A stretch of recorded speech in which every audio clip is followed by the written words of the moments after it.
Good morning. My name is Felicia Orth. We're on day 2 of the hearing before the Environmental Improvement Board in EIB 25-61. We heard from several witnesses and many public commenters yesterday. Today we'll continue along the list of the department's witnesses, both direct and rebuttal. We will also have a public comment period at 1 o'clock. And by the way, on that, I understand there was an article in the New Mexican that said something about public comment being accepted between 1 and 2. As you know, I don't black out whole hours that way. I start at 1, and when I run out of people raising their actual or digital hands, we go back to the technical case. So if you're aware of someone who'd like to offer public comment, please encourage them to be with us, to join us as close to 1 as possible. Let's see. The hearing is being recorded and transcribed by David Lee, you see there on the screen from Cumbre Reporting. It is also being interpreted simultaneously between English and Spanish and English. Ms. O'Grady, please. Thank you, Madam Hearing Officer. Good morning. Buenos días. Si se ofrecen servicios de interpretación al español, si están aquí presentes en la sala de audiencias, por favor, pasan allá atrás y les entrego con mucho gusto el equipo. Si están en la plataforma, entonces pueden acceder a los canales de interpretación al hacer clic en el globo. Y cuando hacen clic, por favor, escogen el español. If you are on the platform and would like to listen to the Spanish interpretation, go to the globe and click on the globe, and then you can choose Spanish. Thank you very much. Council, are there any preliminary matters before we return to the NMED witness lineup? Madam Hearing Officer, we have a couple. Mr. Smith-Kear. Yeah, the first I wanted to raise, Dr. Stephen Bennett sent an email to all the parties yesterday saying that he was not opposing our motion. And so we would request that you grant our motion. Yes, thank you. I was going to make note of that. Dr. Bennett did reach out by email. I trust he copied everyone. I know that I got it. I am granting the motion, and if he desires, we'll accept his comment in public comment, which, as you know, raises other issues insofar as the board can rely on public comment so long as it's not the sort of technical comment that requires expertise, but we'll set that aside for the moment. Okay. Anything else? Yes, we provided a list of anticipated witnesses, and in that list, we thought Dr. Richard Melstrom would testify next week. Obviously, this is moving much faster than we anticipated. So if it pleases the board, we would like to present him first thing tomorrow morning remotely. Oh, terrific. Thank you very much, Mr. Smith-Kear. Anything else before we return to NMED witnesses? No? All right. In that case, Mr. Smith-Kear. Thank you. We would like to call Dr. Jamie DeWitt to testify.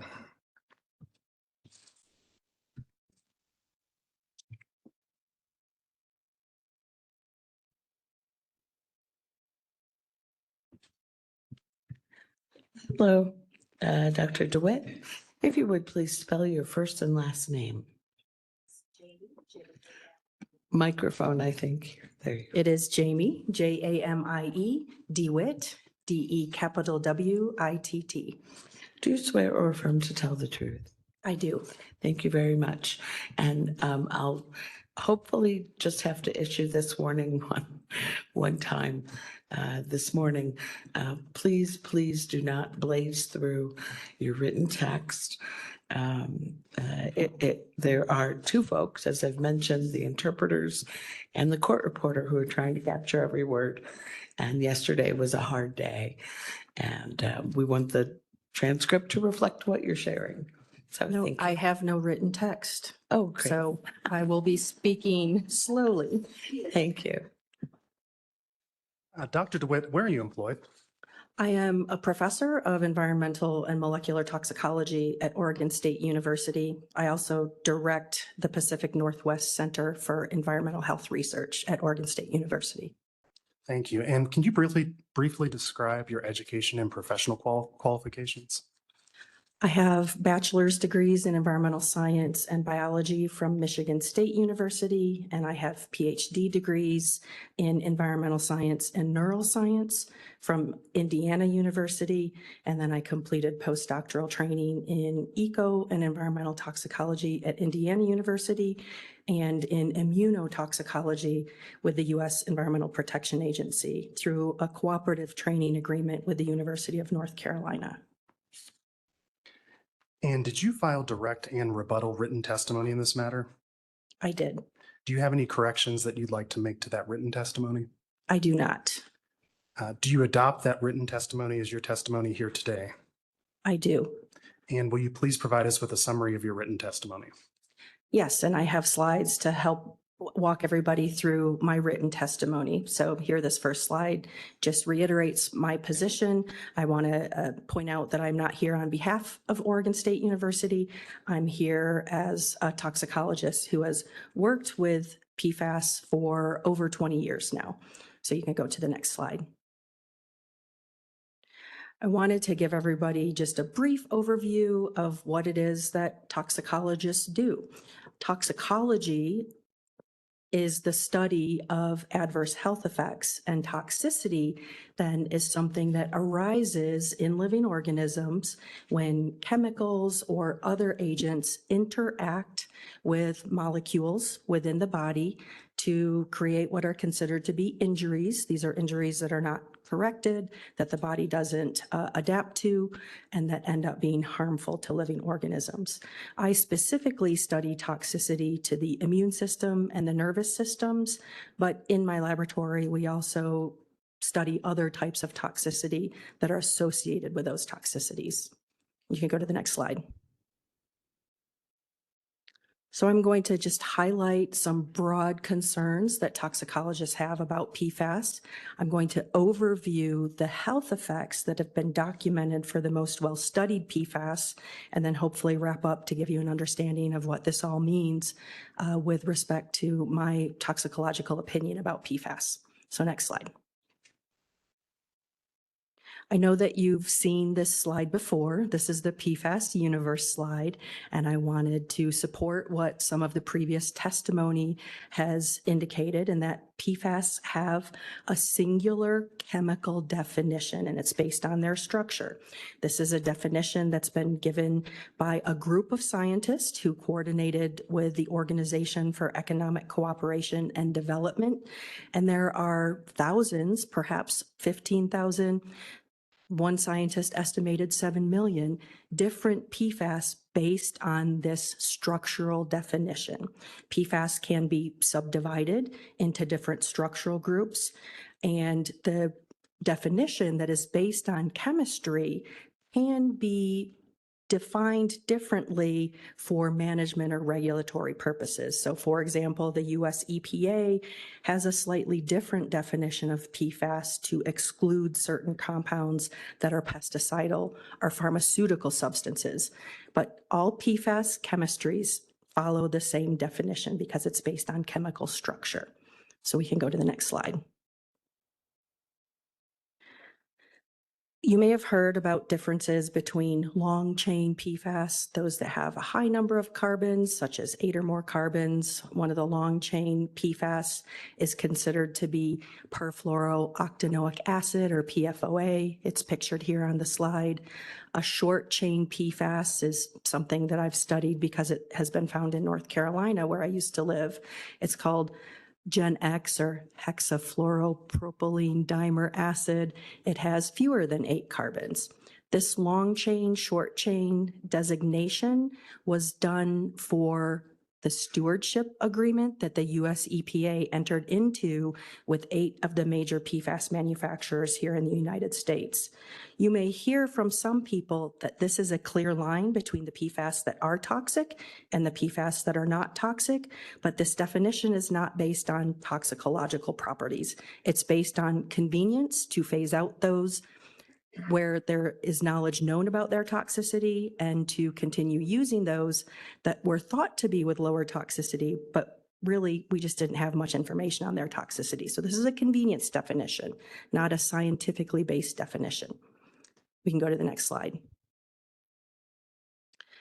One of the reasons that toxicologists like me are concerned about PFAS is that they're found in many different products. These are products that we may encounter in the workplace. These are products that we may encounter in our homes, in our schools, in daycares where we send our children. Because PFAS are in so many different products, there's the high potential that we can get exposed to these PFAS, not just through the products themselves as they're used, but through the creation of the product and through the disposal of those products. For many products, we as consumers might not even know what, if any, PFAS are contained within them. That's concerning for people who want to avoid contact with PFAS or want to avoid polluting communities when the PFAS are produced or disposed of. We can go to the next slide. So this brings up a major concern of toxicologists regarding PFAS, and that is this life cycle concern. When PFAS are produced, they can be emitted into the environment. They can pollute water, they can pollute soil, they can pollute food that is grown in that contaminated water or soil. When PFAS are applied to products, they can be emitted into the environment and again, lead to widespread pollutant. When PFAS are used in products that, or when PFAS are in products that we use, we can be exposed, and PFAS have been found in house dust, and that house dust contamination likely arise from consumer products that were brought into the home. When PFAS are disposed of, PFAS can degrade from products and get into, for example, leachate water from landfills, which then makes its way to wastewater treatment facilities, which can then lead to water surface pollution. So the life cycle is an important aspect of PFAS, especially PFAS that we consider to be fluoropolymers. Fluoropolymers have these life cycle concerns where PFAS are emitted during their production and their disposal, especially. Next slide. Another reason that toxicologists like me are concerned about PFAS is that when PFAS get into the environment, whether it be water or soil or food, they can get into our bodies. So we are exposed to PFAS through multiple pathways, which is soil, water, air, and through multiple routes of exposure. We can ingest them, we can inhale them, and there's emerging evidence that they can be absorbed dermally. So this is concerning because we can be exposed across all routes of exposure. Next slide, please. I'm going to now go over some of the health effects. We know that some PFAS can get into the body. Some PFAS are excreted very slowly from the body after they get in. This is known as bioaccumulation, where what remains in our body is at a higher concentration than what is in the environment. Many PFAS have not been studied for their toxicity. So what I'm going to share with you comes from about a dozen PFAS that have been well studied, but I want to emphasize that the toxicity database for the less well studied PFAS is growing. There are scientists actively studying less well studied PFAS, and those that are less well studied are starting to show the same toxicities as those that are more well studied. So short chain PFAS or understudied or novel PFAS are not without toxicological concerns. And let me also reiterate that the vast majority of PFAS do not degrade. They cannot degrade in our bodies. They cannot degrade in the environment. So they will persist in the environment for years, decades, maybe even centuries, meaning that future generations will be exposed to PFAS that are in the environment. The PFAS that can degrade, you heard about them yesterday, they're known as precursor PFAS. They can degrade to stable end products that are PFAS that do not degrade. Next slide. So I wanted to highlight that toxicologists use data from many different sources. We often rely on data from experimental animal models. We rely on data from cell-based models, and we sometimes rely on data that we call in silico. This would be computer-based models that help us to understand where PFAS go, how they might interact with proteins in our bodies. This helps to create a picture of toxicity. Next slide. I want to emphasize that rodent models have been very important in helping us to understand PFAS toxicity. Rodents are not tiny people. We do know that there are differences between people and rodents, but when we see the same effects in rodents that we see in people, even if they're in different directions, that gives us cause for concern because the same physiological properties are being affected. So we can establish biological plausibility that there are effects in people and gives us confidence that the effects we're seeing in people are true effects and not confounding factors from other types of exposures. Next slide. I also want to emphasize that toxicologists work hand in hand with epidemiologists. We work to inform one another about what we find and what we think it means. So studies of people who have been exposed to PFAS are very important in helping us to establish health effects. Next slide. I also want to emphasize that we use documents known as review documents. Sometimes they're known as systematic reviews. These are documents that take into account data from many different primary studies. So scientists like me might have a paper in a review paper that helps to support a particular position or argument. Next slide. All right, so I'm going to go through the types of health effects that have been the most closely linked to the well-studied PFAS. I wanted to highlight that one of the health effects is cancer. Several different types of cancer have been linked to PFAS exposure. The two with the strongest evidence are kidney cancer and testicular cancer. Recently, the International Agency for Research on Cancer, which is managed by the World Health Organization, reviewed cancer hazard data for PFOA and perfluorooctane sulfonic acid, or PFOS. They determined that PFOA is a known human carcinogen. The hazard data were sufficient to classify it as a known human carcinogen. PFOS was classified as a possible human carcinogen. These were based off of epidemiological studies and off of experimental rodent studies. Next slide. Another health effect that has emerged from exposure to certain PFAS is an increased risk at being born at a low birth weight. This happens when babies are exposed to PFAS as they're developing in the womb. We know that PFAS can cross from the mother to the infant as it's developing through umbilical cord blood. We also know that PFAS can pass through breast milk, so babies can be exposed after they're born as well as while they're growing in the womb. Being born at a low birth weight does increase the risk of adverse health effects occurring across the lifetime. So this is a risk factor for additional what we call comorbidities.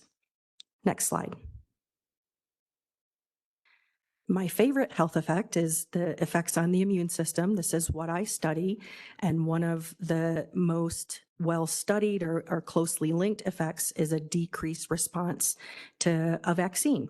We need vaccines to help to protect us from common pathogens in the environment, and populations of people and rodent models exposed to PFAS have a decreased response to a vaccination. And yes, we can perform vaccinations in experimental rodents. This signals that the immune system isn't doing what it's supposed to be doing and increases our risk of other types of diseases, such as communicable diseases, and also it can increase the risk of cancer because the immune system plays an extremely important role in cancer cell surveillance in the human body. Next slide. Another health effect is increased risk of liver damage. The liver is a well-known target organ of many different PFAS, And in studies of people and experimental rodents, we see increases in liver enzymes in the blood. This is a signal that the liver is being damaged. Rodent models also have linked liver cancer to PFAS. The evidence on that in humans is still emerging, but this is a signal that the liver is a target in both rodents and exposed people. Next slide. Another well-characterized effect of exposure to PFAS is increases in cholesterol. This has been tracked in populations of exposed people. We see this increased risk in exposed adults and in exposed children. So children exposed to PFAS have been reported to have increases in cholesterol. Increased cholesterol increases the risk of various cardiovascular diseases. This change also has been observed in experimental rodent models, although in experimental rodent models, PFAS exposure shifts cholesterol down. Just because these effects are opposite doesn't mean that they're not both affecting the same processes in the body. So increased cholesterol in people is a risk factor of exposure to PFAS. Next slide.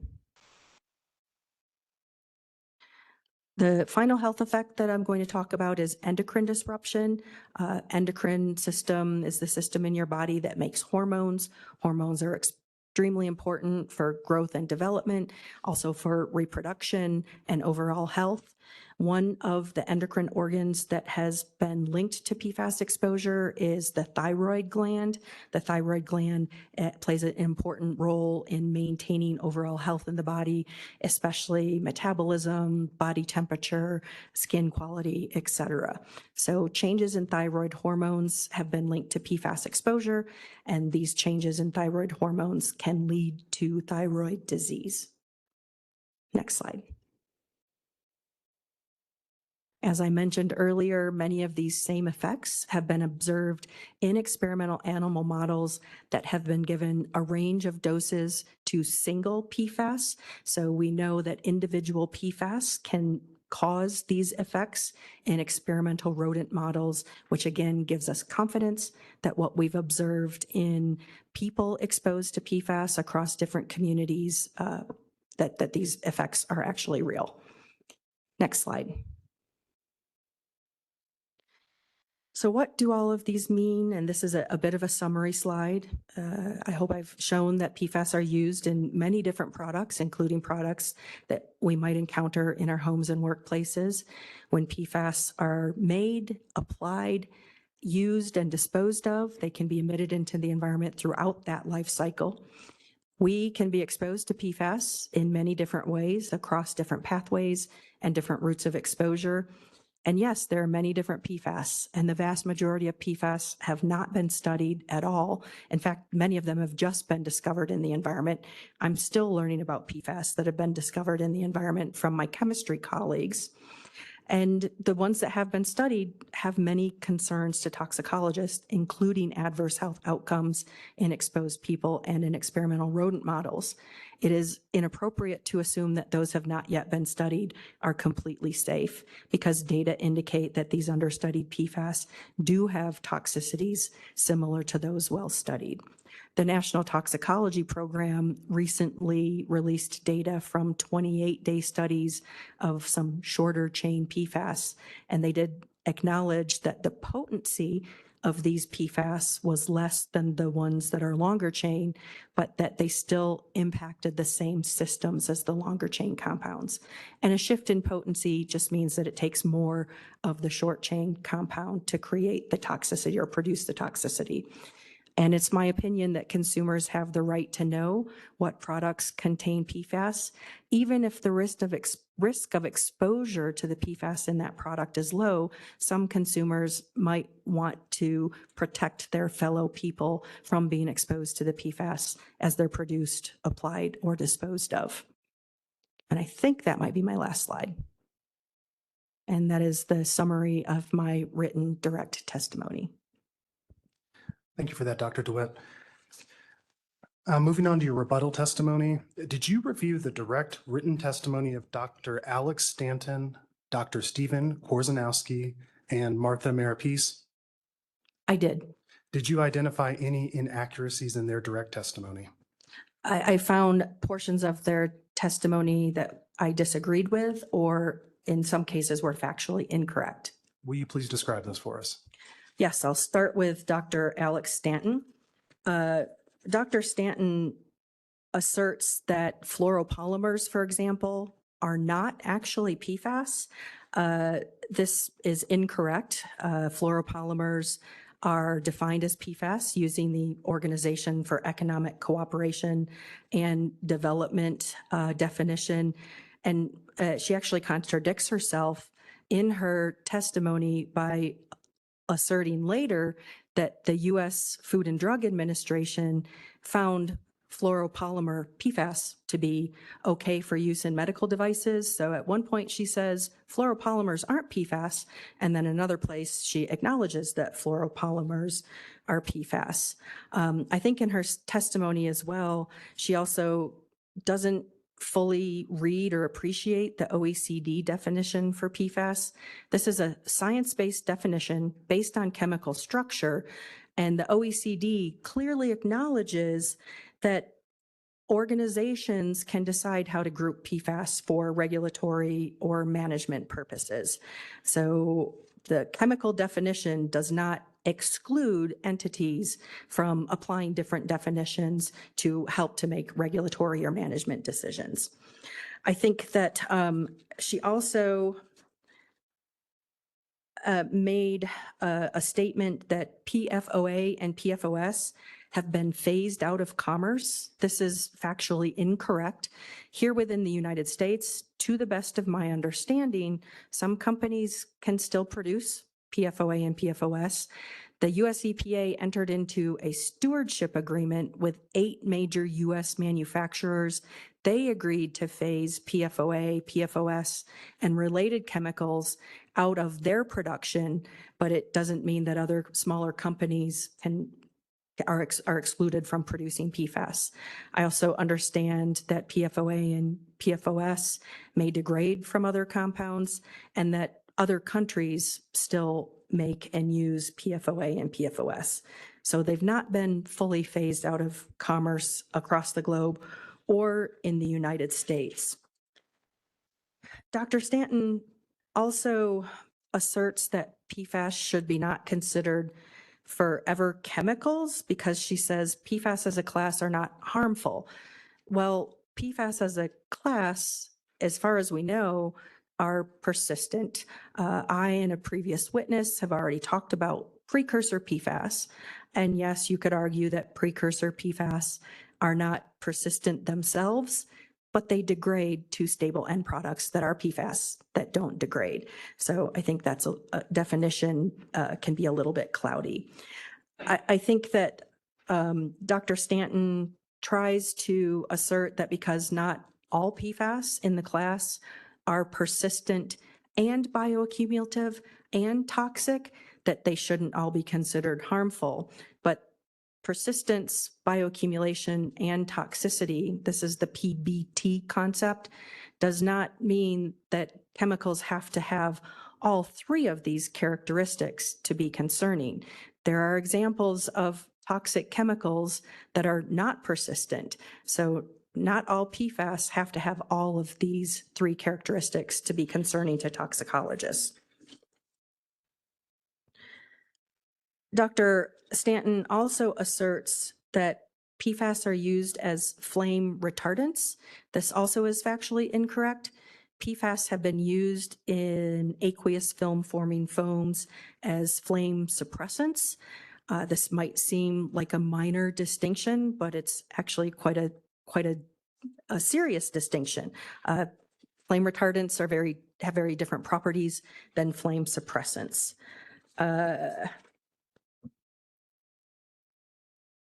So Dr. Stanton also tries to assert that short chain PFAS are without toxicological concerns because they're not as well studied as the longer chain or more well studied PFAS. I think in my direct testimony, I highlight why I disagree with that. She also asserts that consumers are unlikely to be exposed to PFAS in consumer products. There may be a low likelihood of exposure from PFAS in consumer products, but there is evidence that PFAS are found in dust of people's homes, and consumer products would be the source of that dust. This also assumes that consumers aren't concerned about the life cycle issues associated with PFAS. Dr. Stanton also cited a press release by the U.S. Food and Drug Administration stating that PFAS in medical devices was allowable. And so she used that press release to assert that fluoropolymers are without safety concerns, where the US FDA actually stated that they found no conclusive evidence of patient health issues associated with fluoropolymers. They found no reason that the continued use of PFAS in medical devices should be discontinued, but they also asserted that they would continue to monitor safety of medical devices. And those are the points that I have with respect to Dr. Stanton. With respect to Dr. Korzanowski's direct testimony, he includes references to 2 manuscripts that assert PFAS shouldn't be grouped. I was actually a co-author on one of those manuscripts. It's an Anderson et al. Manuscript, and I think he left out some important details about that manuscript. And the title of the manuscript does assert that PFAS should not be grouped, but the nuts and bolts of the manuscript are specific to human health risk assessment using toxicological data. I think I would agree that we have insufficient toxicological data to group all PFAS by their toxicological properties. But I've been part of publications that indicate that concerns about their persistent warrants grouping them, and concerns about their persistence and or bioaccumulation and or mobility and or toxicity are sufficient for grouping from a scientific perspective. I would also like to point out that Dr. Korzanowski for fluoropolymers also ignores life cycle concerns that have been brought up in publications upon which I also was a co-author. Dr. Korzanowski also shares an example of how the state of Vermont and the United States Department of Defense or Department of War failed to regulate, restrict, or ban PFAS as a class. But according to what I read regarding this lack of action on regulation as a class, it was done because there was insufficient toxicological evidence to warrant grouping the PFAS for regulatory or management purposes. Again, this does not assert that you can't group PFAS based on other characteristics. With respect to Ms. Marapace, and I apologize if I've mispronounced her last name, she also goes over the US FDA press release for fluoropolymers and uses that to assert that, well, because the FDA made this decision, then all PFAS are safe and there's no problem with these PFAS. It's also, I'm not quite sure if Ms. Marapace understands the concept of risk. She asserts that the use of PFAS in consumer products is less risky than the use of PFAS in other products. As a toxicologist, I understand the concept of risk to be the product of exposure and hazard. If a PFAS has a hazard, you can modulate or modify the risk by modifying exposure. And this is really exactly what this labeling requirement does. It gives consumers the opportunity to modify their exposure so that they can control their risk in some way. And so her colloquial use of the phrase less risky makes me question whether she understands the concept of risk with respect to hazardous chemicals. She also fails to appreciate life cycle effects of PFAS and also fails to acknowledge that studies have found PFAS in house dust of homes. I think those are the major rebuttal points that I had with these 3 experts. Thank you, Dr. DeWitt. Madam Hearing Officer, this witness is now available for questions. Thank you very much, Mr. Smithcare and Dr. DeWitt. Mr. Mullenberg, do you have questions, or Ms. Saluja?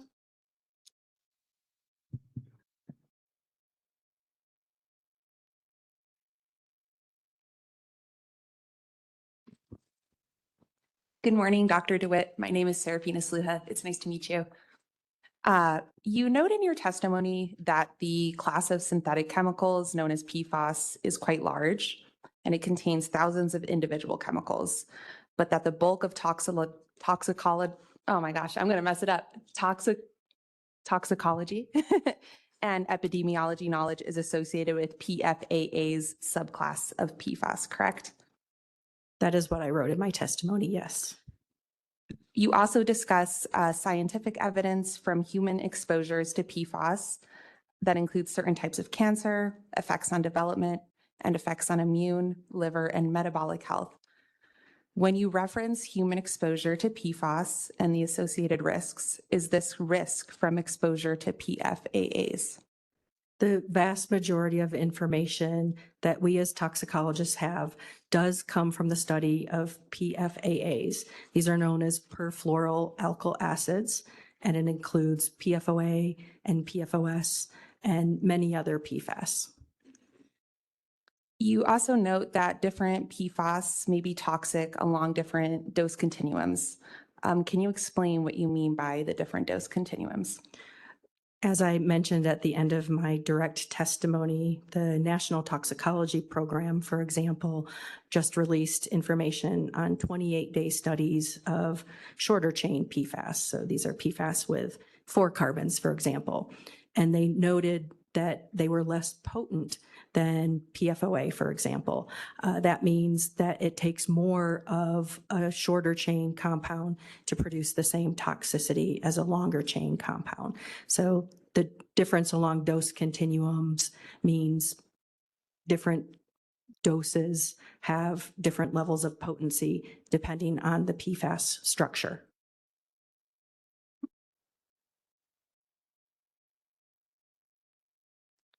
Thank you. You also discussed the ways PFAS exposures may occur, including through ingestion of contaminated drinking water, food, consumer products, inhalation, and dermal contact. Does this mean that if someone is exposed to PFAS, it is absorbed? Well, it depends on how the PFAS is contacted. We know that when PFAS are ingested through food or drinking water, almost 100% of the PFAS is absorbed across the intestines. So in the upper 90% of those PFAS are absorbed across the intestines. Studies of PFAS that are given through the lungs also demonstrate a high degree of absorption, and emerging evidence from dermal exposures indicates that PFAS can cross the skin to get into the circulation. I don't know the percentage of PFAS that cross the dermal barrier. And when you talk about this absorption, is this true for all subclasses of PFAS? As I indicated in my written testimony, not all subclasses of PFAS have been studied with respect to their toxicokinetic properties. Okay, thank you. I also wanted to ask about the PBT that you brought up. So when we say persistence, does this mean exposure to PFAS? Agents that are persistent in the environment and that are in environmental media such as soil, water, and air mean that people can get exposed indefinitely until that PFAS is removed, remediated, or eliminated in some way. The same would apply to other chemicals that are persistent in the environment. And if there's this persistence or exposure, does this mean that the PFAS will bioaccumulate in the body? That's a tough question because the PFAS that have been well studied, including PFOA and PFOS, do bioaccumulate. That means that they build up in the bodies of people from environmental exposures because they're excreted more slowly than they're taken in. The less well-studied PFAS seem to be eliminated more quickly. The problem is that because there's so many different PFAS in the environment, and because we as scientists have not done a lot of mixture studies, we are unsure how PFAS mixtures may affect the accumulation of those PFAS that we know when given individually are excreted more rapidly. Hopefully that makes sense. So mixtures may impact the ability of rapidly excreted PFAS from being rapidly eliminated. And there's some emerging mixtures studies, some have been done by the US EPA to demonstrate that this might be happening. And when you say PFAS mixtures, does that mean a combination of PFAS such as non-polymer and polymer? Well, polymer PFAS would be really defined as micro and nanoplastics when they degrade in the environment. The polymer PFAS themselves, I don't know if they've been studied with respect to their absorption in a mixture, but the individual PFAS that are used to make fluoropolymers certainly have been studied with respect to their ability to cross membranes. And if these PFAS that you're describing are bioaccumulating, does this lead to adverse health effects? It's generally understood that the longer a compound has to interact with biomolecules, the greater the likelihood of an adverse effect. In other words, if a compound hangs around in the body long enough to interact with a protein, it will ultimately have impacts on physiology that across time increase the risk of adverse health effects. You mentioned today in your testimony that PFAS don't degrade. Is there any way for the body to expose or expel PFAS? Well, PFAS are excreted. Most PFAS are excreted via the urine, so that's evidence that they absorb across the intestine. PFAS that are not absorbed are excreted via the feces. So I think I answered your question. Yeah, I was just curious if they can be expelled or not. Thank you. I think that answers it. Yes, yeah, PFAS are excreted via the urine, and there's ongoing research to find ways to help to increase excretion of PFAS. I think you mentioned this before, but has exposure to consumer products containing PFAS been linked to adverse health outcomes? I don't know if there have been any studies that have specifically taken consumer products and asked people, I don't know, to ingest them in some way. It's the individual PFAS chemicals that can leach from consumer products and get into people's home that we know are associated with adverse health outcomes. I don't know if anybody has done studies with house dust that has been collected and analyzed and shown to contain PFAS. I might be wrong on that. There might be one study where a professor from Duke University named Heather Stapleton administered dust to rabbits. I would have to look up that study to verify that they actually did look at adverse health outcomes in rabbits given PFAS containing house dust. Would it be fair to say that there's no way to know the amount of bioavailable exposure in humans that come from consumer products? Directly from consumer products, unless we do some sort of an exposure scenario where you put somebody into a house that's closed and only have consumer products in there, that we could truly understand that. But within the world of toxicology, we often evaluate toxicity of individual compounds and then apply what we understand about those individual compounds to mixtures or to products that contain those individual compounds.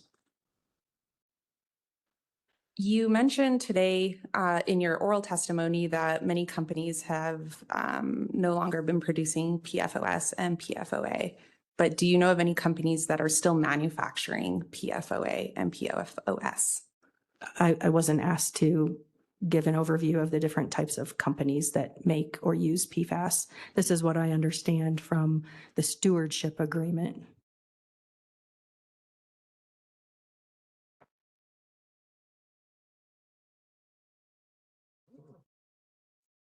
I want to transition now to the definition of PFAS. New Mexico's statutory definition is a substance in a class of fluorinated organic chemicals containing at least one fully fluorinated carbon atom. Does grouping substances based on the presence of a fully fluorinated carbon atom account for differences in potency or exposure potential? I believe I stated in my written and oral testimony that this definition is a chemically based definition and that different entities can mold the definition to suit their purposes. The definition is based on chemical structure. It's not based on any other feature of a PFAS except for chemical structure. And I think you did say this before, but that chemical structure doesn't let us know anything about potency or exposure or hazard. Is that right? I don't believe I use those exact words. Chemical structure can often be used to understand potential toxicity. There's a process in toxicology known as read across or quantitative structure activity ratios. This is where you can start to understand the potential toxicity of a substance without testing it in living organisms because of its structural similarity to something with known toxicity. And I'm going to ask that same question. Does the presence of a single fully fluorinated carbon atom determine whether a substance will bioaccumulate? I don't think I can fully answer that question because we have not explored the bioaccumulation potential of all PFAS. With respect to what makes a PFAS bioaccumulative, right now it appears to be the length of the carbon chain that influences whether or not something is more rapidly or more slowly excreted. I don't believe that it has to do with that single carbon fluorine group. Is bioaccumulation also influenced by molecular weight, solubility, protein binding, et cetera? Bioaccumulation potential is influenced by several different factors, including the ones that you mentioned. But it also is influenced by exposure. So lots of something in the environment with low bioaccumulation potential increases exposures.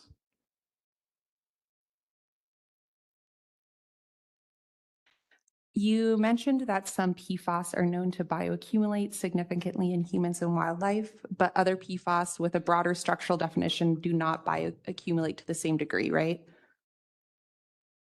Could you point out to me in my written testimony where I said that? Sure. Or where I wrote that?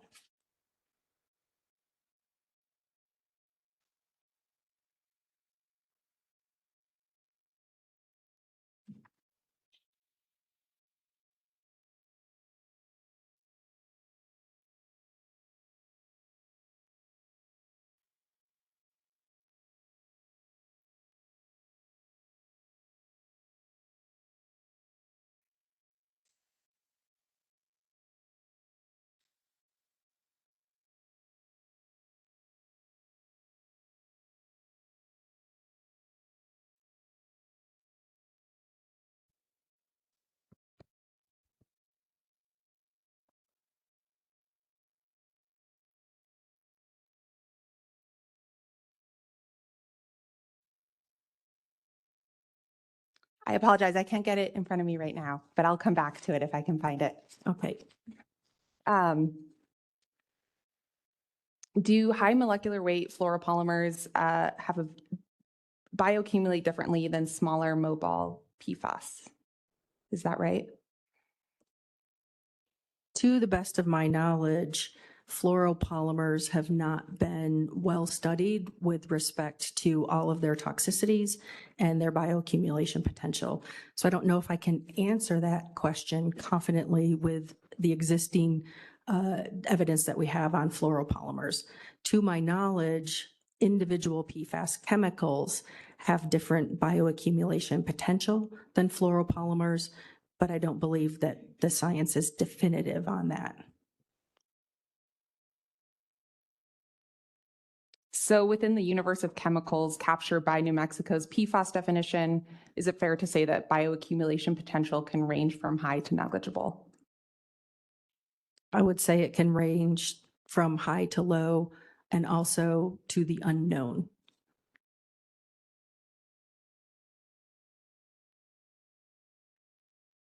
I just have one more question for you. Have there been any studies that have examined whether consumer labeling of PFAS results in a reduction in exposure or harmful health outcomes? I have no idea. Thank you.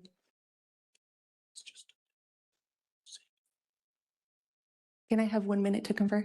Yes. Thank you.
We have no further questions. Thank you.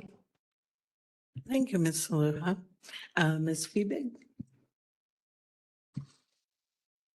Yes, thank you. Good morning, Dr. DeWitt. I'm Good morning. Rebecca Feebig, representing the Complex Products Manufacturers Coalition and Alliance for Automotive Innovation. I have a few questions for you. Would you bring your microphone closer to? Yes. We have a mountain of paper here. Let's see if we can scale it. Okay, in your written testimony, you indicate that the main mechanism through which PFAS enter the body is ingestion, right? That's my understanding for certain communities. And can be through contaminated water. Is that right?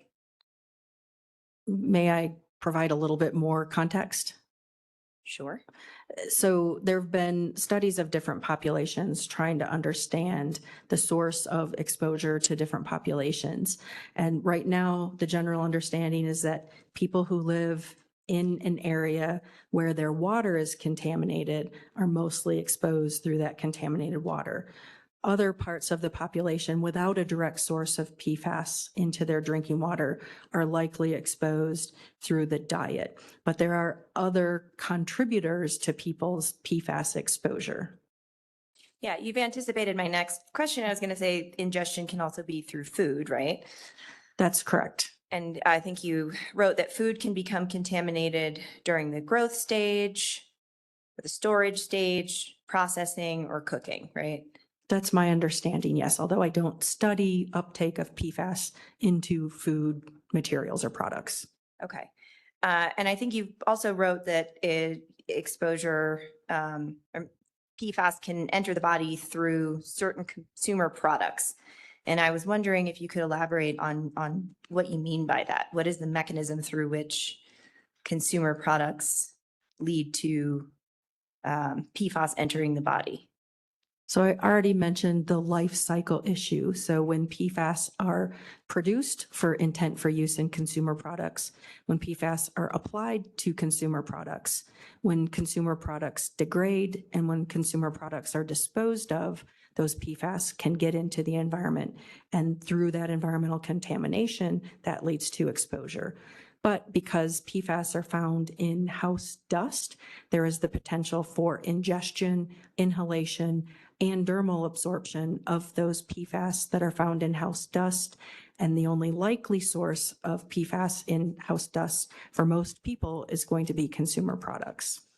Okay, and I think you also wrote in your testimony that more research is needed to understand how routes of exposure other than ingestion, such as inhalation or skin contact, contribute to the amount of PFAS found in the body. Is that still true? Absolutely. Those types of studies are ongoing. In fact, I probably have students in my lab applying PFAS to a mouse's back right now to understand dermal absorption. So would it be fair to say that in the near future, we may have a better understanding of how these routes of administration can contribute to PFAS presence in the body? Absolutely. As science advances, our understanding deepens, and we can take steps to control, mitigate, provide therapeutic advances to these effects from those exposures. But I don't think that we have any data to indicate that people are not exposed via inhalation or dermal absorption. Right. And I assume there are others like yourself who have labs that are looking into these issues. So there is sort of an emerging body of literature forthcoming that might give us better data or more data on these concerns. Is that fair? As science advances, yes, more data means that we understand the science more deeply, but more data doesn't necessarily have to be a blockade to taking action to mitigate or reduce or eliminate exposures that we know exist. And you talked about house dust and a connection between house dust and consumer products. Do you have any, are you aware of any literature that confirms that the PFAS found in house dust is attributable to consumer products? Or is that sort of a logical determination that or logical conclusion that you're drawing based on a lack of other alternatives? So this is based on the paper to which I cite. It's by Hall et al. This is the paper that found PFAS in house dust, and the authors of that study concluded that consumer products were likely the contributors to that house dust. There was no evidence of PFAS direct sources in those houses other than potential atmospheric deposition from outside sources, but that would be unlikely to be a major contributor to house dust in the houses that were sampled in that study. Okay. And how would PFAS from a consumer product end up in house dust? As the consumer product degrades, some PFAS can leach out of products, and as the material degrades, it's my understanding that individual PFAS monomers can be part of that degradation process. And would you expect PFAS contained in internal components in a consumer product to end up in house dust? I don't know about those different exposure pathways, but I also want to remind you of life cycle concerns associated with consumer products that contain PFAS. Sure. So when you speak about life cycle concerns, are you talking about manufacturer? Are you talking about end of life? Could you be more specific as to what you mean by life cycle concerns with respect to consumer products specifically? So on the slide that I had in my direct testimony, which is actually from a paper that I co-authored by Lohman et al., this is a paper that challenges the concept that fluoropolymers are of low concern because of these life cycle concerns. So one way that PFAS can be emitted to the environment is when they are produced by the companies that manufacture PFAS.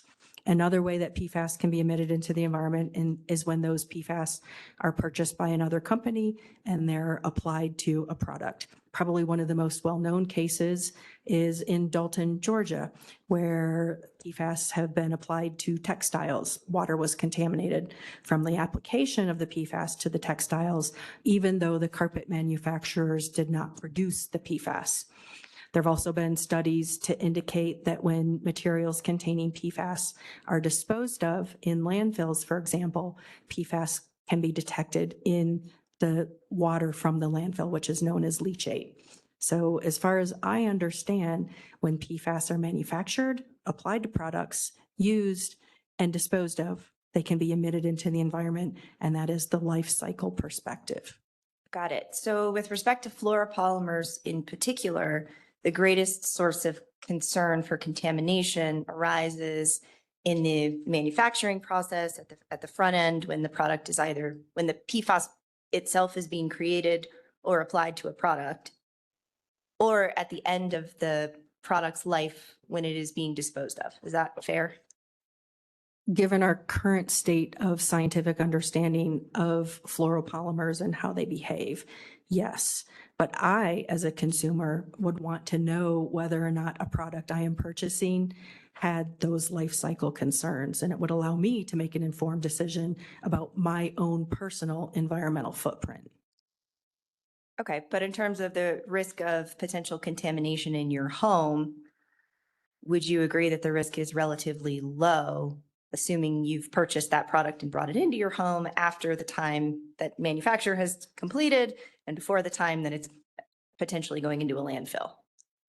If I assume that my home is a bubble and my actions have no impact on people in the environment around me, then yes, my risk from exposure in my own home to those PFAS and consumer products is likely low. But why not give me the opportunity to make a choice to reduce my exposure in the places that I can reduce my exposure? Because I likely can't reduce my exposure to PFAS and contaminated drinking water or contaminated food or in the air. Sure. Do you think that it would be helpful to have that level of context for you to be able to make an informed decision as to whether this particular product was presenting you with a direct risk of a health outcome, of, a toxicological concern versus a broader environmental concern? Do you see a distinction between those? I do see a distinction, and as a scientist who studies PFAS, I am often very frustrated at how challenging it is to get information on what products I bring into my home, put onto my body or into my body, contain PFAS. Even if the risk of my exposure is low to the PFAS in those products, I want to know if they contain PFAS because that represents a place where I can control my exposure. Even if that exposure is low, it's a drop in the bucket, but if the bucket is being filled up from other sources of exposure, that's one drop I can take out of my bucket. And I'm speaking from my perspective as a scientist who studies PFAS, but also as a consumer who wants to make healthful choices in my life. Okay. And do you think that a consumer evaluating how to respond to a label may behave differently based on whether their concern is an immediate health risk to themselves or their family versus a concern of risk of environmental contamination more broadly? I think you're asking me to speculate about people's behavior. I can only comment about my own behavior, so I don't really think I can appropriately answer that question because it's a lot of speculation. Okay. In your testimony, you mentioned that although PFOS and PFOA were, I believe you expressed some concern that PFOS and PFOA are still being manufactured in the United States following the agreement between the main manufacturers of those products and the government to discontinue use. Do you remember that? My understanding of the stewardship agreement is that it includes 8 major U.S. manufacturers. My understanding is that there is not a restriction on uses of PFOA and PFOS for other manufacturers. Now, I understand there are significant new use rules that the EPA has implemented to better control the PFAS or PFOA and PFOS that are manufactured within the United States. But to the best of my understanding, as I sit here today, there is not a universal ban in the United States on PFOA and PFOS. Okay. That's my understanding of the stewardship agreement. Understood. So that's what I was going to ask you, is whether you were aware that the EPA does have a significant new use rule that prohibits use of those products without EPA approval. Right. So I think that's consistent with what I just said, that there's not a universal ban. There are these new use rules that allows the EPA to make decisions about whether or not the use is warranted. Right. But it's also not accurate to say that the only measure in place to control the manufacture of these products at this time is the agreement that limits the use with these manufacturers. There are other layers in place to protect the public against the use of these products. Sure, but I, as a consumer, don't know and understand how that applies to products that I might bring into my home.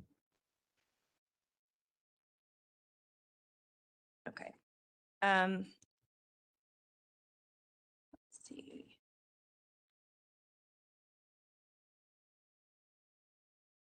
I want to talk a little bit about some of your criticisms of Dr. Stanton's testimony. I think in your written rebuttal, you criticized Dr. Stanton for stating that PFAS is a term that has several definitions, right? I believe that she asserted that there are several different definitions for PFAS. My understanding is that there is a uniform chemical definition given by the OECD. This is based on chemistry. This definition has been supported by numerous scientists with expertise in PFAS. There's even a document so that scientists can sign on to agree to this chemical definition, but the chemical definition does not restrict other entities from applying a grouping definition that suits purposes of the agency or entity wanting to manage PFAS in a specific way. Okay, so my understanding of your criticism was that you felt there is actually only one scientific definition of PFAS, and it was inappropriate for her to say that there are several definitions in the world. Is that not the criticism? To my understanding, there is only one scientifically, chemically based definition of PFAS, and that is the definition given by OECD. Okay, but Dr. Stanton's testimony doesn't state that there's only, or she's saying there are several scientific definitions, does it?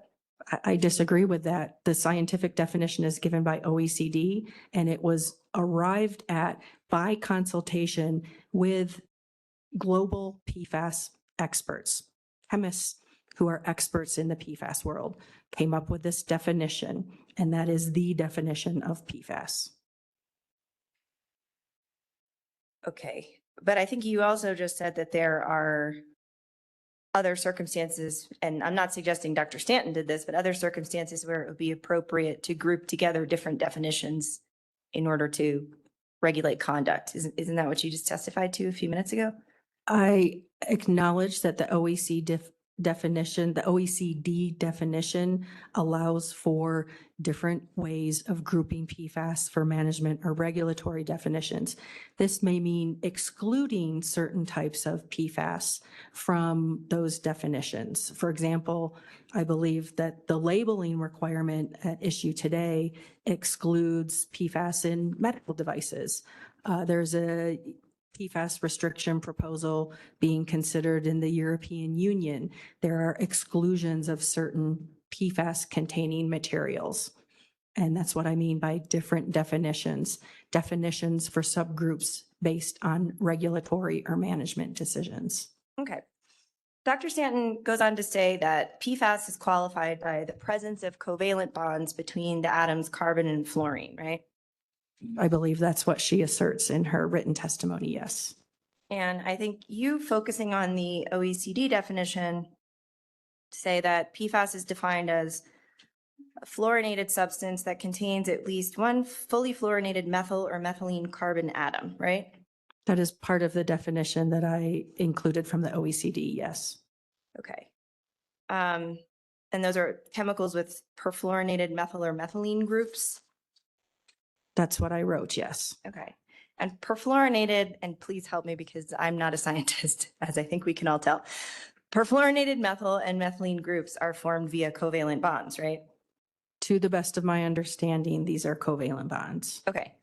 So if Dr. Stanton is saying that PFAS is qualified by the presence of covalent bonds between carbon and fluorine, then you are saying that they are characterized by chemicals with, or fluorinated substance that has at least one fully fluorinated methyl or methylene carbon atom. Are those not the same things? So she asserted that some components that would meet that definition are not actually PFAS. So she excluded fluoropolymers from the definition of PFAS. The OECD definition would include fluoropolymers as a PFAS. The US FDA includes fluoropolymers as PFAS. Okay. I want to take a look at the language that she uses specifically there.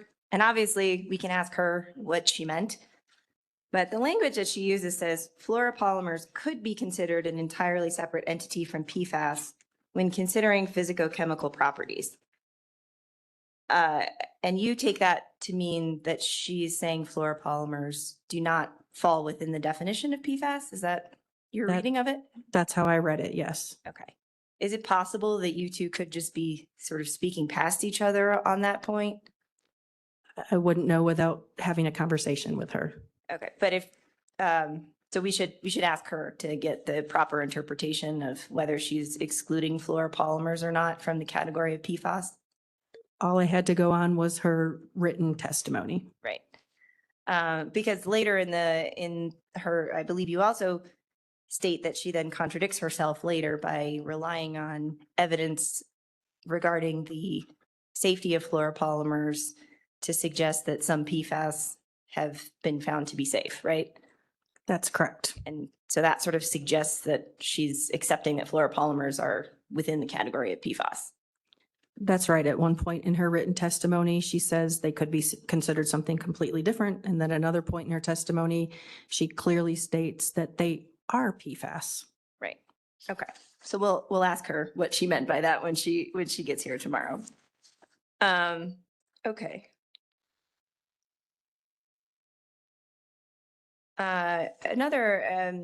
You also took issue with Ms. Marapiz's use of the phrase less risky to describe complex products that contain PFAS and internal components that consumers don't contact, right?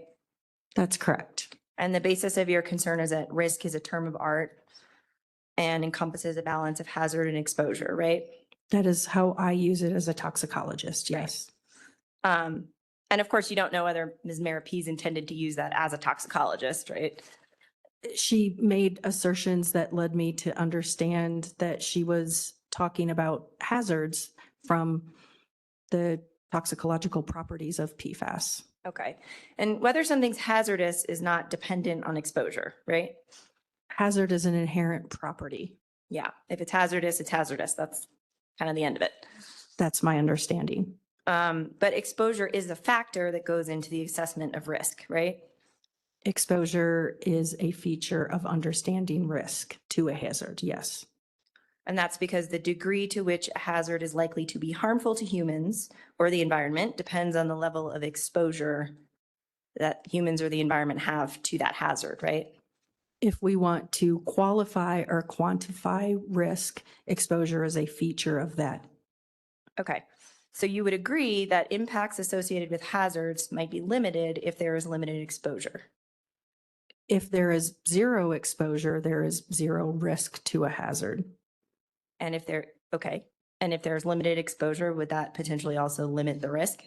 I think I asserted that in my written rebuttal to Ms. Marapiz's testimony, that risks can be increased or decreased by increases or decreases in exposure. Okay. So what is the proper terminology if less risky is not the correct term? Low risk, high risk, medium risk. Okay. She could have quantified risk too in terms of a percentage, but that would have taken a great deal of effort.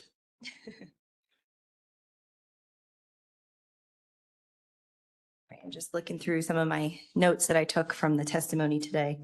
You mentioned earlier that PFAS is in a lot of products, right? To the best of my knowledge, yes. And would you agree that's because they have unique properties? I wish I knew the answer to that because PFAS seem to be in many products, but we as a scientific community don't always fully understand why the PFAS was added to the product. So I'm part of a group that wrote a paper on the essential use concept as applied to PFAS. And that is, for PFAS to be essential, it should be necessary for the health, safety, and functioning of society, and for which there are no available substitutes. For PFAS in some products, I don't know if we can identify the essential use. And that's part of the problem with many chemicals in products. They're added and we might not even know why they're added. And I, as a toxicologist, don't study manufacturing. So as a consumer, I don't know the answer to that question. Right. As a toxicologist, that's just not part of the calculation that you're making as to why something would go into the product. You're trying to figure out what impact it has on the people that are using it, right? That is correct. I do work with scientists who try to understand why PFAS are put into products. So I have conversations with other scientists about essential uses. And we still don't even fully understand why PFAS are in certain products from those conversations. But would you agree that there are some uses of PFAS that are essential Absolutely. and that there are other uses of PFAS that are beneficial? I guess it depends on who's benefiting from the addition of the PFAS in the product. I know for some skiers recently in the Olympics, PFAS in ski wax didn't benefit them. They were disqualified. So I don't think the speed from the ski wax provided any benefit to them. Okay. I think you also mentioned that there is an emerging, you mentioned a database of less well-studied PFAS that's starting to show concerns with short-chain PFAS from a toxicological perspective, right? That's right. I mentioned the National Toxicology Program's work with some of the short chain PFAS. And again, let me reiterate that long chain, short chain is a convenience designation Yeah. from the stewardship agreement. Which is to distinguish between products for which we have more robust information and products that are still sort of an emerging source of study. Is that fair? I don't know if that was the basis of the long chain, short chain designation under the stewardship agreement.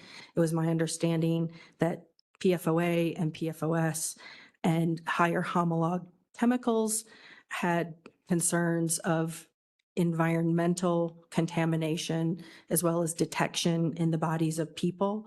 And that was why the long chain was applied to exclude PFOA, PFOS, and longer chain PFAS. The understanding at the time, and again, this is my interpretation of the stewardship agreement, was that PFAS with fewer carbons compared to PFOA and PFOS had fewer toxicological concerns based on the evidence available at the time of the stewardship agreement. Okay. Is there comparable study being done on fluoropolymers? I don't know if the National Toxicology Program is exploring fluoropolymers. I know that the US FDA recently came out with a lengthy report on the use of fluoropolymers in cosmetics. My evaluation of that report indicates that not all toxicities have been explored for fluoropolymers, but I'm not aware of any scientists right now conducting those studies to fill the gap. Okay. I think I may be done, but if I could just have a moment to confer with my co-counsel, that would. Yes. Thank you.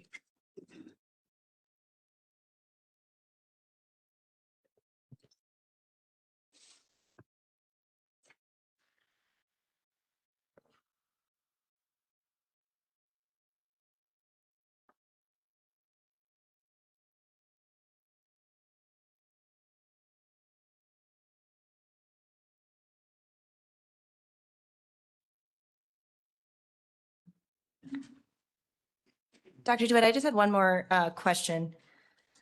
Wanted to get a little bit more clarity on the life cycle concerns that you were talking about with fluoropolymers in particular. I know that one concern is at the end of life that fluoropolymers may end up in a landfill and potentially degrade into some other substance. Is that fair? Yes, And I think you indicated that fluoropolymers degrade to nanopolymers and microplastics. Is that right? there is at least one study that I cite in my report that indicates that PTFE is part of the milieu of compounds that could be classified as micro and nanoplastics. Okay. Is there evidence that the fluoropolymers degrade to the long chain persistent PFAS? I believe that there have been scientific studies demonstrating that when they're incinerated, there can be PFAS, long chain and short chain, that degrade, and evidence from landfill leachate indicates that the PFAS found in landfill leachate likely arise from fluoropolymers or side chain fluorinated polymers. Okay. All right. Thank you. No further questions. Thank you, Ms. Febeck. Mr. Boutsier, do you have questions? Thank you, Madam Hearing Officer, members of the board. Thank you, Dr. DeWitt, for your testimony, and welcome to New Mexico. I'm Stuart Boutsier. I represent PPWG in this proceeding. I just have a few questions. One is it your understanding that the rule as proposed by the New Mexico Environment Department contains certain exemptions from phase-out requirements, reporting requirements, and labeling requirements? Objection, Your Honor, calls for a legal opinion. Dr. DeWitt, please don't offer legal opinions, as I understand that's not your expertise. However, knowing that this is establishing a regulatory program, to the extent you have something to offer to those who are looking for what it would mean as a regulator, you can answer it. To the best of my understanding, there are various exemptions under the labeling requirement, and that's all that I understand. And am I correct that you have not been asked to testify relating to on issues relating to those exemptions in this proceeding? I was asked to provide commentary on the known hazards of PFAS. So you have not been asked to offer testimony on the specific exemptions that NMED offers, correct? That's correct. And in fact, you have not offered any testimony or opinions about those exemptions. Is that correct? I've not been asked to provide any opinion about the exemptions. Thank you. No further questions. Thank you, Mr. Boutsier. Mr. Weatherby, on the platform, do you have questions of Dr. DeWitt? I do, Madam Hearing Officer. Thank you very much. Thank you, Dr. DeWitt, for your testimony. I have just a couple of questions. You mentioned in your rebuttal to Dr. Stanton's written testimony, you kind of explained that fire retardants and suppressants were different. There was a distinction. Could you, given that's an area of interest in New Mexico, particularly as it relates to the number of wildfires that exist, have been in existence now for decades, and the concern the public might have relative to any effort to impact the ability to put fires out and things like that. Can you explain what you mean by that distinction? Because I think it's important that folks understand that that there is the difference. So it's my understanding that flame retardants are added to materials to reduce the combustion intensity of the product if it does encounter a flame. My understanding of flame suppressants are materials that are used to extinguish fires after they've already studied. I'm not an expert in flame retardants or flame suppressants, but it's my understanding that flame suppressants used for fighting wildfires do not contain PFAS. These are different materials than aqueous film forming foams that can contain PFAS that are used to extinguish high intensity fires, such as those used when jet fuel is ignited. Thank you. Also, do you know if there is any type of scale or pyramid type of chart relative to the quantity of or types of consumer exposure to PFAS, like a level of greater degree of potential exposure to it? I'm sorry, I missed the first part of your question. The first part is, are there any pyramid type of or scaling of the degree to which one might be exposed to PFAS and the degree that might be more dangerous?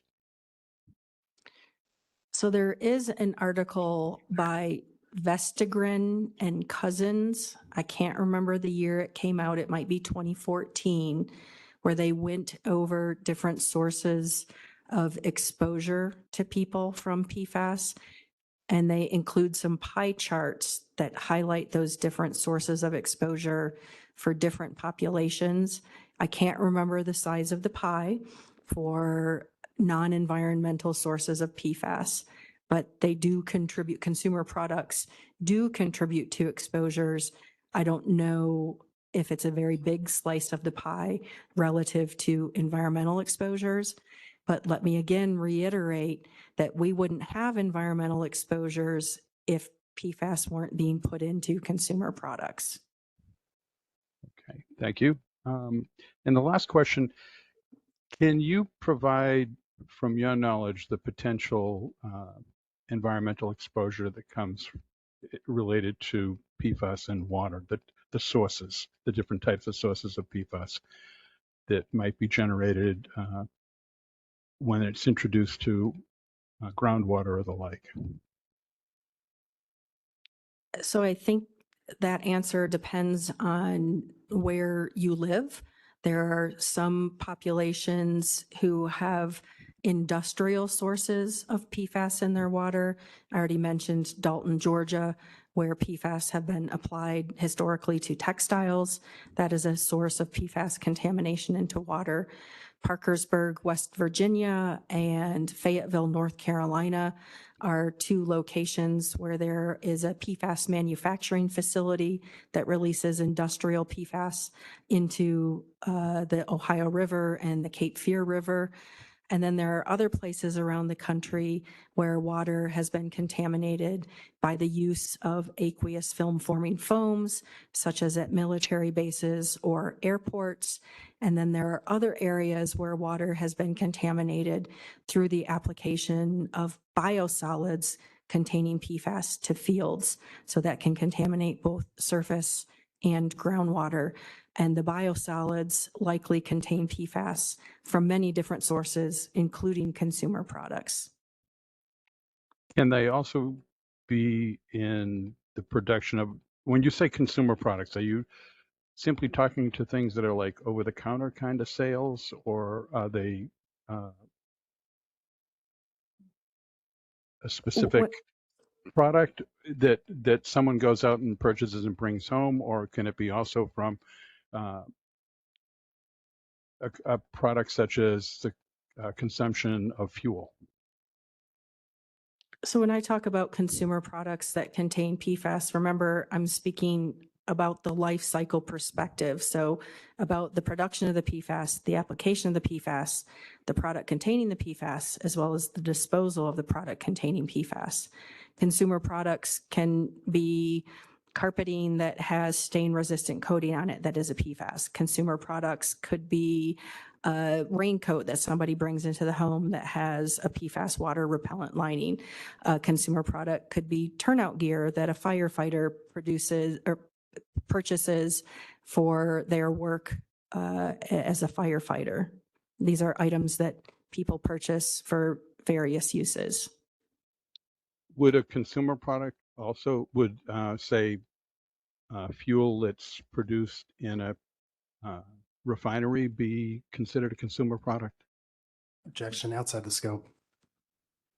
It's a pretty broad Repeat your question. interpretation. Okay, we're trying to, the issue of consumer products was introduced, and I'm asking the question if a consumer product such as fuel produced in a refinery for motor vehicle or other types of consumption that is used by consumers, if that's considered a consumer product. Dr. DeWitt, is that within the scope of your earlier testimony, either written or spoken? I wasn't asked to define an array of consumer products in which PFAS are used. All right, thank you. Mr. Weatherby, do you have other questions? Just one other question, Madam Hearing Officer. Were you specifically asked not to include any? I was not asked to include them or not include them. I was asked to write written testimony based on my knowledge of PFAS toxicity. Okay, thank you very much. Thank you, Madam Right. Hearing Officer. Thank you, Mr. Weatherby.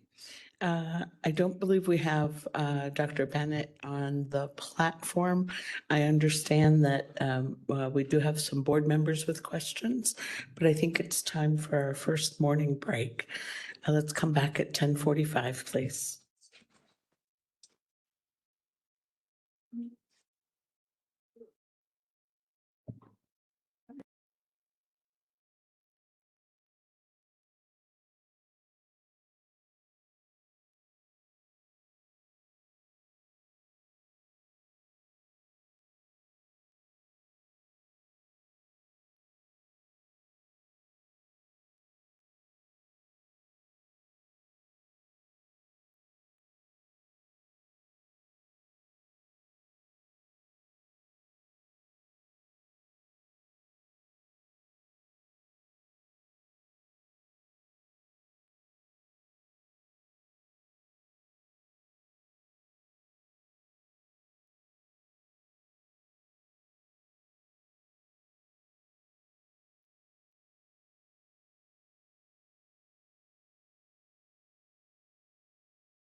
All right, we are back after a short break. Dr. DeWitt is back on the stand. We'll turn now to board questions. Vice Chair Sweeney, do you have questions of Dr. DeWitt? I just have one, and I just want to clarify in my head. Is most of your testimony, I know there's some questions of, health and toxicity, and then definitions.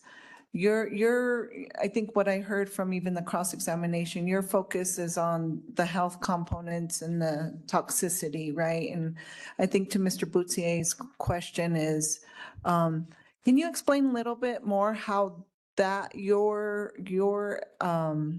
perspective and expertise fed into the development of the rule? Well, I don't know if my expertise per se with respect to my written testimony fed into the rule, but likely some of the scientific works that I've published or been a part of led to an understanding of the health risks associated with the hazards of PFAS. And I have not thoroughly read the rule. I don't know it backwards and forwards like you all probably do, but my testimony is on the health risks that can arise from exposure to the PFAS that have been well studied. Now, one thing that I didn't state in my written testimony or in my oral testimony is that when people are exposed to PFAS, they're exposed to a mixture of PFAS. There could be many hundreds of PFAS in the mixture to which people are exposed, but the vast majority of epidemiological studies that have been done can only analyze for a limited number of PFAS because of the analytical chemistry techniques that are available. And then epidemiologists do statistical associations to understand which PFAS of the PFAS they have analyzed are the ones most strongly linked to the diseases that they're exploring. That means that there may be a host of understudied PFAS that haven't been analyzed for that also have those same hazards. We just don't have the technologies today to make those links. We can't go back in time either, unfortunately. Thank you for that. That's all I have. Thank you. Chair Ely. Dr. DeWitt, thank you for being here. Oh, good morning. Thank you for being here. You talked about one of the impacts of exposure to PFAS could be hyperlipidemia. And I'm just wondering is it the impacts to the liver that is causing that, or what do you think the mechanism is for that cause? So this is not an area of toxicity that I actively study in my laboratory.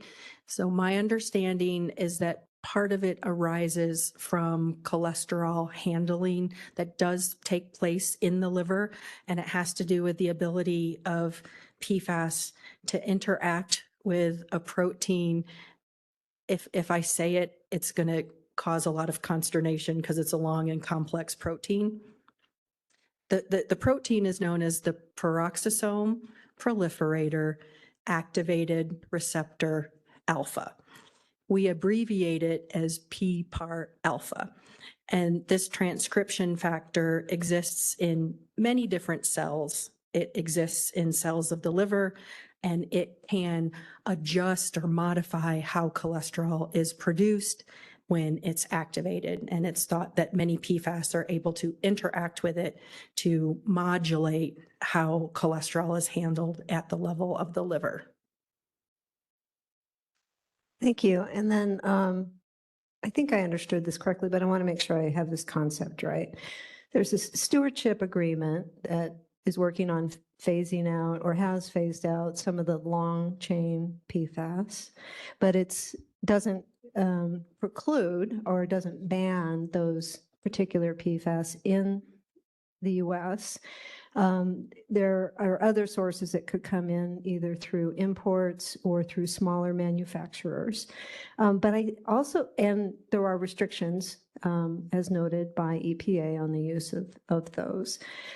But I thought you said also that shorter chain or other types of PFAS could be transformed into those long chain that can be detrimental to human health? Is that right? To my knowledge, short chain PFAS cannot be transformed into long chain PFAS. Some long chain PFAS that we consider to be precursor PFAS can degrade to both long chain and short chain PFAS. Thank you for that. And then there's this question of whether we should be regulating PFAS as a class of chemicals or as, individual chemical components. I believe you say in your testimony that it is scientifically based to regulate PFAS as a group, as a class. Could you elaborate on that more? I've been part of several different publications that have suggested that there's enough knowledge about PFAS to manage them as a class. And we, my co-authors and I, don't make specific management decisions. This is based on the science and our scientific understanding. We have a chemically based definition of PFAS that has been given by OECD. And our scientific understanding is that you could manage PFAS based on persistence alone. This is known as the P-sufficient approach, and I was co-author on a paper to describe the P-sufficient approach. Another paper upon which I was a co-author indicated that PFAS as a scientific class have additional concerns. In addition to persistence, there are concerns that some are bioaccumulative, some are highly mobile, which means that people at points distant from a point of emission can be exposed. And then some PFAS that have been studied have toxicity. So there's enough concerns about PFAS as a class that our recommendation is that entities charged with managing or regulating do so as a class based on these myriad concerns. Thank you. All right. On the platform, Member Bitzer, do you have questions of Dr. DeWitt? I actually, hang on a second. Oh, wow. There we go. I do. Just one. And it's sort of, I'm not the scientist that you are, but in personal experience, and I've done some research on this since I noticed it, but I walked through a room with a heavy perfume. Some folks have these machines that actually sort of spew out a scent in the room all day. Anyway, and it triggers me. I'm breathing heavy. Eyes start to water. Sinuses go, and so forth. And so I do some research, and I guess it's a trigger, at least for allergies. And there's some suggesting that some of these imitations of gardenias or whatever the plant is might actually be carcinogenic. Are these are those our scents, the smells that we put in products and that we wear? Do those have PFAS perhaps incorporated as well? I don't know the precise answer to that. I don't believe that PFAS produce scents that are used to make scents in products. There are some personal care products that are scented that contain PFAS, but the use of PFAS in cosmetics, I think, is more for a spreadability issue than for a scent producing issue. But I don't know. I've never been asked that question, so I've never looked into it. Okay. I'll keep digging. Thank you. All right. Member Carrasco, do you have questions of Dr. DeWitt?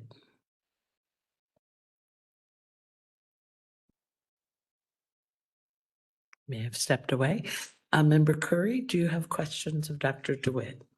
I have one kind of a side question based upon Chairman Ely's comments as far as regulatory class versus regulatory by individual PFAS.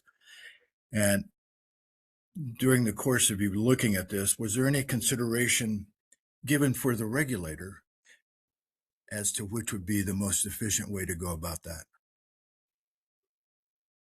I would not presume to know the regulatory environment of the state of New Mexico or any other state.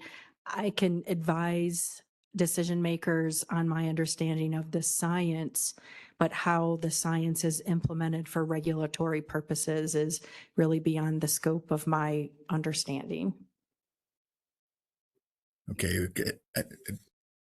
Just as, a general statement, when looking at regulations or initiating new regulations, sometimes the question that has been posed to me in the past and I've posed to others higher up any food chain that I've been into is to sometimes the quality of the regulation and the framing of the regulation will determine the buy-in of the regulation in some situations. So I guess what I'm looking for is some simplicity versus efficiency. So, but I appreciate your answer. Thank Thank you. you. All right, anything further from the board or council? Council? Thank you, Madam Hearing Officer. Good morning, Dr. DeWitt. I'd like to just spend a little bit of time on your CV that was produced.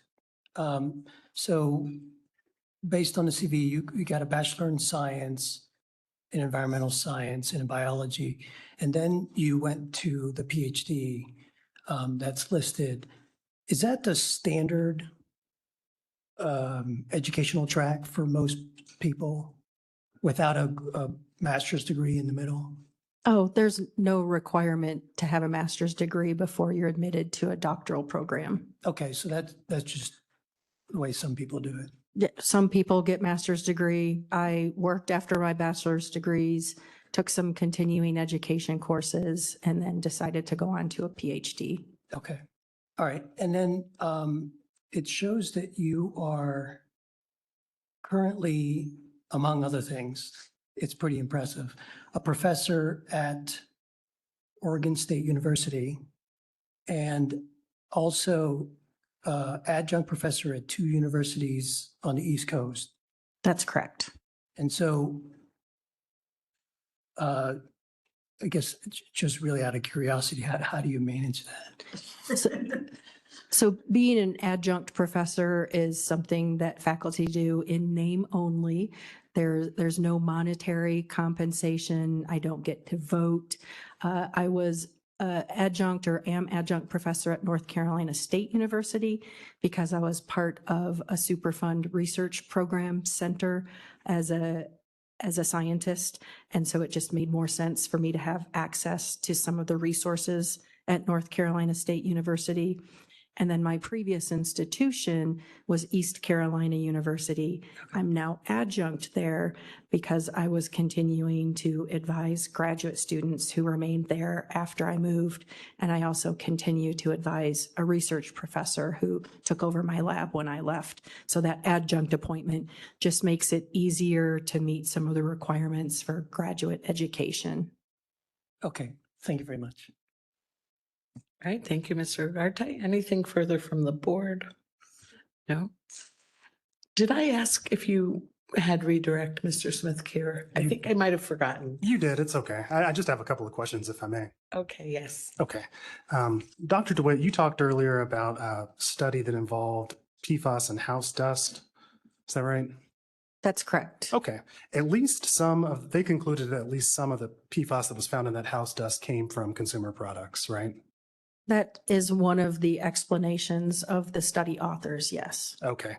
And are people directly exposed to PFAS from consumer products in their homes? They may be by handling the products, especially children, for example, who may put the products into their mouths. So if there are any leachable PFAS in those products, they can leach out of the product and contact the person handling it or mouthing it. Thank you. I have no other questions. All right, thank you. And did that raise any further questions from the board? No. Thank you very much, Dr. DeWitt. Thank you, Madam Hearing Officer, and thank you to the board. And Madam Hearing Officer, I'd like to move to admit her exhibits, Dr. DeWitt's exhibits, please. Yes, are there objections? They're admitted. Oh, Mr. Mullenberg, you have a continuing objection. Yes. Correct. I just wanted to raise the continuing objection. Thank you very much. All right, they're admitted. Mr. Smith Care. We would now like to call Dr. Ali Ling to provide technical testimony, please. Thank you.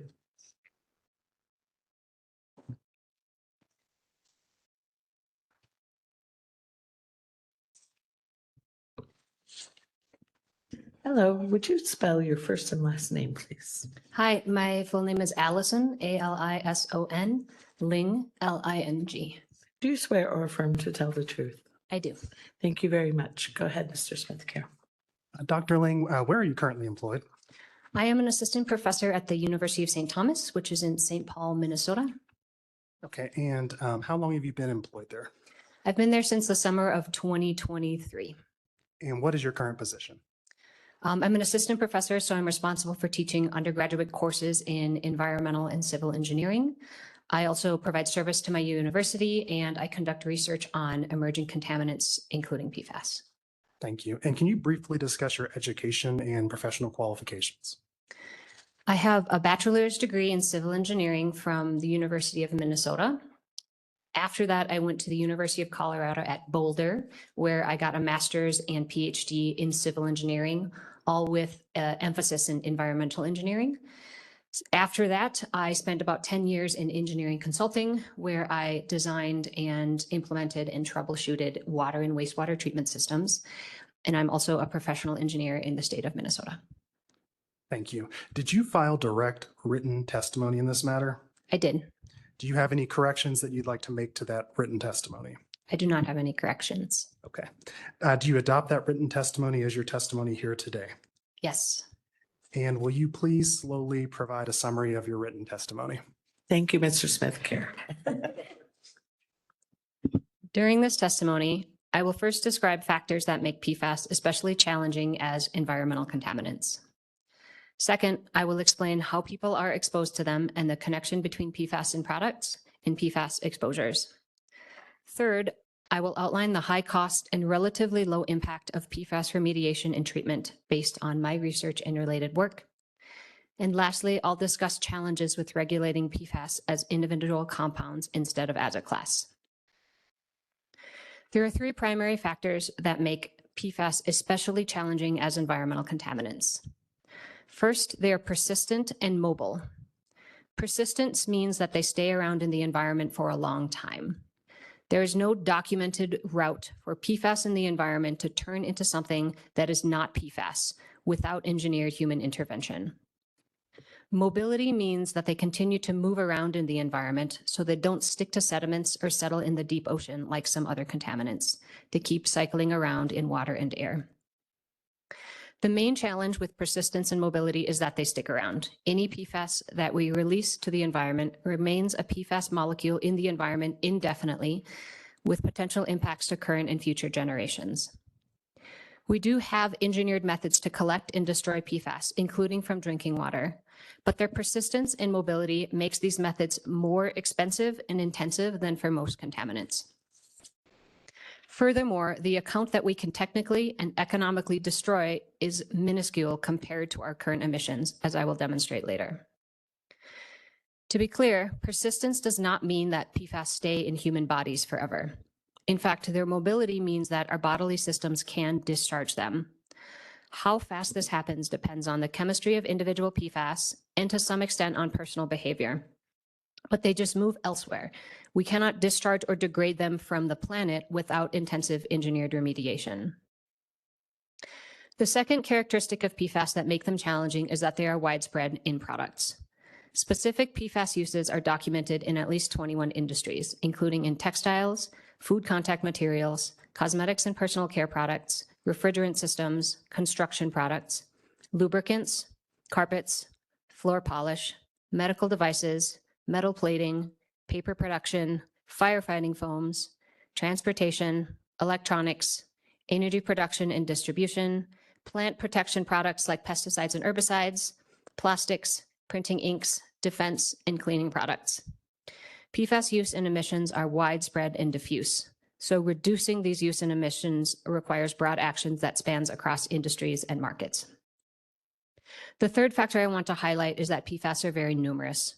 Over 10,000 compounds exist in databases, and somewhere between 200 and 500 are currently in commercial use.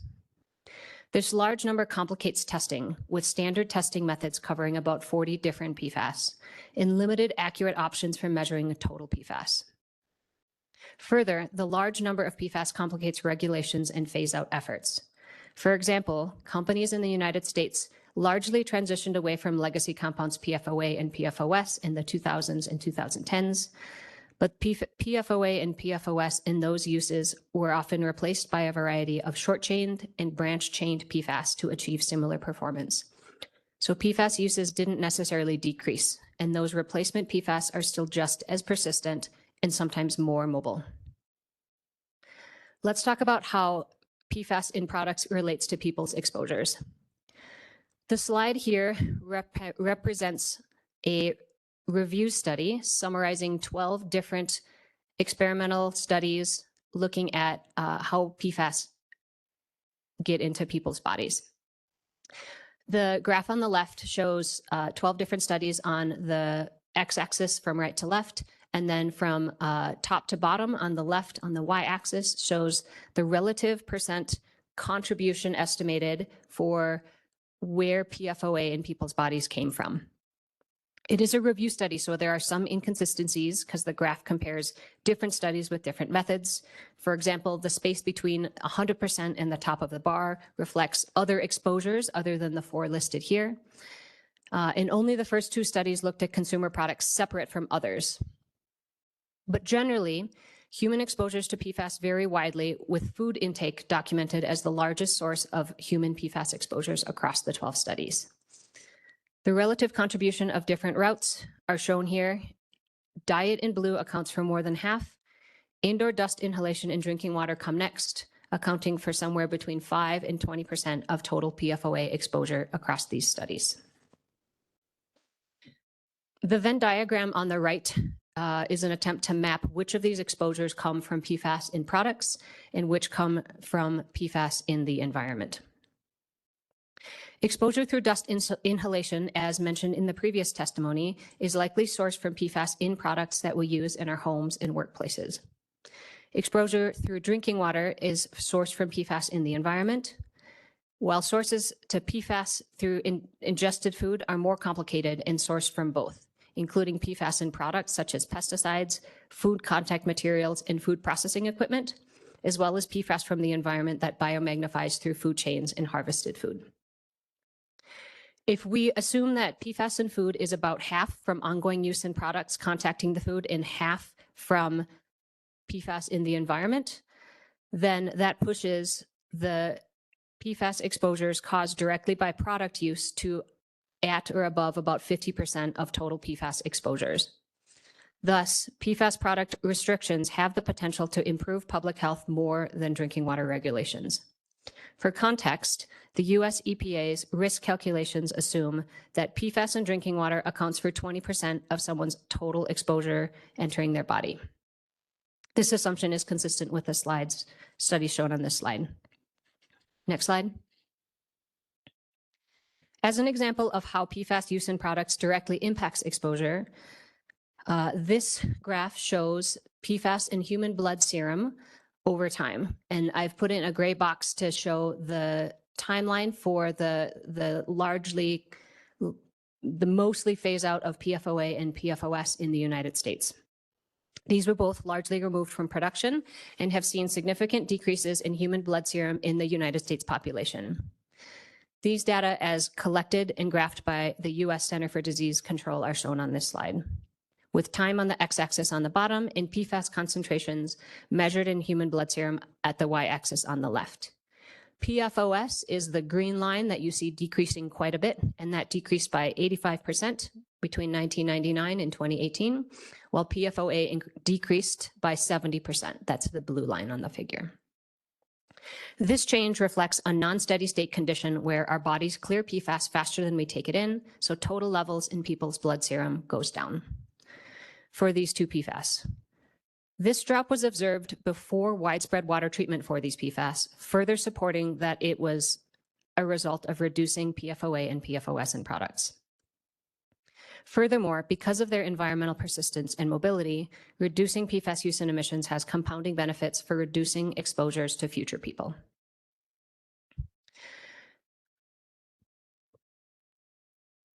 I'm going to talk now about managing PFAS after environmental release and about some of my research about PFAS remediation.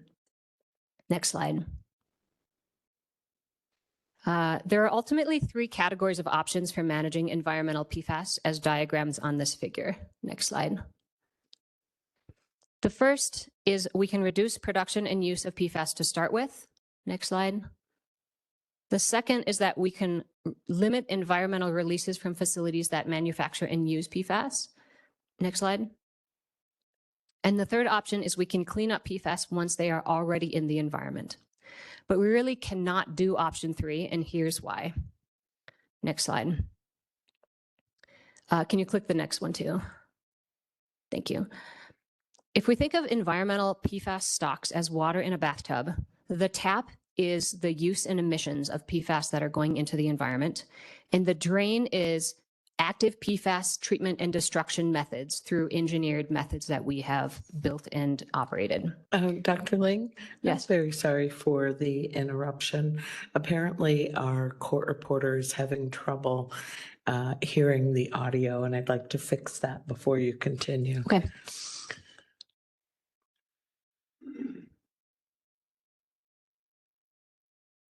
David, can you hear us?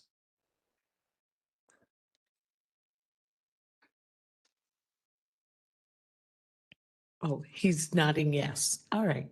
We're going to restart then? I mean, resume Dr. Ling's testimony. Okay. All right. Go ahead, Dr. Ling. Madam Hearing Officer, I got to get the PowerPoint restarted. I don't know why. Okay. Thank you, Mr. Smith-Care. Okay. Great. And then just click the next one as well here. So these 3 arrows map onto the 3 options that I just discussed. The source reduction is option 1 and 2, which is to turn down the tap going into the bathtub. If we want to keep the bathtub of environmental PFAS from overflowing, this reflects either steady state or decreasing levels of PFAS in the environment. We need to either turn down the tap to match the drain flow or increase the size of the drain to match the tap flow. So how much would managing environmental PFAS after released cost? This is the option of increasing the drain to match the tap flow. I'll walk through this in the next 2 slides. But first, a little clarification. Because there are so many PFAS and we cannot measure all of them, it becomes complicated to talk about total PFAS here. So the following analysis only applies to short chain and long chain perfluoroalkyl acids, or PFAS. This is a subclass of PFAS that includes PFOA, PFOS, and other PFAS that we regularly measure. Total global production of PFAS is about 1,000 tons per year. If the goal is to limit PFAS in the environment, treatment costs should be normalized per mass of PFAS removed and destroyed to reflect the cost effectiveness of different options. This is a more meaningful metric for environmental remediation costs than cost per volume of water or soil treated. Dr. Ling, keep it slow. Okay, thank you. All right, next slide. Because PFAS are relatively dilute in most environmental media, on the order of parts per billion or parts per trillion, costs to remove PFAS per mass are higher than for many other contaminants. This slide summarizes previous work estimating costs to remove PFAS from drinking water on the left, wastewater effluent in green, landfill leachate in orange, and wastewater biosolids in gray. The estimated cost across these environmental media is between $1 and $30 million per pound of PFAS removed from the environment. The x-axis here shows PFAS concentration in each media in parts per billion. It's on a log scale, which means that each mark to the right reflects a 10 times increase in concentration. Next slide. And I've added some markers here to show the parts per 1 part per billion and 1 part per million. The arrow here shows the direction of which is more dilute and which is more concentrated. So you can see that there's a negative correlation here where media that has more dilute or lower PFAS concentrations have higher costs per mass of PFAS addressed than more concentrated streams. This makes sense because as a water treatment engineer, if I'm treating water, it generally costs a similar amount per volume of water that I'm treating. If that water has a lot of PFAS in it, I'm getting to more PFAS with a certain volume of water that I'm treating than if the water has less PFAS in it.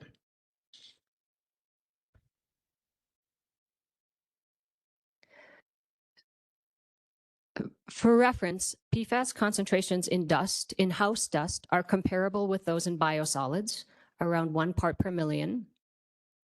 Concentrations in products with intentionally added PFAS often exceed 100 parts per million, which is the right dashed line on this figure.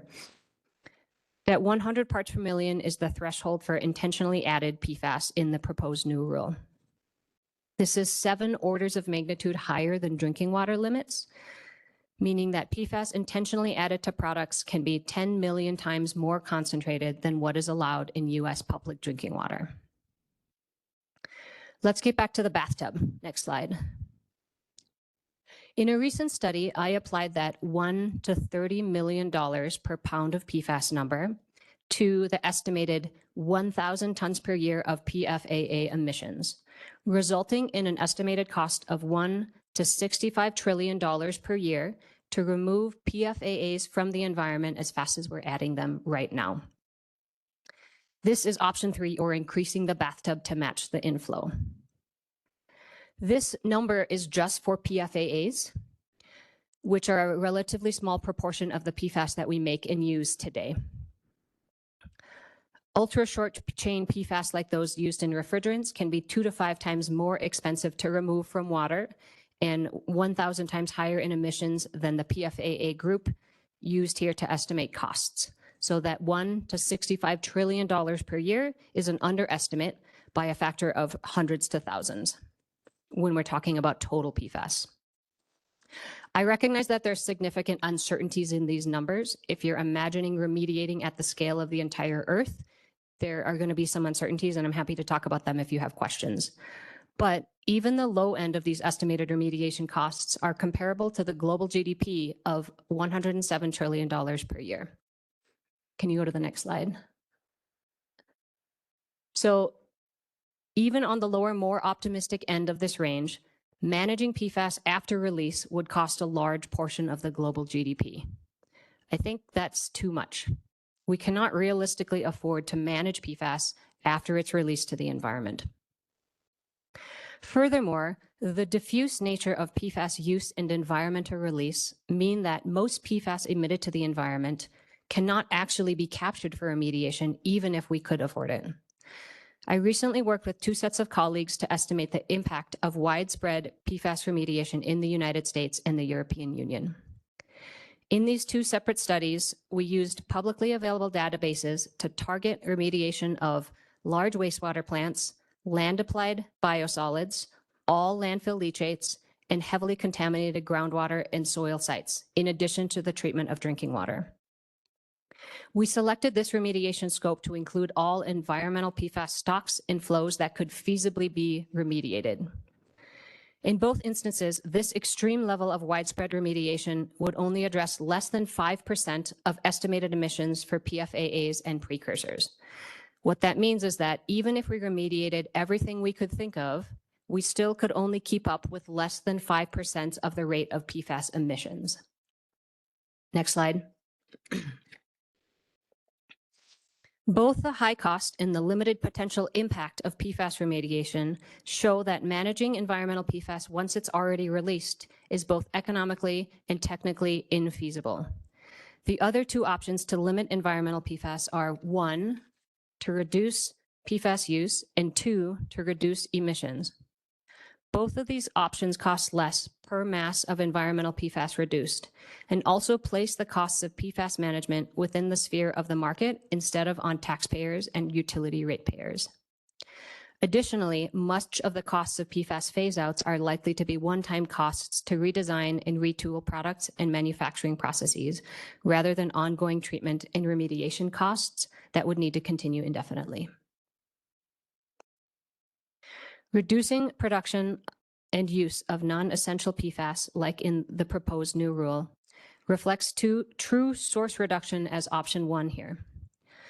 While some PFAS uses are considered essential use or currently unavoidable use, many are non-essential and have readily available alternatives.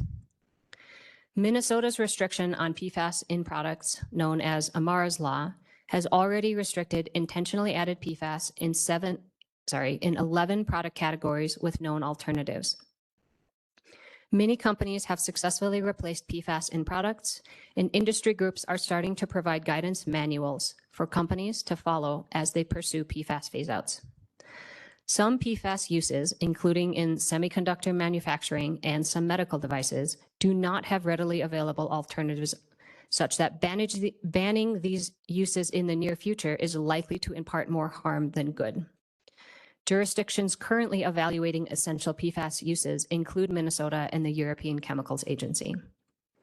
These evaluations are complicated by the fact that what is essential will change as alternative chemistries and applications are developed.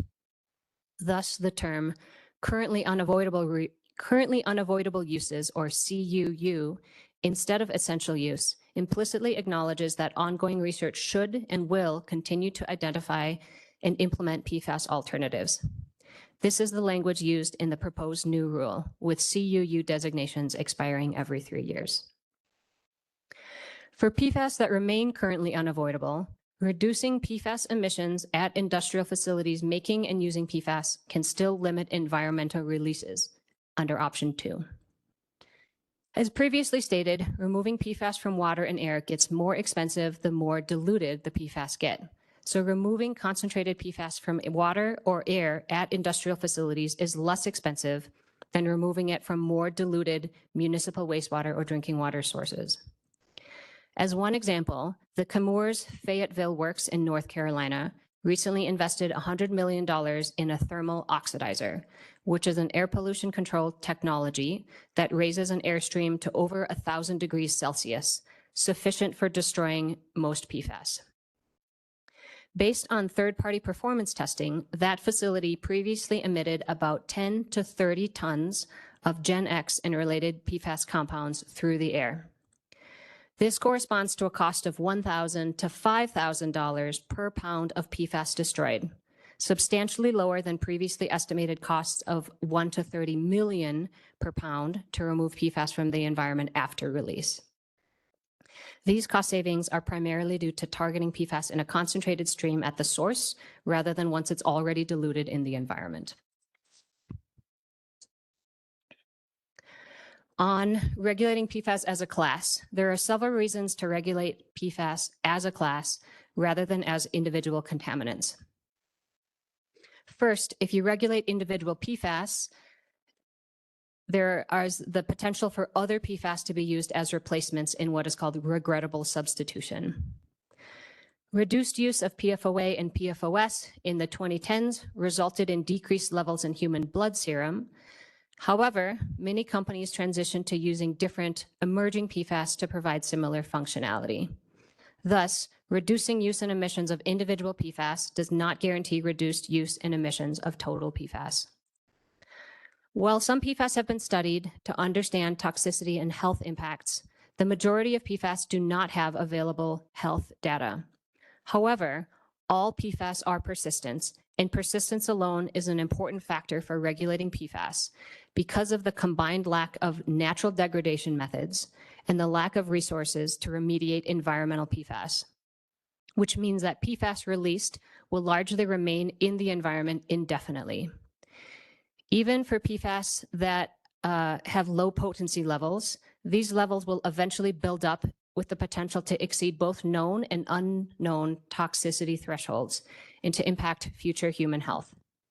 It may take decades to centuries, but the irreversibility of this accumulation means that once human health impacts from this persistent chemicals occur, it is too late to remove them from the environment. Another risk of regulating individual PFAS instead of as a class is ongoing transformations. While PFAS are persistent and do not have natural mechanisms to turn them into non-PFAS, some do transform into other PFAS in the environment. For example, while PFOA and PFOS production has mostly been phased out in the US, there are still significant amounts of both compounds released to municipal wastewater, likely as a combination of both legacy sources and the fact that PFOA and PFOS are terminal end products for precursor PFAS that are still in use today. These transformations can reflect splitting molecules apart or removing or replacing specific atoms or groups of molecules. The transformation products are still PFAS, still persistent and mobile, and still problematic. This transformation complicates both regulation and environmental measurements by increasing the number of specific PFAS that might arise from the use of just one PFAS.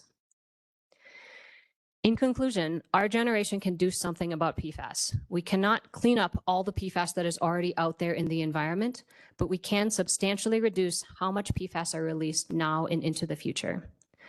Turning down the tap on the bathtub of environmental PFAS requires 1, reduction of PFAS use, especially in non-essential applications, and 2, reduction of PFAS emissions at the site of use for applications where they still do more good than harm, like currently unavoidable uses. These actions can have a greater health benefit to both current and future people than environmental remediation and drinking water treatment. Thank you. Thank you, Dr. Ling. Madam Hearing Officer, this witness is now available for questions. Thank you very much. Mr. Mullins or Ms. Saluja? Thank you, Madam Hearing Officer. Dr. Lee, thank you for your testimony today.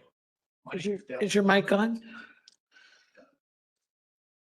Is that still not working? I don't think so.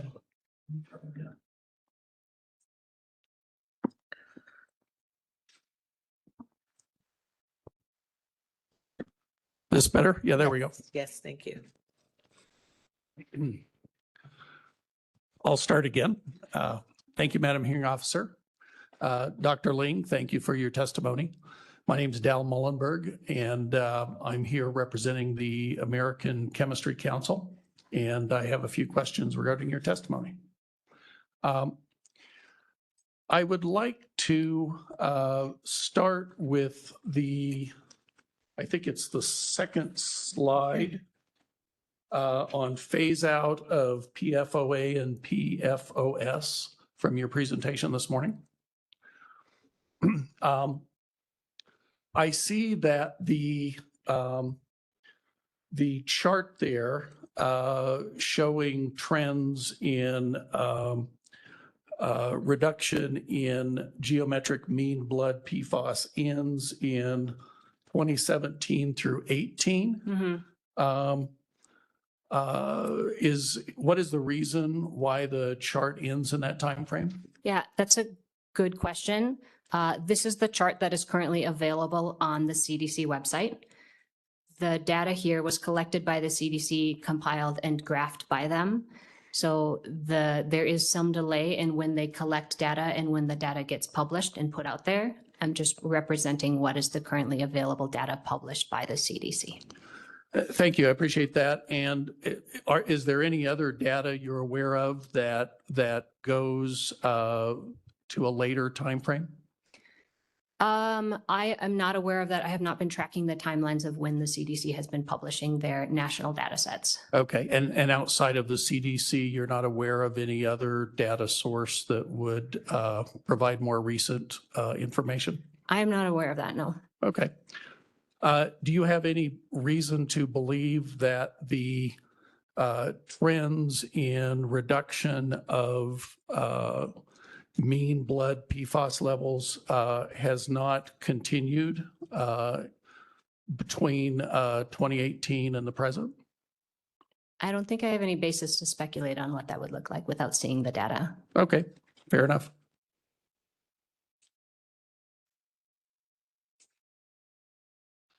And I know the title to this slide references the phase out of PFOA and PFOS. The chart talks about a couple of other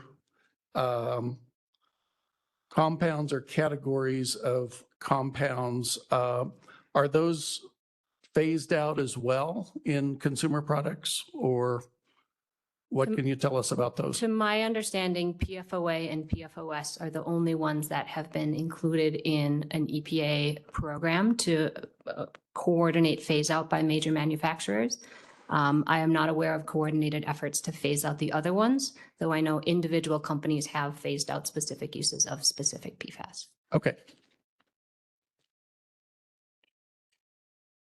So going to your testimony on page 2, you talk about factors that make PFAS especially challenging as an environmental contaminant, and you reference persistence and mobility. Do you recall that? Mm-hmm. Are there other factors as well, or are you really focused on persistence and mobility as it relates to your testimony?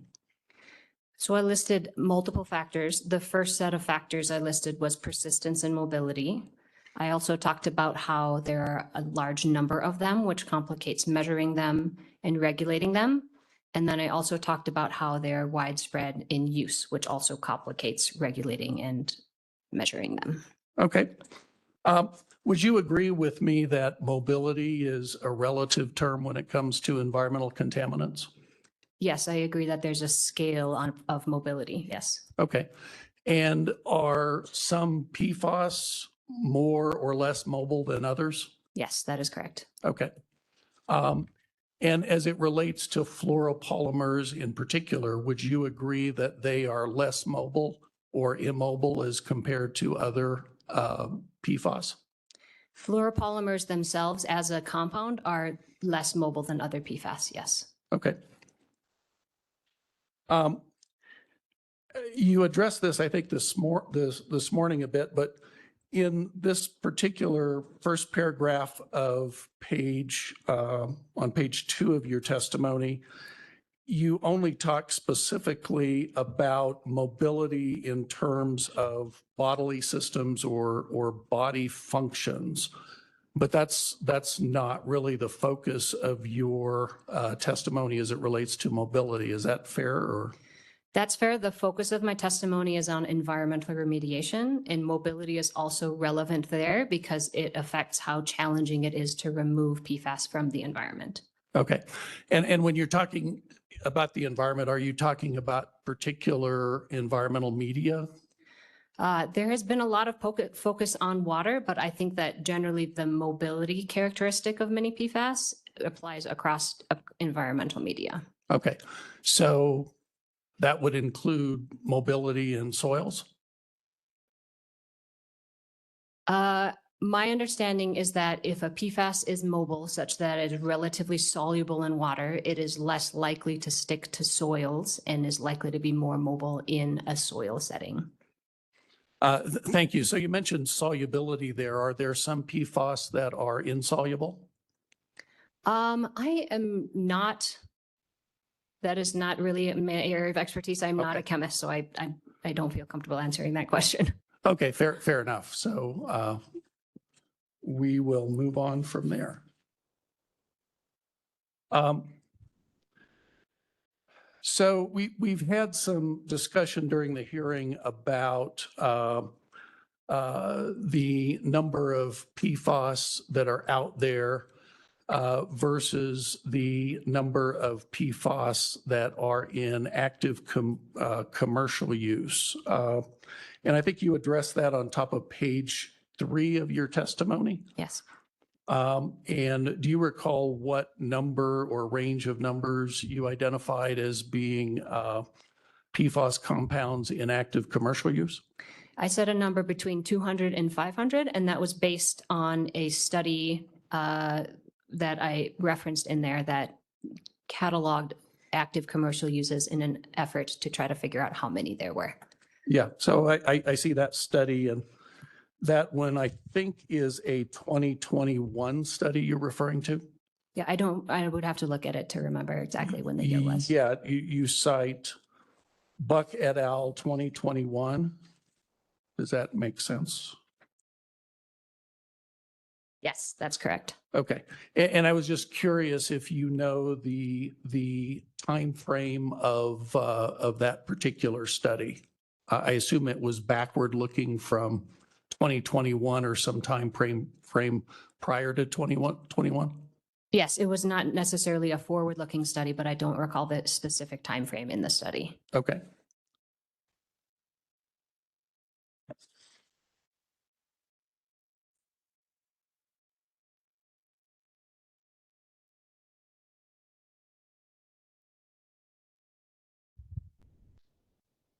On page 6 of your testimony, you reference a figure of 1,000 metric tons per year of production of PFAS. Do you recall that? The figure is 1,000 tons per year, and it's estimated emissions of PFAS, Okay. global emissions. Okay, yeah, your testimony said, I'm just reading a sentence, total production of PFAS is about 1,000 metric tons per year. Did Okay. you intend to say emissions then, or? I apologize. I did intend to say emissions. Okay. And is that that number is a global number? That is a global estimate. It's from a study published in Science by Mariana Ivich at the EPA and collaborators. Okay. And do you recall the time frame for that study or reference? Yeah, I believe that was, it's a review paper, and I believe that that number is intended to be a relatively current number. Okay. Do you have, well, are you aware of any production of PFAS in New Mexico? That is not my area of expertise, so I am not, but that Okay. does not mean that there are not any. Okay.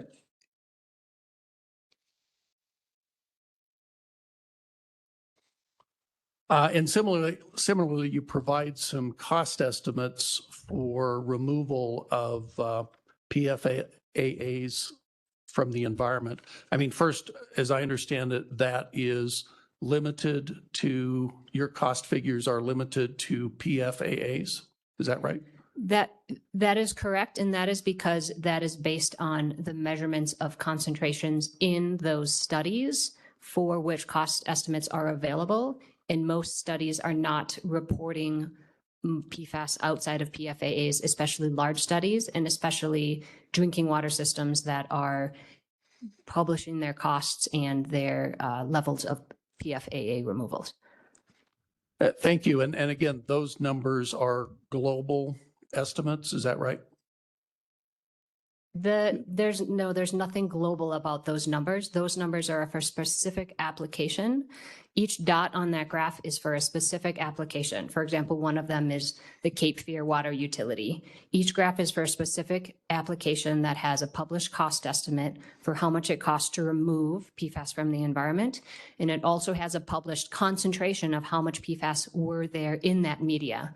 So that cost per mass number for each specific application is the cost of implementing the PFAS remediation divided by the total mass of PFAS that was removed and destroyed during that application.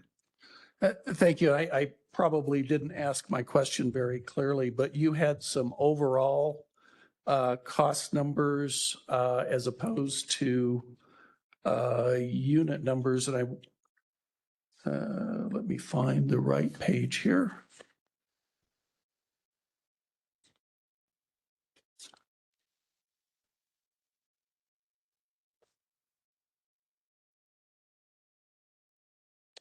Yeah, I was referring to your statement on page 7 where you say you applied the cost per pound of PFAS removed to the estimated 1,000 tons per year of emissions, resulting in an estimated cost range of 1 to 65 trillion.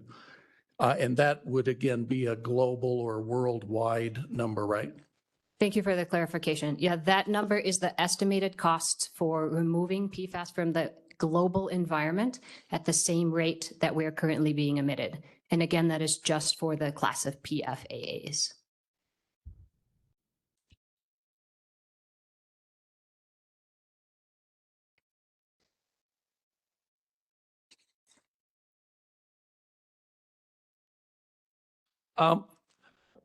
one of your exhibits is Exhibit 35, and I'm going to ask you a question or two about that. Do you recall which exhibit I'm referring to? I don't know the exhibits by number, so if you can tell me which Yeah. one it is, that would help. Yeah, will do. That is it's the EU, it's a long EU document. Yes, okay. Okay, okay.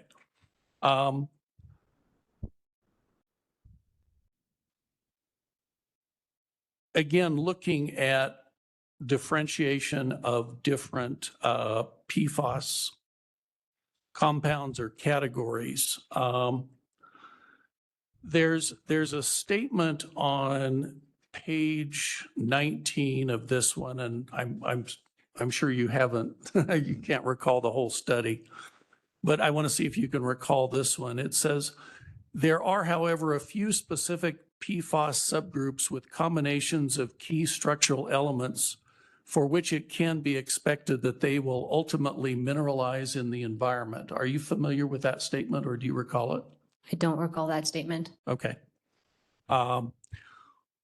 Does that statement indicate, however, that there are some categories, this talks about subgroups and combinations, that would in fact ultimately mineralize in the environment and therefore no longer be mobile or otherwise a threat in the environment?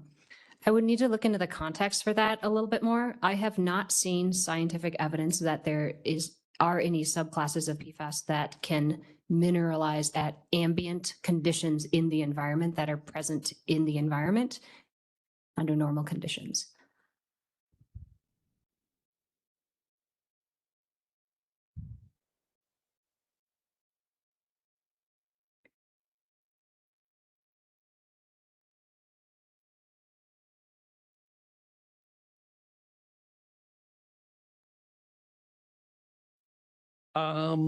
Sorry, I'm jumping around here, but I'm going to go back to page 3 of your written testimony.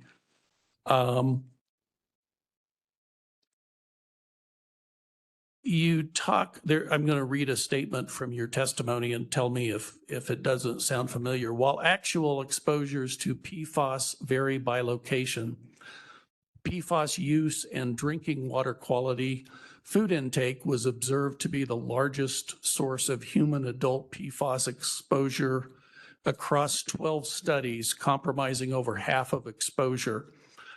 Would you agree with me that those studies were solely related to non-polymeric PFAS?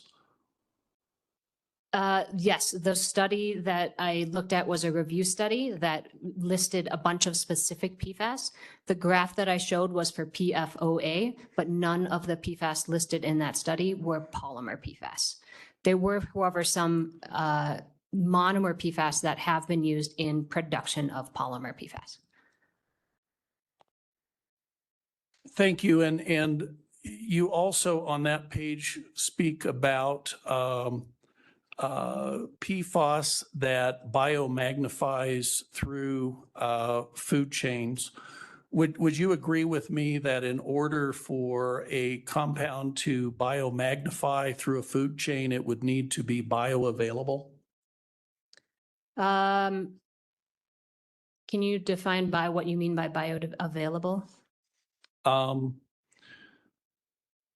As I understand the term, and you can help me define it, it's something that essentially is absorbed or available in the body cells and such. I may not be defining that very Okay, well. and I am also not a toxicologist, so Okay, I don't okay, fair exactly enough. know what bioavailable means. My understanding of bioaccumulation is that it is a function of compounds that stick to certain things in living things and then can accumulate there in concentrations in excess of what is coming into that person. Thank you. You've done a much better job than my, my attempt there. Do you have an understanding regarding whether fluoropolymers are bioavailable? I do not.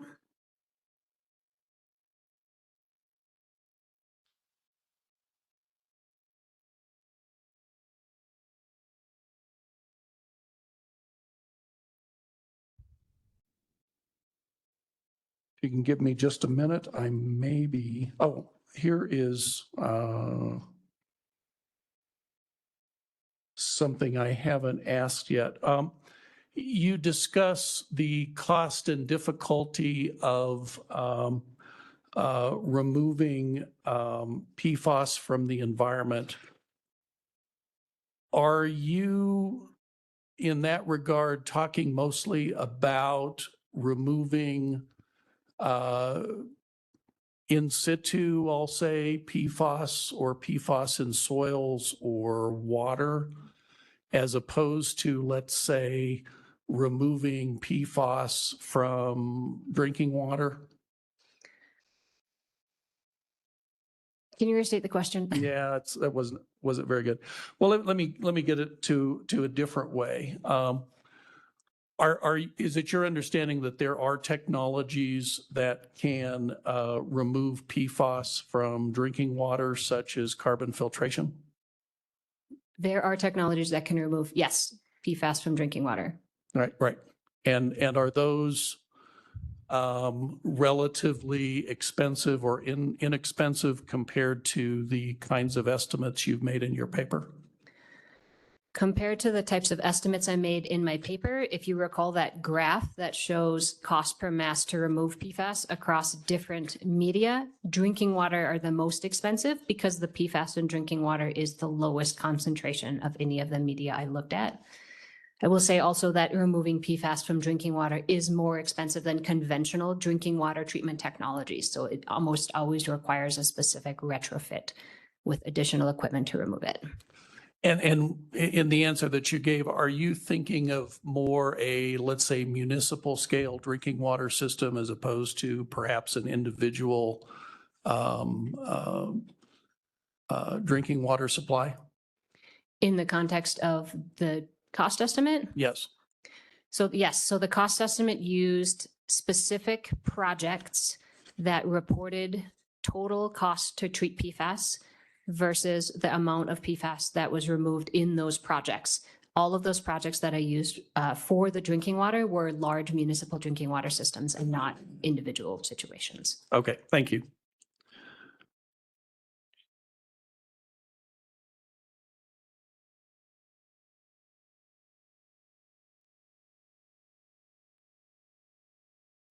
I believe that's all I have. Thank you, Dr. Ling. Thanks. All right, thank you very much, Mr. Mullenberg. I think unless Ms. Viebeck, you have just a few questions, we could break for lunch a little early. I have about a page worth. I think I'll defer to the wider group.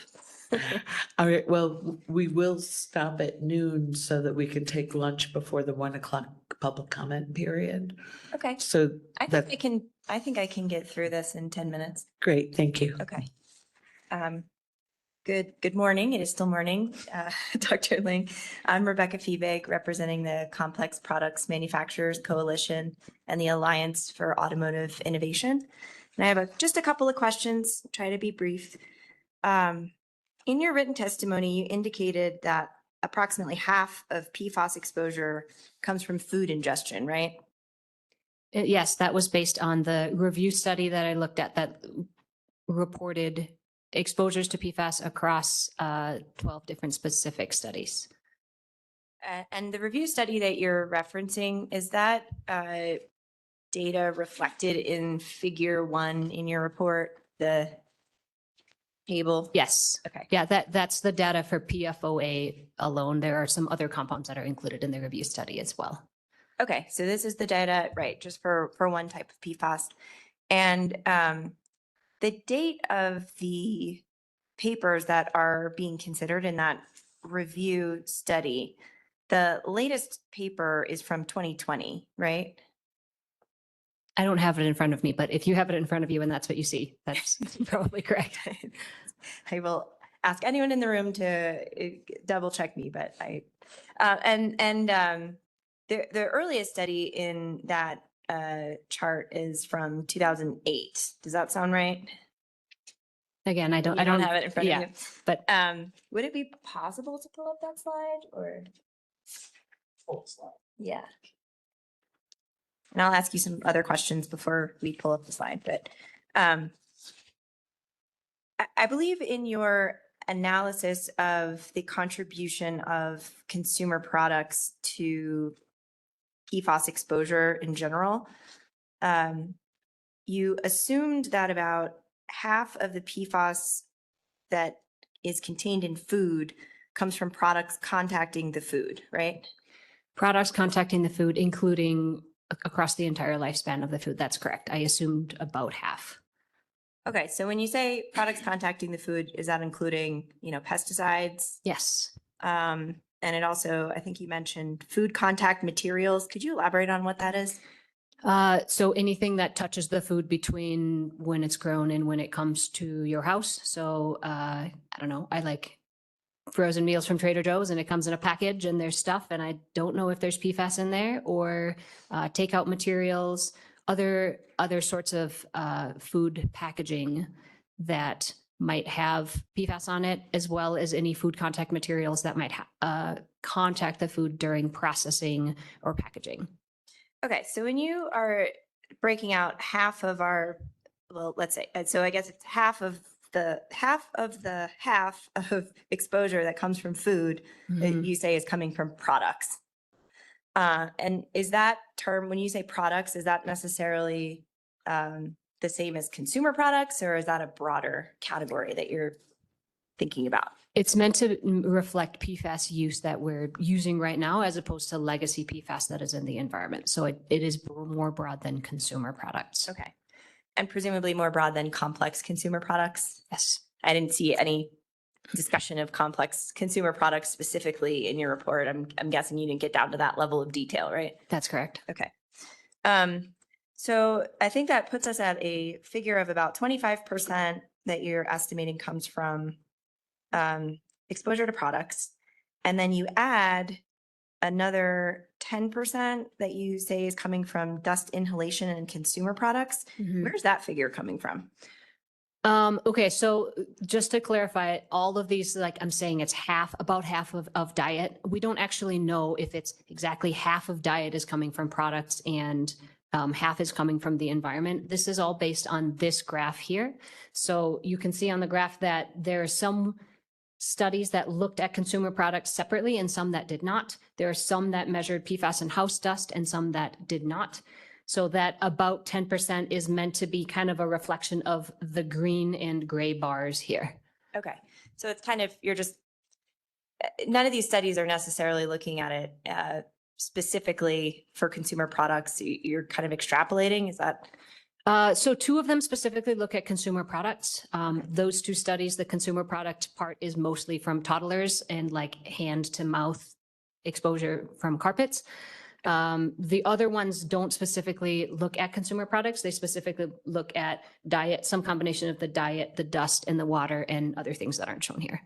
Okay. And the two consumer product focused studies, are those the first two on the left? That's right. The ones with the gray bars shown. Okay. And that first one, that's from 2008, right? Mm-hmm. And you said that was primarily focused on carpets? Yes. And that was for toddlers. So if you had an adult one there, it would look slightly different. Presumably because the toddlers are in closer contact with the carpet? Yeah. Okay. And that second study is from 2009, right? Mm-hmm. Have you seen any more recent data discussing specifically what the exposure pathway is from consumer products? I think the discussion of household dust and whether or not that comes from consumer products, Dr. DeWitt talked a little bit about that as well. I think that is relevant here, but I'm not a toxicologist, and so I'm not following this area as closely as some. This review study is one of the main sources I have. There are a couple other review studies that I look at. But I am not aware of studies that are specifically looking at exposure due to consumer products since Okay. then. And I think you say in your written testimony that these are nationwide estimates, right? These are not New Mexico specific, right? These are not nationwide. These are specific studies that were conducted in specific locations. I don't think any of them are meant to reflect a nationwide exposure. And I think you say in your report, exposures will vary by location, right? That's correct. So you haven't done an analysis of the potential exposure pathways in New Mexico specifically, right? That's correct. I think I heard today, I just want to clarify whether this was a change in position or if there's a consistency here, or maybe I just misheard. But I think I heard today that your estimate was that 50% of PFAS exposure is coming from product use. And I thought in your report that figure was at 35%. So I just wanted to, did I mishear? Yeah. Or did we change calculation? What happened? Yeah, I don't have the written testimony with me, and that question of, how much of the diet comes from products and how much of it comes from environment, we could probably talk all day about that, or not, because there haven't really been studies on that. So it is possible that I said slightly different numbers there. I think, whether it's 35 or 50%, it's still significant, and it's still more than drinking water exposures. Okay.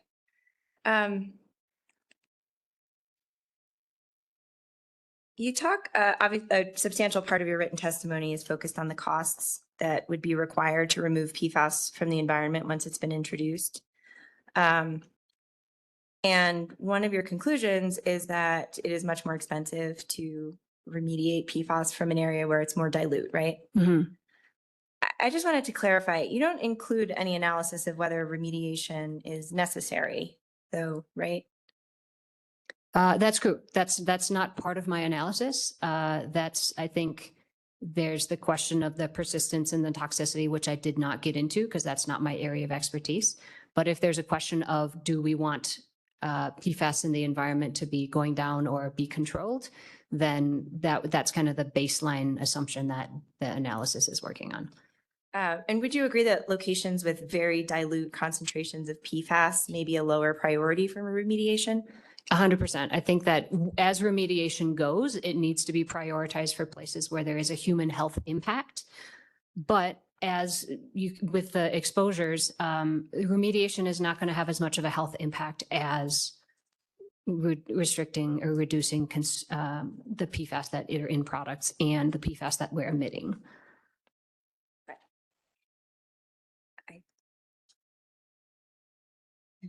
With 2 minutes to spare, thank you very much. Okay, thanks. Great, thank you, Ms. Feebeck. We have come upon the noon hour. It's time for our lunch break. When we return at 1. Oh, Mr. Boutsier. All right, well, thank you very much. Let's come back at 1 for public comment.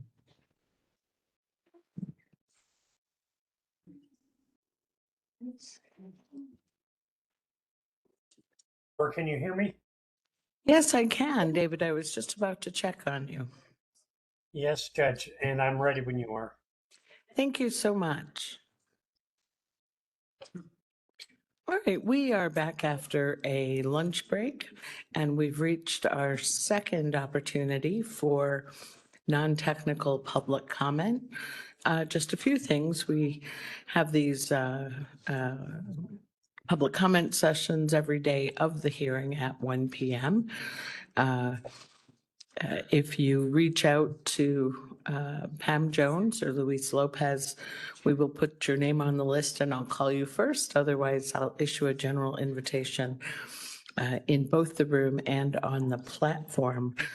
Please collect your thoughts. I will take your oral comment only once, but you are free to submit as much written comment as you would like before we adjourn the hearing. The hearing is being recorded and transcribed by David Lee and is also being interpreted between English and Spanish and English. Ms. O'Grady, would you describe that, please? Yes, Madam Hearing Officer. Good afternoon. We are offering interpretation services for the public comment period as well. So if you are online and would like to make a comment in Spanish, please let us know. Buenas tardes a todos y sí estamos aquí disponibles para brindarles interpretación en español. Si quieren hacer un comentario público, si pueden ser tan amables de dejarnos saberlo en el chat y así estamos listos para interpretarle cuando le toque. Thank you. Gracias. Thank you, Ms. O'Grady. So let me check first in the room. Is there anyone in the room who has not yet offered public comment and who would like to do that during this session? There will be other sessions. I see no hands. Now let me turn to the platform. Is there anyone on the platform who would like to offer public comment during this session? Please raise your digital hand.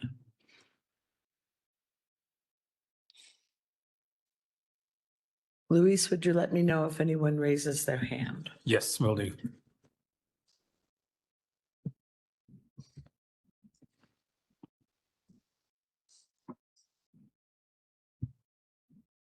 No one at this time, Madam Hearing Officer.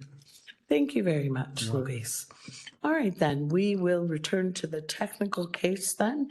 Dr. Ling was being questioned when we broke for lunch. Dr. Ling, will you join us up here at the front again, please?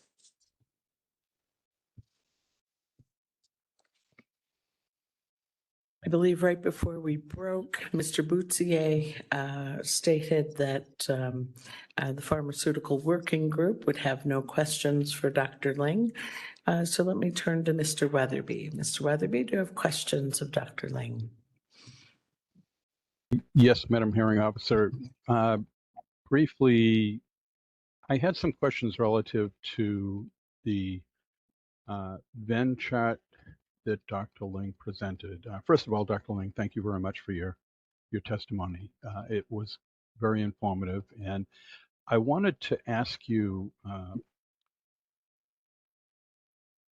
the Venn diagram you had, I believe it's on page 4 of your written testimony. It describes, well, it delineates drinking water ingestion, food ingestion, consumer products, and dust inhalation. I just want to make sure I understand it correctly. When you're talking about drinking water ingestion, are you just talking about actual drinking water that comes from municipal systems or private wells versus water that is involved in the production of food, such as crop development? Yeah, I'm referring to water that people are drinking in the form of water as opposed to in the form of something else. Okay. And as it relates to food ingestion, are you in your written testimony, you speak about groundwater and surface water. Are you taking into account water that is used in the production of crops? In terms of the amount of PFAS in food that is sourced from the environment? Correct. Yeah, I think that would be included in PFAS that ends up in food that comes from the environment. So on that Venn diagram, would that be contained in that segment in the middle that speaks to food ingestion? Yes, I think anything that eventually goes into food that people eat is what I'm considering would be in that diet portion that is partially sourced from PFAS in products and partially sourced from PFAS in the environment. Okay, and in the environment, you mean, I know I'm repeating myself, but it's in the actual production of food. Obviously, it needs irrigation and things of that nature. So you'd be talking about that type of production as well? Yes, anything that is from the environment that gets onto food or where there's PFAS from something that is already present in the environment gets into food that people eat. That's what I'm referring to as PFAS from the environment that's contributing to PFAS in people's diets. And does that push the percentage over the 50%? You mentioned the dust inhalation and consumer products composing about half. If you were breaking it down, how does that impact the percentages that you spoke of? I wouldn't change how I would break it down. Again, there's a lot of uncertainty regarding where the PFAS in food exactly comes from. We know that some of it comes from products and some of it comes from the environment. So for the purpose of this testimony, I just cut it in half and said, we don't really know in any more detail than that because it hasn't been definitively studied. So I wouldn't say that adding specific items into one bucket or the other is going to change the outcome very much. Because there's a lot of uncertainty to start with, just because that has not been studied in detail. Including production of food, not just consumption, but the actual production before it gets to the consumer. Yeah, so the consumption of food that people eat that has PFAS in it, I'm saying that PFAS comes from a lot of places, including part of the growth, the production, the processing, the delivery. All of that is contributing to PFAS in people's food that is partly sourced from the environment and partly sourced from products. Okay, and just for a little drilling down a little deeper, would that also include the generation of food that's consumed by cattle that ends up in the food chain of humans? Yeah, anything any route by which PFAS get into food that is consumed by humans, that's all meant to be included in that diet category. I didn't include a comprehensive list because it's a very long list and we don't necessarily know everything that's in that list or the relative contribution of everything in that list. But me considering that diet, putting it in the middle of the Venn diagram, that's meant to include anything that gets into the food that people are eating by any route. Well, thank you very much. And that was all I had, Madam Hearing Officer. I really appreciate the testimony of this witness. Thank you. Thank you, Mr. Weatherby. Is there redirect? Mr. Smith-Carey? I have no redirect, Madam Hearing Officer. Thank you. I'll turn to the board. Vice Chair Sweeney, do you have questions? Yes, Madam Hearing Officer, a couple questions. Thank you, Dr. Ling, for your testimony.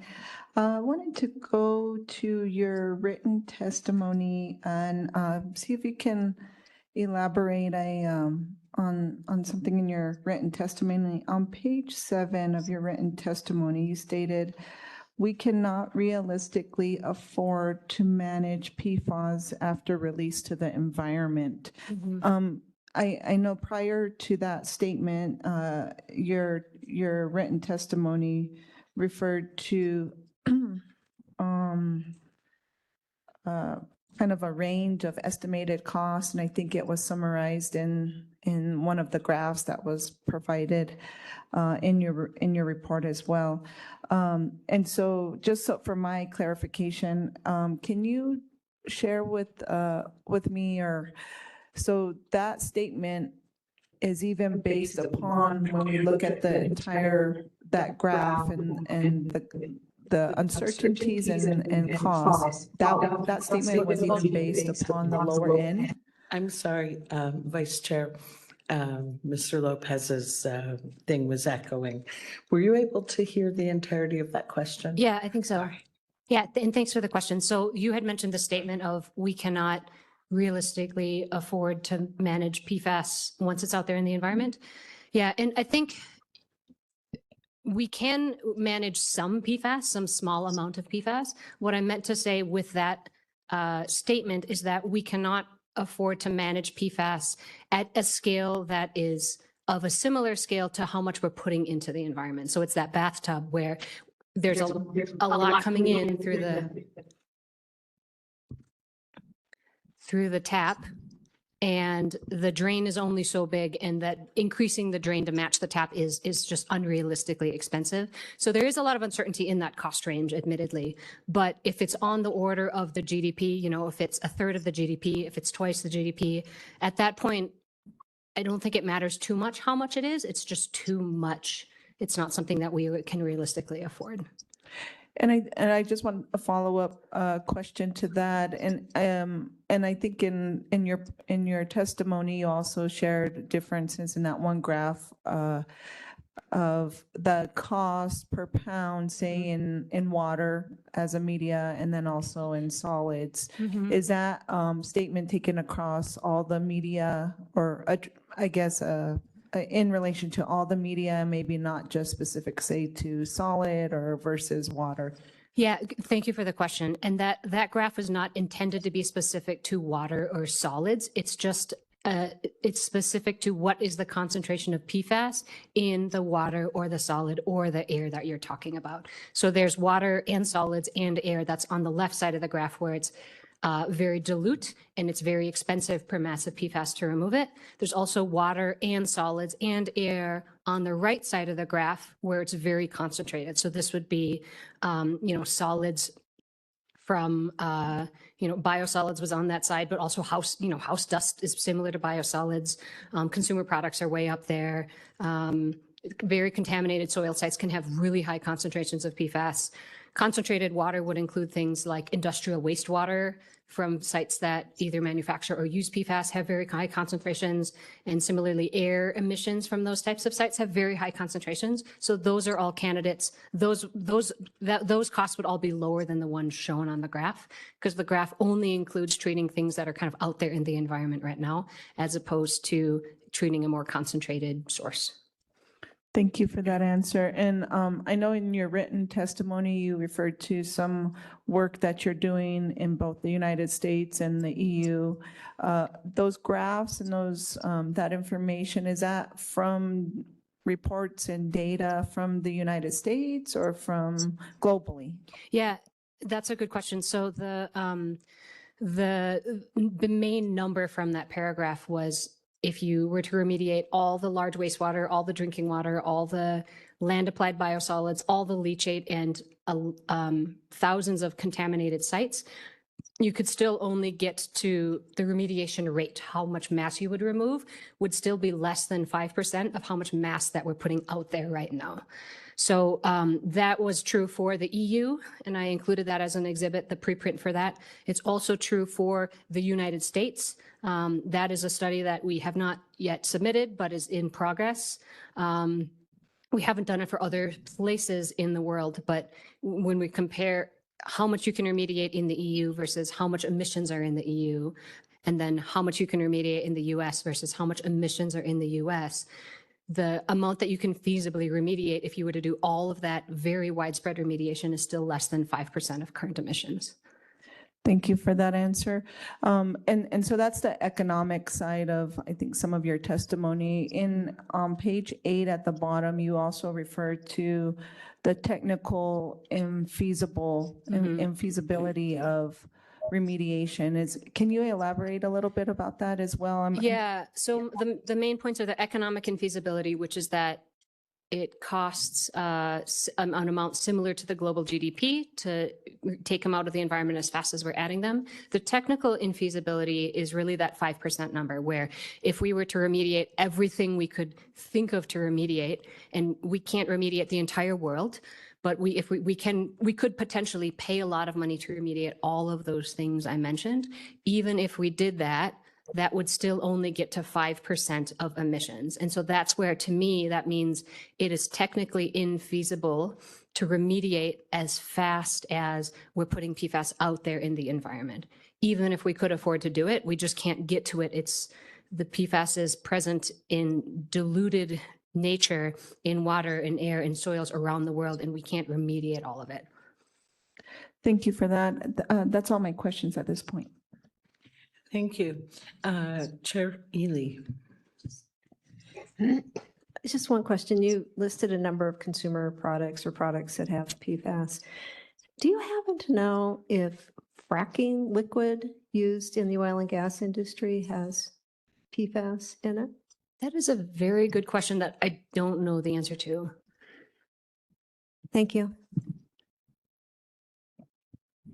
On the platform, Member Bitzer, do you have questions of Dr. Ling? I do, if I can push my buttons properly. Yeah, thank you. Early on, we heard about $100 million facility that would put PFAS to a high temperature, 1,000 degrees centigrade, was it? So it's about 1,832 degrees Fahrenheit. And you said it would get rid of most, is that the preponderance, most of the PFAS? I guess it doesn't get all of it. Some of it's super high temperature resistant. And then what does it turn it into? And does that need to get captured? Yeah, the reason that I said most is because the way that the chemical analyses that we have available to measure PFAS in water and air, there's just a lot of uncertainty around them, such that we can't necessarily close the mass balance to say definitively we have destroyed all PFAS into something that's not PFAS.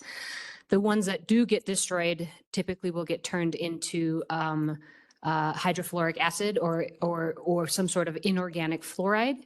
And then there's often some sort of a corrosion concern in those types of installations because hydrofluoric acid is a very acidic acid. There's not usually a ton of it because PFAS is usually present at low concentrations.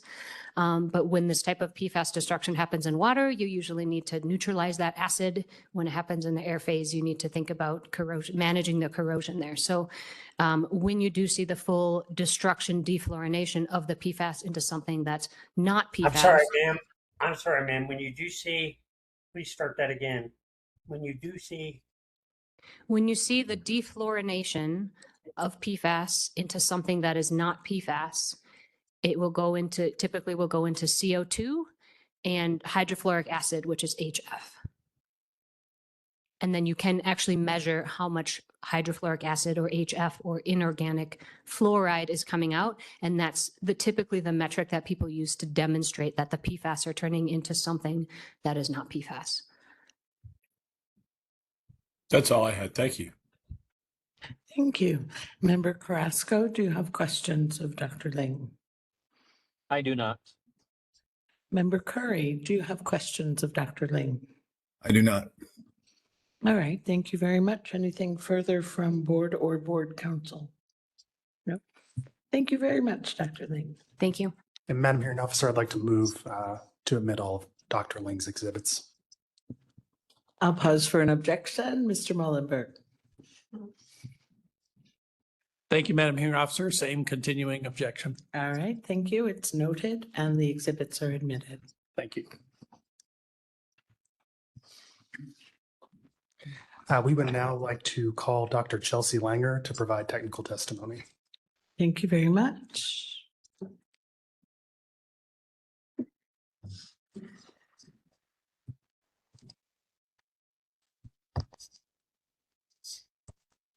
Dr. Langer, would you spell your first and last name, please? Sure. It's Chelsea Langer,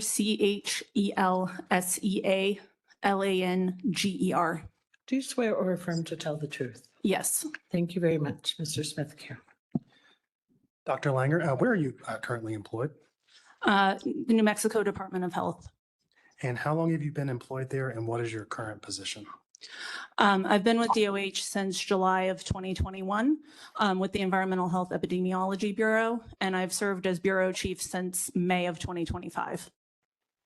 Thank you. And can you briefly describe your education and your professional qualifications? Yes.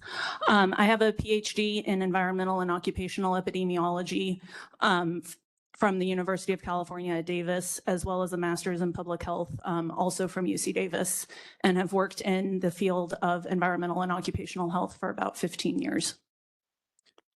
Thank you. Did you file direct written testimony on this matter? Yes. Do you have any corrections that you'd like to make to that written testimony? Do you adopt that written testimony as your testimony here today? Yes. And now will you please provide us with a summary of your written testimony, going slowly for the court reporter? Yes. So I present this testimony in support of the department's petition and revised proposed new rule.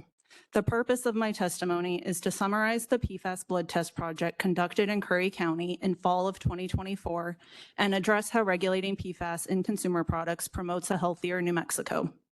Dr. Langer, a little more slowly. Okay, thank you.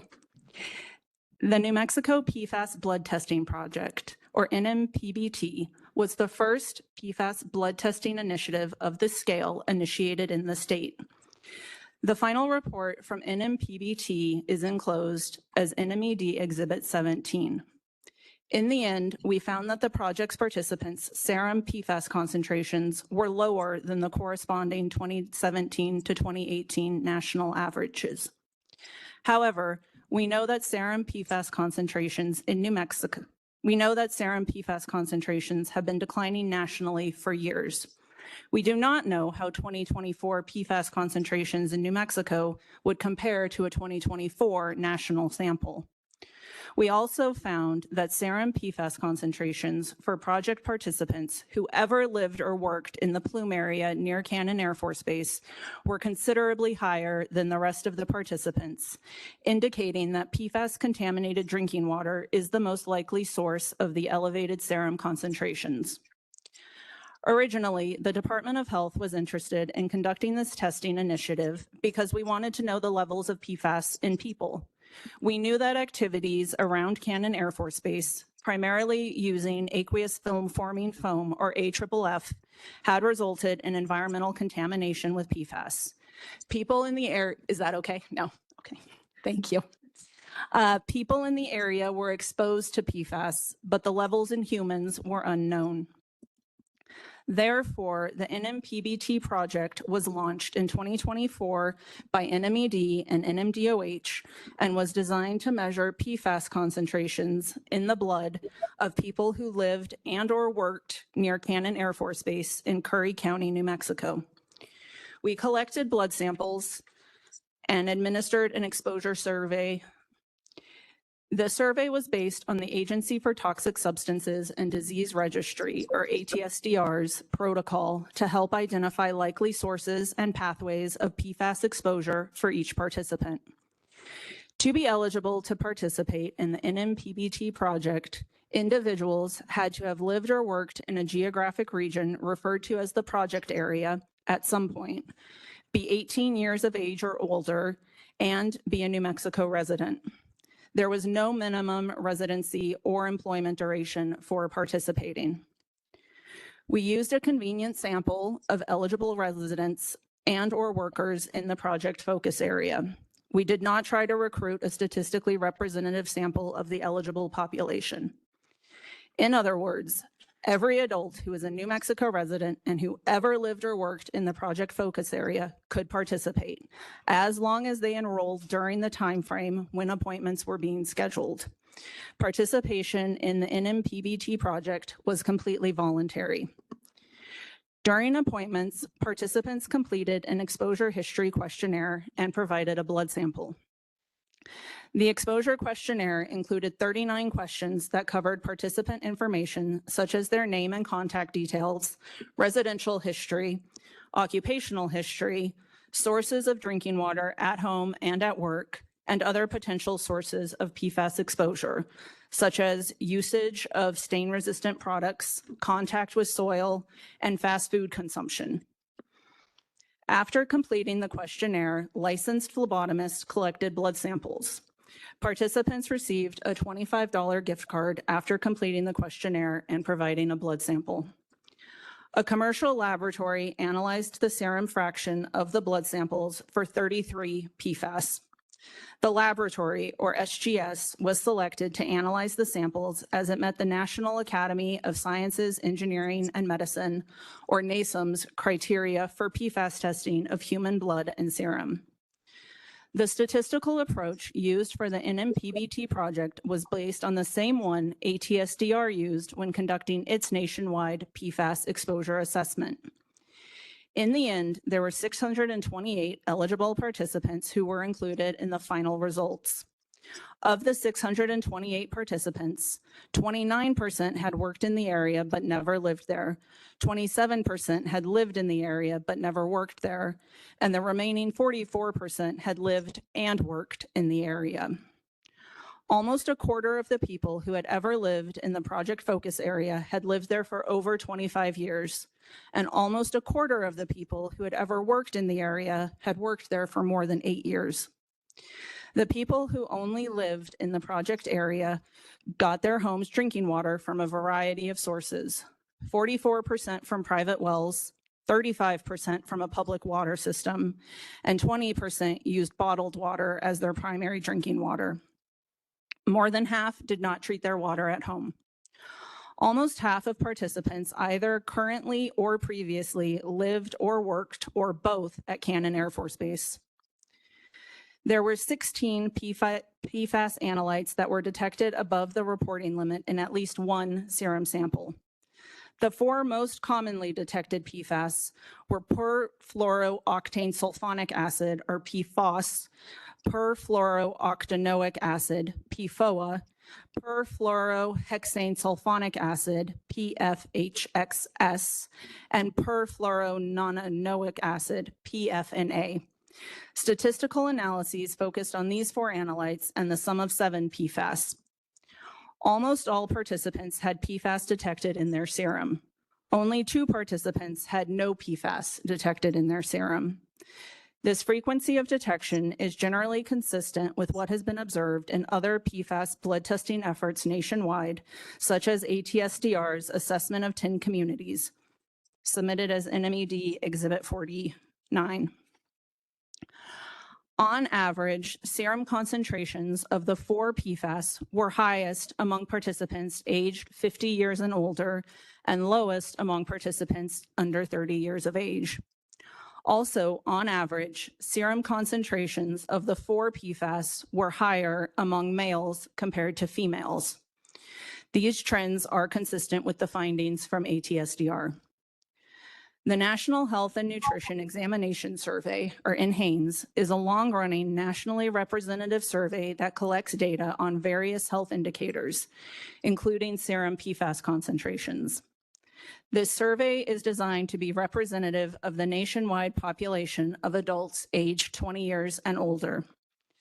The most recent published NHANES data for serum PFAS concentrations is from the 2017 to 2018 survey cycle. The NMPBT data were processed to align with the NHANES data. To make a meaningful, valid comparison, the NMPBT data were limited to adults aged 20 years or older, and the serum PFAS concentrations were age-adjusted to account for differences in age distributions between the 2 data sets. For the 4 PFAS detected most commonly in the NMPBT project, we compared the geometric mean concentrations and the 95th percentile concentrations. The age-adjusted geometric mean concentrations of PFOS, PFOA, PFNA, and PFHXS for project participants were all statistically significantly lower than the corresponding national averages. For PFOS, PFOA, and PFNA, the 95th percentile age-adjusted serum concentrations from the NMPBT project were lower than the corresponding 95th percentiles nationwide. By contrast, the age-adjusted 95th percentile serum PFHXS concentration from the NMPBT was higher than the corresponding 95th percentile nationwide. Further, 6.9% of the NMPBT project participants had serum PFHXS concentrations greater than the NHANES 95th percentile. One limitation of comparing NMPBT to NHANES is the different timeframes. All NMPBT project blood samples were collected in 2024, but all NHANES blood samples were collected in 2017 and 2018, or 6 to 7 years earlier. This is important because serum PFAS concentrations in the general U.S. population have been declining for years. The rate of decline in nation's serum levels varies from one PFAS analyte to another. Therefore, even though the results indicate that our project participants' serum PFAS concentrations from 2024 are lower than the national average from 2017 to 2018, we do not know how the averages in New Mexico would compare to 2024 national averages. We also evaluated how serum PFAS concentrations relate to indicators of exposure history. The analyses looked at potential associations between dozens of variables from the exposure history survey and serum concentrations of the 4 PFAS and sum of 7. Age, sex, and frequency of blood donation were all correlated with serum concentrations for all 5 PFAS variables considered. Serum concentrations increased with age and were higher among men, whereas serum concentrations among people who donate blood at least once a year were lower than the concentration in people who rarely or never donate blood. The final analysis considered whether the participants who had ever lived or worked in the Plume area near Cannon Air Force Base had different serum concentrations when compared to all other participants and to nationwide averages. Overall, 19 participants had either worked, lived, or both within the Plume area.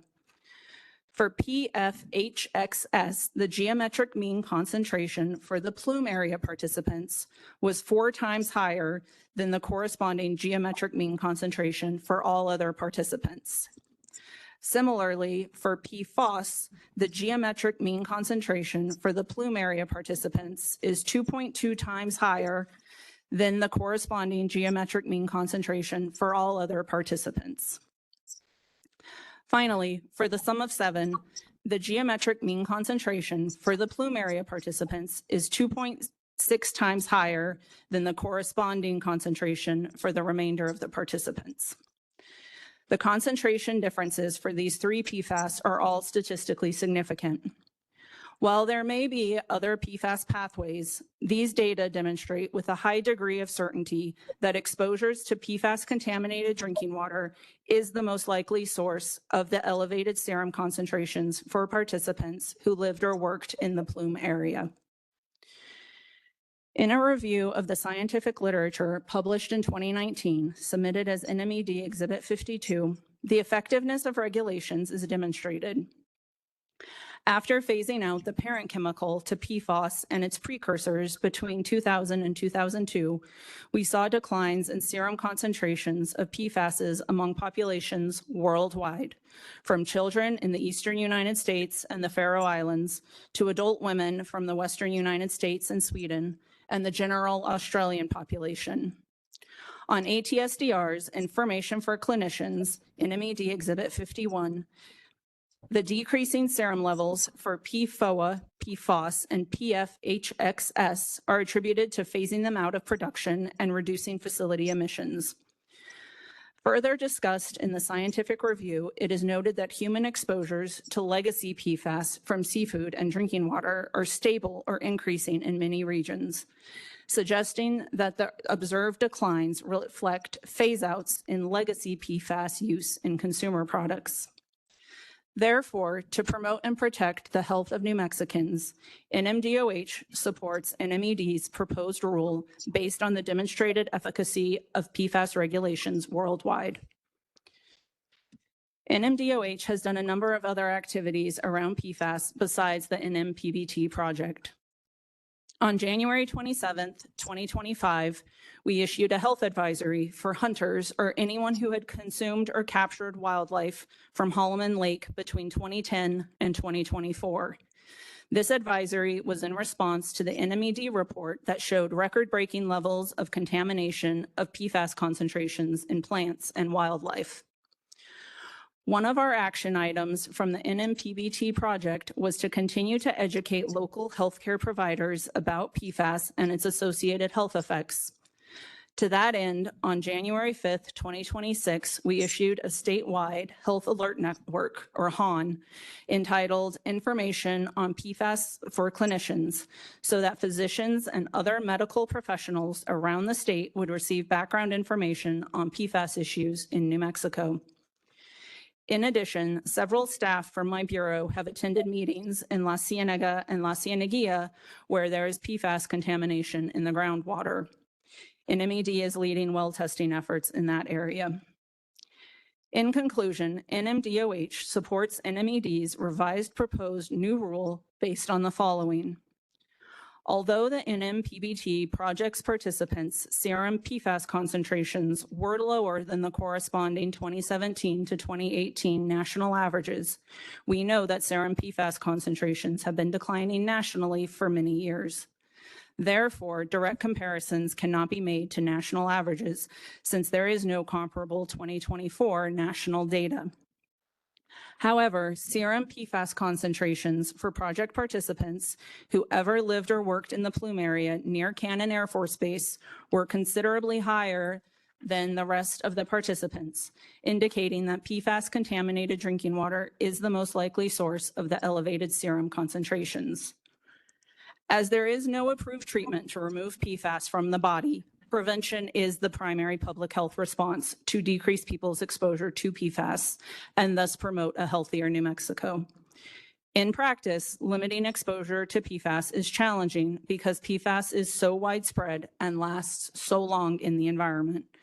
However, exposures can be reduced through limiting exposure to contaminated drinking water, which requires a reliance on alternative water sources such as bottled water or installing a certified home filtration system, reducing dietary exposure, which translates to avoiding fish, game, or other food grown in contaminated areas, and finally, removing PFAS from consumer products, which is an effective strategy for reducing a preventable source of exposure and has already resulted in declines in human serum PFAS concentrations worldwide.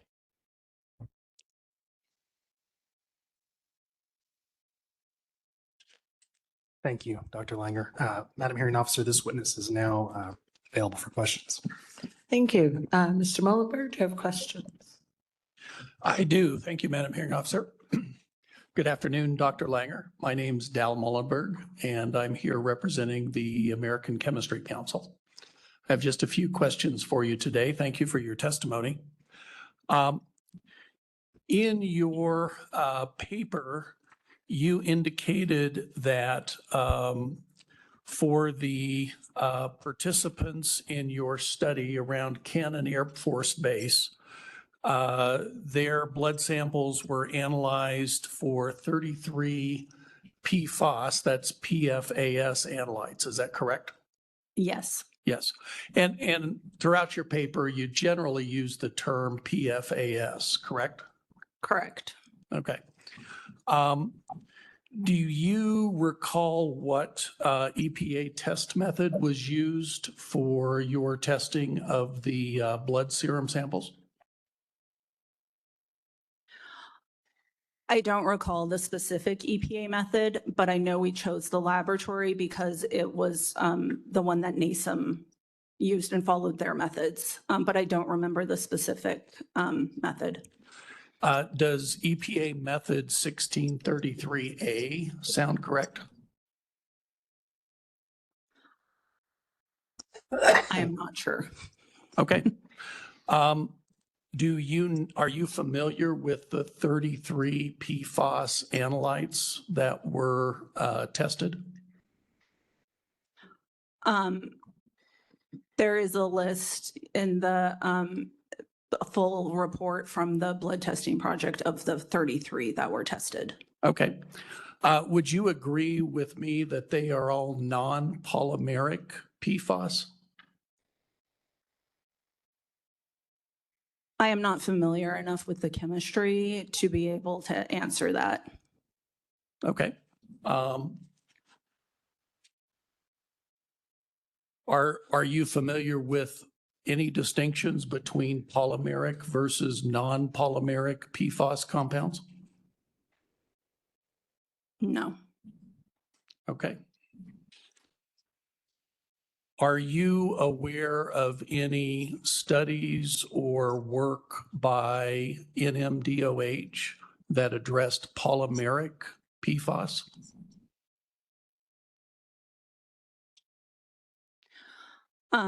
Not to my knowledge. But I will add that, so within DOH, our Bureau has looked at well testing as well as the human blood testing. So again, I'm not familiar enough with the polymeric versus non-polymeric to be able to say for certain. So in the use of your of the term PFAS in your testimony, you're not drawing any distinction between polymeric versus non-polymeric PFAS? No. Okay. That's all my questions. Thank you. Thank you. Thank you, Mr. Mullenberg. Ms. Febeck? Yes, hi. Good afternoon, Dr. Langer. I'm Rebecca Feebig, and I'm here on behalf of the Complex Products Manufacturers Coalition and the Alliance for Automotive Innovation. I just have a couple of questions. The study that you report on in your written testimony was conducted on residents of an area near the Air Force Base that used Aqua's firefighting foam, right? Correct. Residents and or workers in that area. Were other sources of PFAS contamination in the area studied, or was it sort of presumed that the contamination was likely from the AFF? My understanding is that there were several. One, we knew that this Air Force Base was using AFFF, and there were a few notable spills and things with AFFF. So I don't know if other sources were considered. So it'd be fair to assume that there was no specific consideration of whether complex commercial products had contributed to the contamination in that area?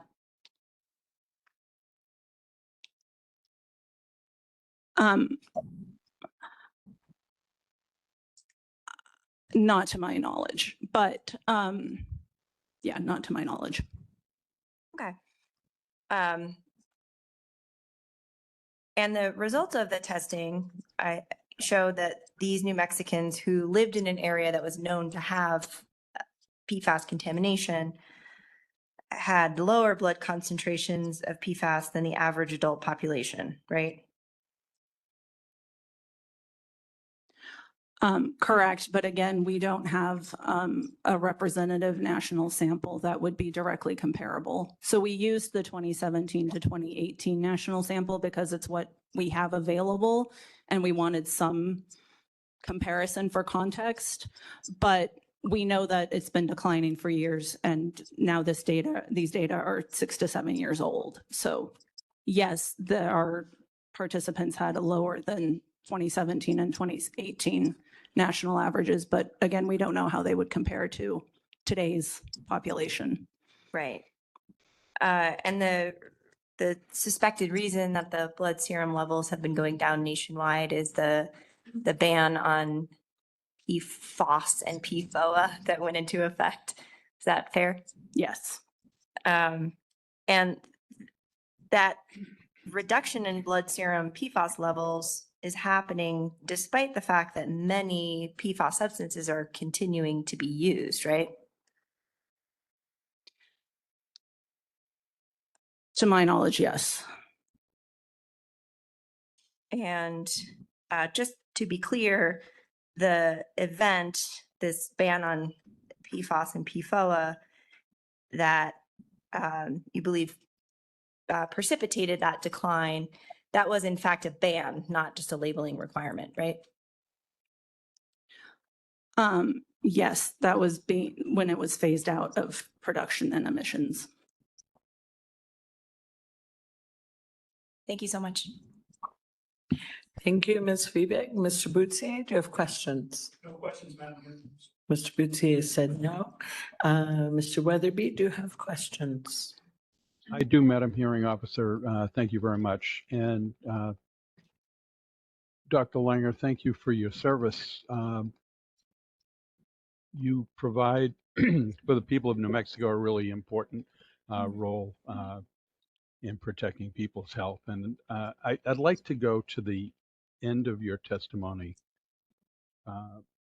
or the written testimony at least, the conclusions you drew, and this will be fairly quick, but you wrote, as there is no approved treatment to remove PFAS from the body, prevention is still a primary public health response to decrease. I'm sorry, sir. I'm sorry, Mr. Weatherby, as there is no approved. Okay, as there is no approved treatment to remove PFAS from the body, prevention is still the primary public health response to decrease people's exposure to PFAS and thus promote a healthier New Mexico. And you go on and you identify 3 areas that help to reduce exposures, limiting exposure to contaminated drinking water, reducing dietary exposure, and removing PFAS from consumer products, which is one of the main elements of what's before the board this afternoon. Can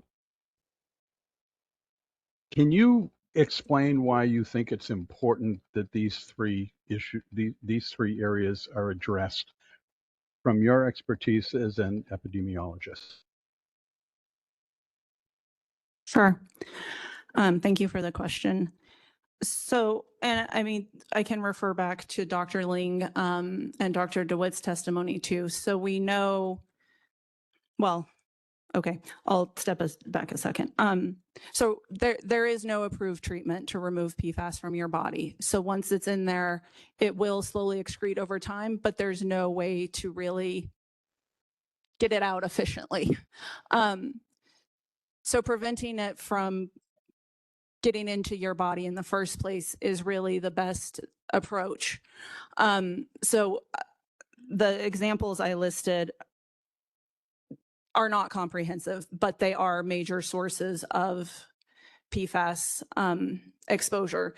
So drinking water is a large source, and Dr. Ling talked about this more. And especially in Cannon Air Force Base, where we know the drinking water is contaminated. And then also dietary exposure from both food grown in contaminated areas or with contaminated water. And then, as Dr. Ling testified, all the ways it can interact with PFAS in the entire growth food cycle. And then consumer products, which I think Dr. DeWitt said, you know, it's a choice that people can make. And if they are labeled and if we know they have PFAS, or if they are just not allowed to be sold, then that is one more thing that people can control and have jurisdiction over and make the decision if it is valuable to them to reduce their PFAS exposure. Did that answer your question? It certainly did. Thank you very much. Okay. And that is all, Madam Hearing Officer. Thank you, Mr. Weatherby. Mr. Smith-Keer, do you have redirect? I do, Madam Hearing Officer. Dr. Langer, do you remember earlier testifying with respect to a questionnaire that was part of the PFAS blood testing project? Just now? Just now. Yes. Okay. Do you remember, were there other questions, or if I told you there were other questions in that questionnaire with respect to sources of drinking water, occupational history, as well as health-related questions, as well as a section called potential sources of PFAS exposure? Do you recall that? Yes. Okay. Question 32 says, do you apply stain-resistant products to carpeting, upholstered furniture, clothing, and other items in your home? Does that sound accurate? Without the survey in front of me, yes, that sounds like a question that was on the survey. Okay, so the survey did consider other sources of PFAS exposure, is that right? Yes. Besides just AFFF? The survey, yes. Yes. Okay. We did. Thank you. Yep. I have no more questions. All right, we'll turn to the board. Vice Chair Sweeney, do you have questions? Not at this time. Thank you. Thank you. Chair Ely? No questions? On the platform, Member Bitzer. I have no questions. Thank you. Member Carrasco? I have no questions. And Member Curry? No questions. Thank you all very much. Anything further for this? Council, Mr. Ugarte. Thank you, Madam Hearing Officer. Dr. Langer, so it seems like there's potentially good news in the reduction of, so there's the 2017-2018 national study, right? And that showed a reduction in PFAS levels. Yeah, yes. And then the 24 study was here in New Mexico. DOH did that. I think, was it 33 of types of PFAS that were tested here? In the national survey, do we know how many PFAS were being tested for? I don't know if you said it, I just don't remember. I would have to look it up. I don't know that off the top of my head. Okay. I think Dr. Ling's testimony shared that there was also talked about that decline. But I also think that earlier we heard that predominantly the studies that have been done are on the PFAS group of PFAS, not anything else. So is it possible that while there's good news in PFOS and PFOA numbers going down in human tests, that other types of PFAS numbers could be going up? But the studies haven't been done. I think that is absolutely a fair point. Okay, thank you. Yes, Vice Chair Serena. Thank you, Madam Hearing Officer. I just had a question about the study down in Curry County. So was there any further analysis? I know it's hard because people move, but on proximity to like a trend in proximity in terms of distance to, say, a known source of PFAS from the data, meaning, you know, the residents and how close they were to certain known sources? That's a good question. So one reason that Clovis was selected for this study was because there is the known PFAS contamination site and the known plume. And so that was really considered to be the known PFAS source. And that's why we considered the 19 people who had ever lived or worked in that area compared to other participants, because that's the known source in that area. And we did look at residential and occupational histories. So if they had previously or currently work in occupations with known PFAS exposures like firefighting, or had previously worked or previously lived in the plume, that was considered. And I apologize if I missed it. Was there any further analysis as to any trends given, say, longevity history or proximity or exposures, different types of exposure? So we did look at, so first we looked at the 4 PFAS and the sum of 7 with each one of the exposure history variables. That's called univariate analyses. And then we did the multivariate analyses. So age, sex, and blood donation were the only 3 that were consistently associated with all 5 outcomes that we were looking at. But we did look, and for a handful, and I would have to refer to my testimony for exactly which ones, but for a handful, you know, like the years worked in the area were significant for a couple of the outcomes, or years lived in the area, or drinking water, number of cups.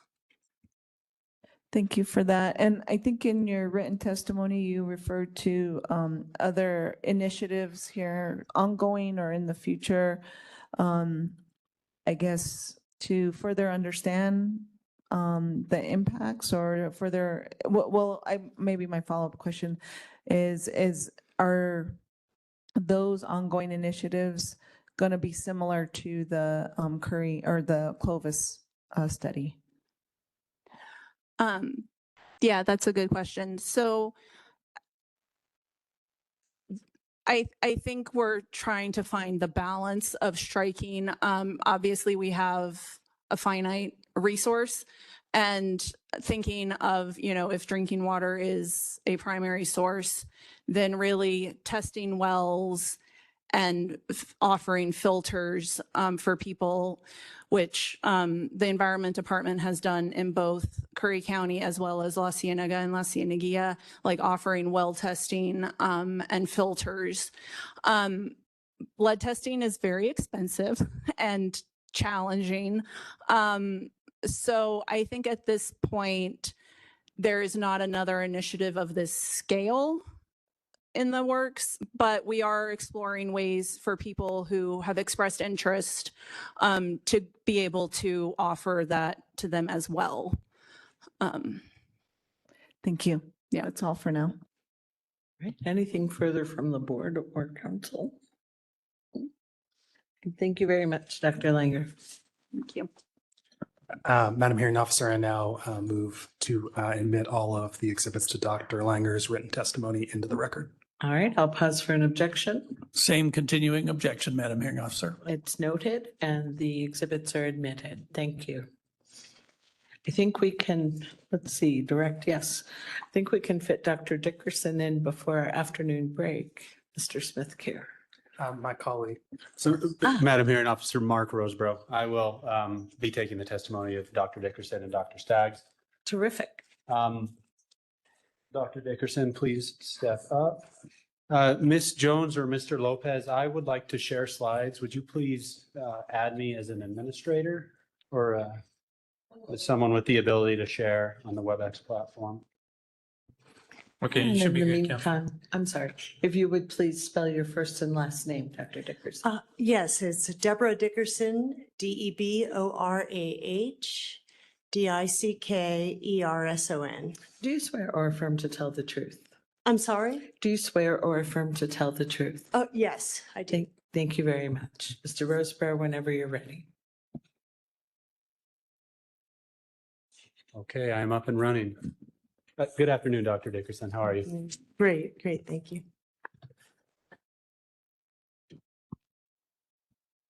Where are you employed? I'm at Virginia Tech in Blacksburg, Virginia. How long have you been employed there and what is your current position? Well, I've been employed at Virginia Tech since 1996. My current position is Associate Professor of Human Factors Engineering and Director of the Product and System Safety Laboratory. Thank you. Sorry, Director of the Product. Product and System Safety Laboratory. Thank you. Would you please briefly describe your education and professional qualifications? Yes, I have a master's and PhD in Human Factors Engineering with an emphasis on safety engineering. I have the Certified Industrial Hygienist and Certified Safety Professional credentials. I have been a faculty member at Virginia Tech in Human Factors Engineering since 2007. And prior to that, I was engaged in a professional career at Virginia Tech, where I was directing the Environmental Health and Safety Services Office, an office that is charged with compliance with safety, health, and environmental regulations. During that period of time, I also held the Certified Hazardous Materials Manager credential. I've been teaching for 28 years, and I've taught courses in product safety, label design, human factors engineering, industrial hygiene, and risk and hazard control. Thank you. Did you file direct written testimony in this matter? I did. And do you have any corrections that you would like to make to that written testimony? I don't. Do you adopt that written testimony as your testimony here today? Yes, I do. Okay. Please provide a summary of your written testimony. Yes, I have prepared slides which will guide my discussion today. Now, if we could go to the next slide. My testimony focuses on 5 main points. The first is the purposes of labels. Why do we need labels on products? And what are they used for? The second point in my testimony is the need for labels to raise public awareness of PFAS in consumer products. Third is that I want to summarize the extensive scientific literature on the effectiveness of labels on consumer products. Fourth, I'm going to talk about the design factors that make a label an effective label. And then last, I want to speak to the label-related costs associated with developing and applying labels of this type.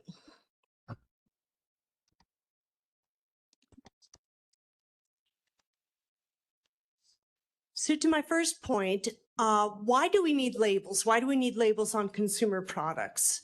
There are three general purposes for a consumer product label. The first is to deter use. We saw an example of this with the cigarettes and tobacco products decades ago. But that's a less common purpose of a product label. The second is to warn consumers of hazards inherent in the product and to provide information to the consumers about how to behave safely when using that product to avoid the negative outcomes. And then the third purpose of a product label is to raise consumer awareness of the content of the product so that the consumers can make informed decisions regarding use. This third category would be what we're discussing today. So to the point of the need for labeling of consumer products that contain PFAS chemicals, there has been documented widespread presence of PFAS in various consumer products. A recent study noted that there are at least 107 different PFAS chemicals on the market in consumer products. And these fall into 15 different categories. For example, food packaging materials, textiles, household chemicals, cosmetics, building materials, and more that I think you've been hearing about this week. This article noted that there are at least 1,040 different consumer products that contain PFAS chemicals. So given this widespread presence in consumer products, recent studies have undertaken to answer the question, are consumers aware? Are they aware of what PFAS is? Are they aware of the products that contain PFAS? A study in 2000 that was published in 2023 noted that half of the participants in their study had never heard of PFAS, had never heard that term. 31.6% had heard of the acronym PFAS, but did not know the meaning or the relevance to their lives. So this is almost 82% of the respondents in this study had no usable information about PFAS. Less than 25% in the survey knew anything about the health implications of exposure to PFAS. In a study published in 2024, the need for PFAS was again asked in a survey format of participants. And in this survey, they were looking at participants' knowledge of PFAS in various sources, not just consumer products, but also drinking water and food and other environmental sources. And the takeaway here is that roughly half of all respondents had no familiarity with PFAS in these various sources that are listed: drinking water, food packaging, cookware, personal hygiene products, household products, even fire extinguishing foam. And fertilizers. So some of these issues have received a lot of media coverage and some have not, but all had a similar level of familiarity among the consuming public. So in conclusion, why do we need product labels on these products? Well, first of all, we know that there is widespread presence in consumer products, and we see that there's a lack of consumer awareness of the presence in products. And this duality shows a gap, that there is a gap that needs to be addressed, and consumer product labels can address that gap and close it to increase public awareness. So the question of whether or not product labels are effective is a question that's often asked. In fact, in the last decade, there have been over 16,000 articles published in the scientific literature trying to answer that question. Are product labels effective? And that's something that as a human factors engineer, that's the sort of thing we human factors engineers look at. And I thought I would start by telling you, how do we measure whether or not a label is effective? There are 5 dimensions that we look at, and then we measure those in various ways in laboratory studies. Those dimensions are listed here on this slide. We have attention. So does the product label grab and maintain the user's attention? Comprehension is defined as, does the information that is intended to be conveyed by the label, is that information understood by the user? So we have them observe the label, and then we test them on whether or not they understood the main messages of that label. Recall is similar to comprehension, but there's a lag in time. So we have them observe and interact with the label, and then some time passes and we measure whether or not they recall what they comprehended about that label. Judgments is a category that describes attitudes, perceptions, and opinions of the user, and whether or not those are affected by what they've seen on that product label. And then lastly, and sometimes most importantly, there's behavioral compliance, especially when we're talking about warning labels. We want to know whether or not the label's message is going to bring about a change in behavior in the user. So some studies look at that. So the studies that I chose to present in my testimony were meta-analyses. I chose meta-analyses because there's such a vast body of literature on this topic. Meta-analyses tend to choose several papers that are similar, many papers that are similar. Then they perform statistical analyses to look for trends or aggregate information that may give us a larger picture. So I found 3 relevant meta-analyses.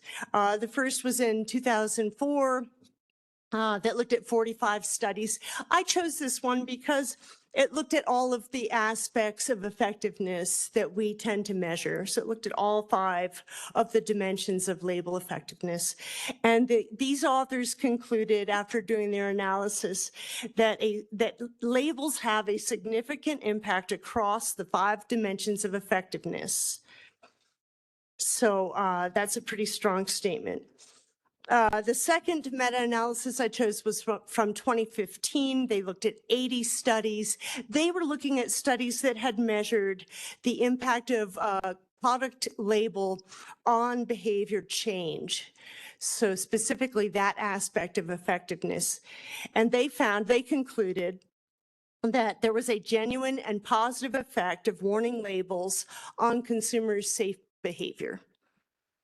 Another meta-analysis in 2016 reviewed 77 studies that were all looking at the aspect of effectiveness of recall.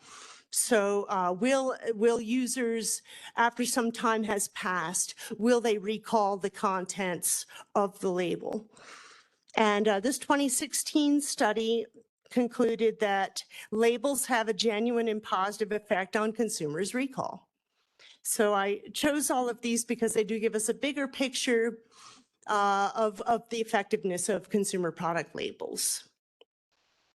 My next point in my testimony is to talk about how we design a label to make it effective. And there have been thousands of studies of this as well.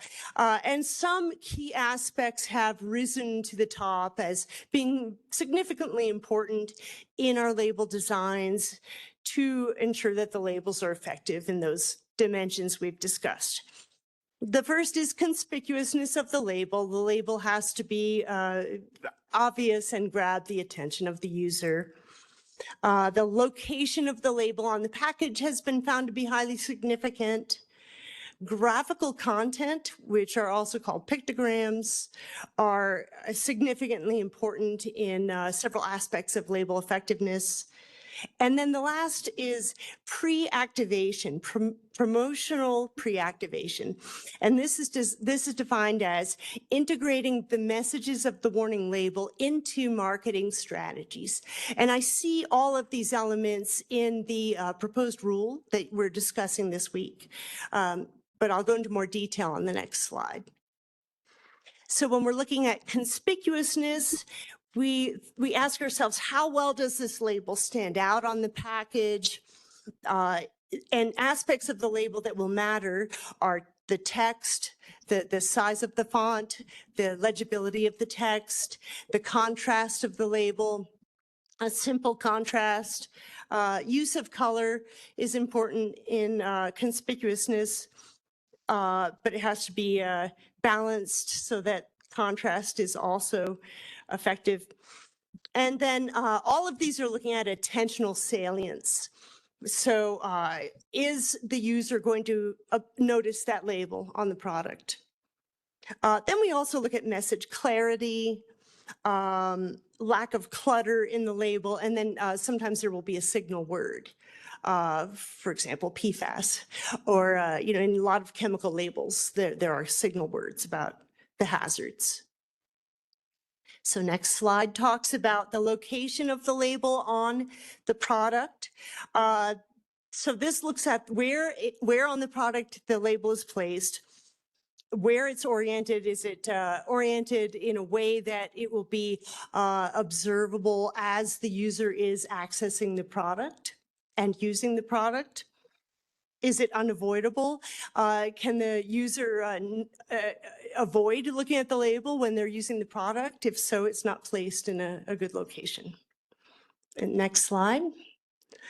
Pictograms or graphical content is a very important part of a label, and it has been found to be significantly effective in several aspects of warning label effectiveness. A pictogram is a graphic symbol that conveys meaning through resemblance to a physical object. An example might be that slipping falling logo I wish I had put in my slide. It quickly conveys the action of falling, and it doesn't require language. It doesn't require literacy. So the use of pictograms is a nice bridge if we have language or literacy barriers to effectiveness of our label. And so that's fine. I was going to say studies have found that pictograms are effective. When we look at promotional pre-activation, this is a more recent aspect of messaging that has been studied. And this is where we incorporate warnings into integrated marketing campaigns.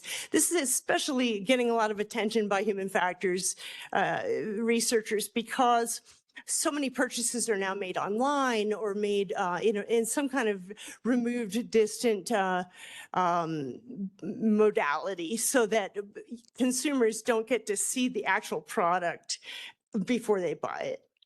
And so if there is also an inclusion of the message from the label in the online or virtual marketing campaigns, then this has been found to be as effective as on-product labels in a recent 2017 study.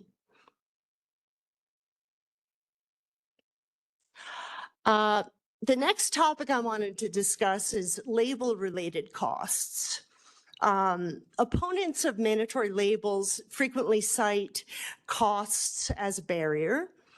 And in addressing this point, I was thinking about analogous consumer awareness label mandates. In recent years, we saw such a mandate for genetically engineered foods, and very similar discussions happened with that legislation that has passed. And so I found an independent review. While that mandate was being discussed, it was initially in the state of Oregon. They were having a state hearing. The state of Oregon hired an economics consulting firm, Econ Northwest. And that firm did an analysis of the label-related costs associated with producing and applying labels that are of the type we're discussing, the public awareness type of label. You can go, yeah. So Econ Northwest used the FDA model. FDA had developed a model when they were determining the costs associated with nutritional labeling on food. They developed an economics cost model. And so they used that same model, and they were looking at the various costs associated with producing and designing, producing, and applying labels, the Universal Product Code or the UPC barcode, the on-product label, and the sales unit label. The findings were that label-related costs occur only once in the product life cycle, and that this will not increase the ongoing production costs. Next slide. They, in doing this review, they found 6 relevant genetically engineered label related cost studies. Now, this was back in 2014 when all of this was just being discussed by different states. So there were not that many studies, but they found 6. They converted all of the cost data to per capita values so that they could end up with a cost per consumer. The median costs associated with labeling GE-containing products were found to be $2.30 per consumer as a one-time cost. The authors stated that their review focused on GE labeling costs. They did not look at other associated costs. And they concluded that this one-time product cost increase of a magnitude of this size would be trivial and not likely to impact consumer prices. So here's just a table from their report where it shows the studies that they looked at, the size of the population of that each study, the per capita costs, and then you see the range there is from 32 cents to 15 cents. So it's a bit of a range, but they did use the model and came up with the $2.30 median. Next slide.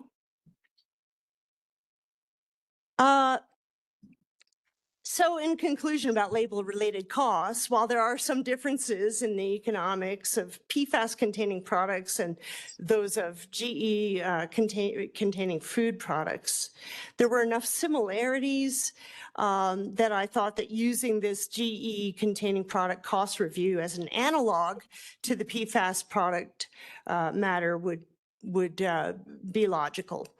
So in conclusion, the case of PFAS product labels, the one-time label-related cost to manufacturers would not be prohibitive, would not have a prohibitive impact on consumers or companies. Next slide, please. So in conclusion, my testimony, there does exist a compelling need for product labels on consumer products containing PFAS. There's a wide range of products that contain PFAS, and the consumer public has a lack of knowledge and awareness of those products and of PFAS. Currently, the public is underinformed about both the hazards and the products that contain PFAS. So therefore, a product label would be a solution to close this gap and to raise awareness of this important issue. Next slide, please. Product labels have been shown to be effective in influencing consumer attitudes, perceptions, and barriers and behaviors. To effectively convey this information to the consumer public, manufacturers of these products should design labels that are conspicuous, that contain clear and direct content, and that this inclusion of this information into marketing materials and campaigns and online sales will enhance the impacts of the labels. One-time label development activities should not present a cost-prohibitive barrier to manufacturers to produce the labels and apply them. So that's all I have. Dr. Dickerson, thank you. Madam Hearing Officer, Dr. Dickerson is available for questioning. Thank you very much, Mr. Roseborough and Dr. Dickerson. We need an afternoon break, so let's come back at 2:40.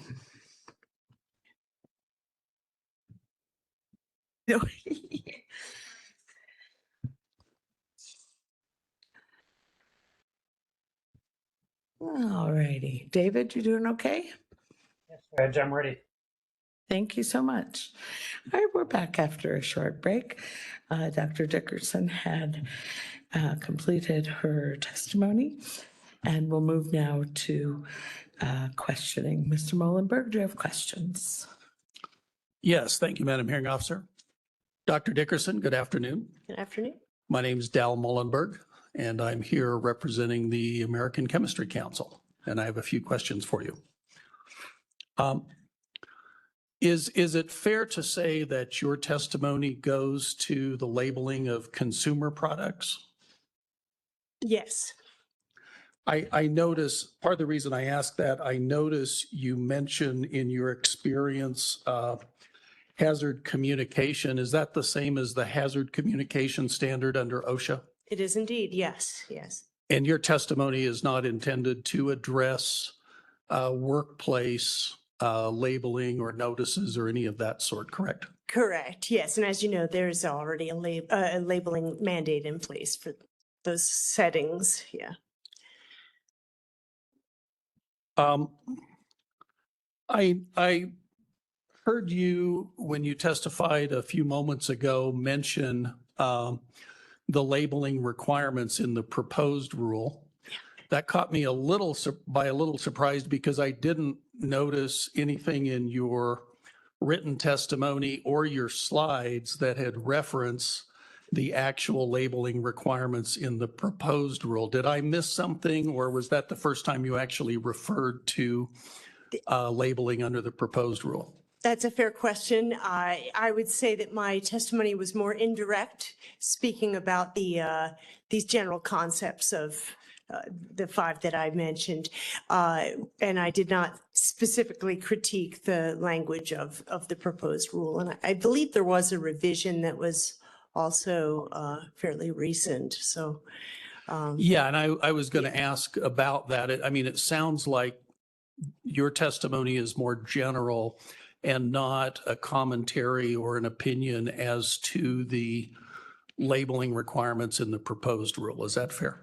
that's a fair statement, that my testimony was more general and supportive of the rule rather than specifically critiquing the rule. Right. Well, that sort of goes to the other piece, because as you mentioned, there've been a recent change to the proposed rule as to the labeling requirements. And in fact, I think that's the second change since the petition version of the proposed rule. But I was going to ask if you were speaking to any particular version of the proposed rule when you were talking about that. Yes, when I made the comments in my spoken testimony, I did make mention of the fact that several of those factors of good label design are included in the most recent, I am looking at the most recent version of the proposed rule. Thank you.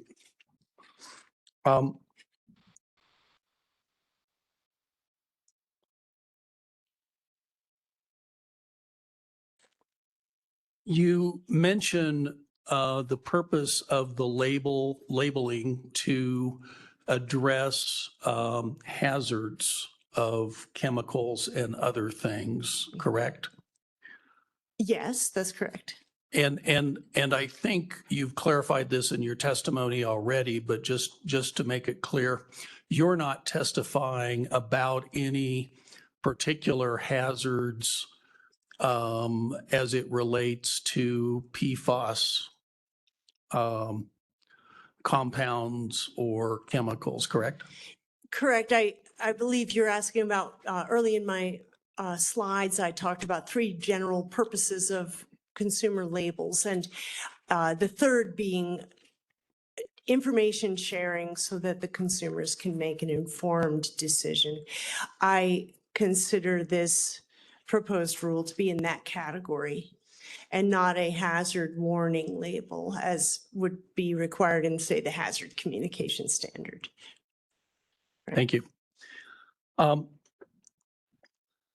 Your testimony addresses your views on the effectiveness of consumer product labels, and you refer to some meta-analyses in that regard. Is that right? That's correct.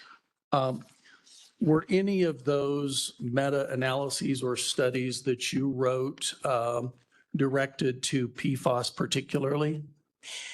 No, they were not.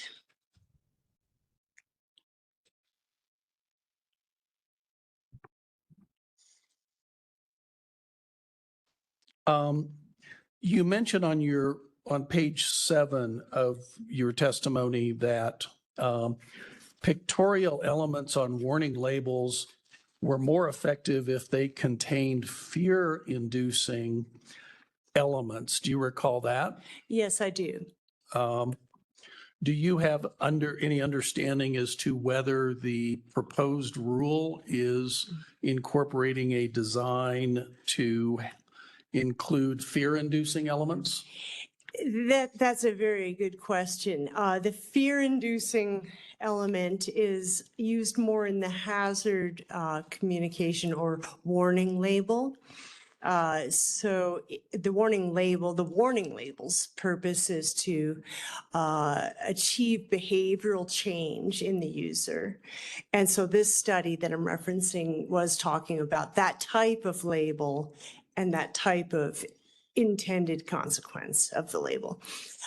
This type of label, which is an information sharing, information dissemination label, a fear element would not be appropriate in that type of label. Thank you. And you just mentioned this. I believe your testimony and the studies that you've referred to deal again with the behavior of product consumers. Is that right? That's right. And nothing in your testimony appears to go to whether labeling requirements would have any effect on manufacturer behavior. Is that right? No, I did not address that issue. Is that something you've ever come across in your literature search as to how manufacturers might respond to labeling requirements? That's a very interesting point, but it's not really something that I have looked into very deeply. In your discussion of label-related costs, you refer to costs associated with genetically engineered or GE foods. Is that right? That's right. Is that a nationwide labeling requirement, or is that a labeling requirement that's localized to a particular state or area? That is now a nationwide USDA requirement. At the time of the analysis that I was referring to, the Econ Northwest analysis they were retained by the state of Oregon. Actually, I think by the Consumers Union, which was a nonprofit that was working on that cost. So it was specific to the state of Oregon, but that study was in that period of time. But since then, we have seen more legislative change. Thank you. Have you, in your literature search for this project, run across any studies that addressed labeling requirements imposed only in a single state? I did not. I do know that is how the genetically engineered labels evolved, in a similar manner, states taking up the issue first, but I'm not that familiar with that.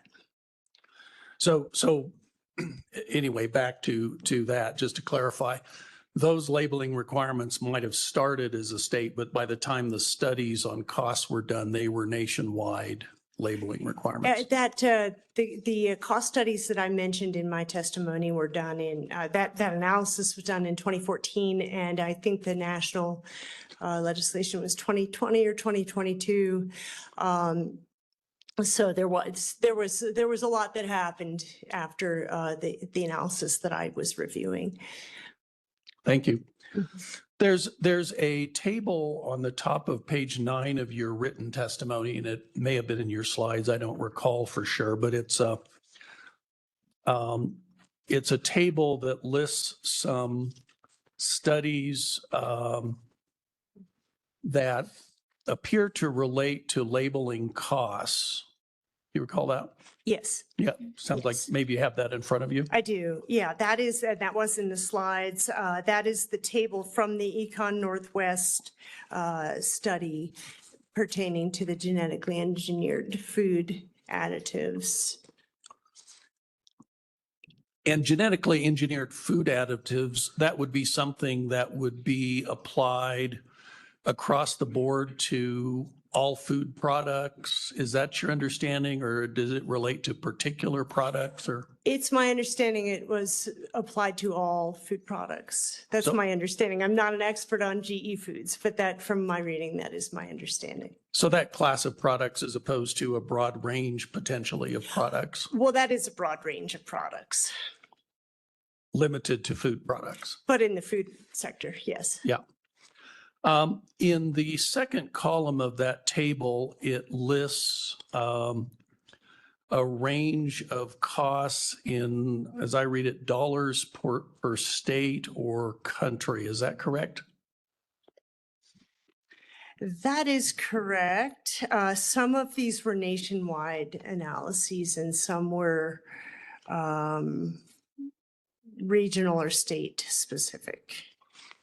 I was just trying to make sense of that for myself. And would you agree? It looks like that shows a range of 6.3 million to $950 million per state or country. Yes. And then it looks like they just divided those numbers by the population of a particular state, as shown in the fourth column, to get to a per capita cost. Is that how? Yeah. How that works? Okay. And then they adjusted the costs for 2014 dollars. Yeah, fair enough. And those cost ranges are 32 cents to around $15 per capita, right? That's correct. Okay. And again, I'm just trying to figure out how this would compare to what would happen under this rule. I don't know if it's very easy to compare, but there's obviously some pretty high costs here. Now the per capita costs, Well, I'm not going to ask that. I don't know if I can sort this out any further. Let's see.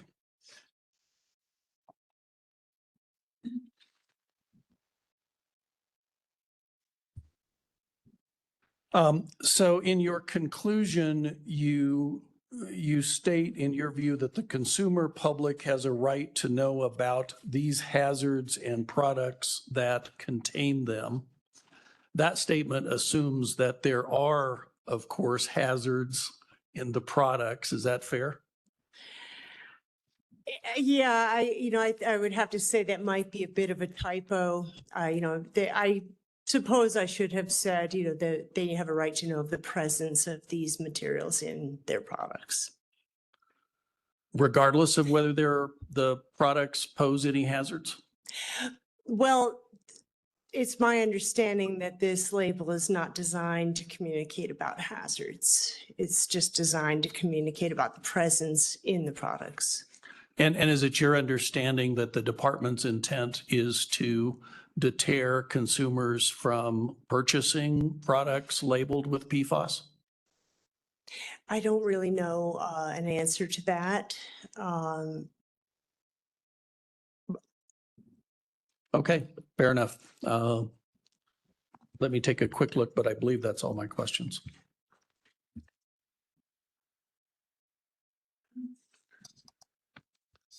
Let me check a message here.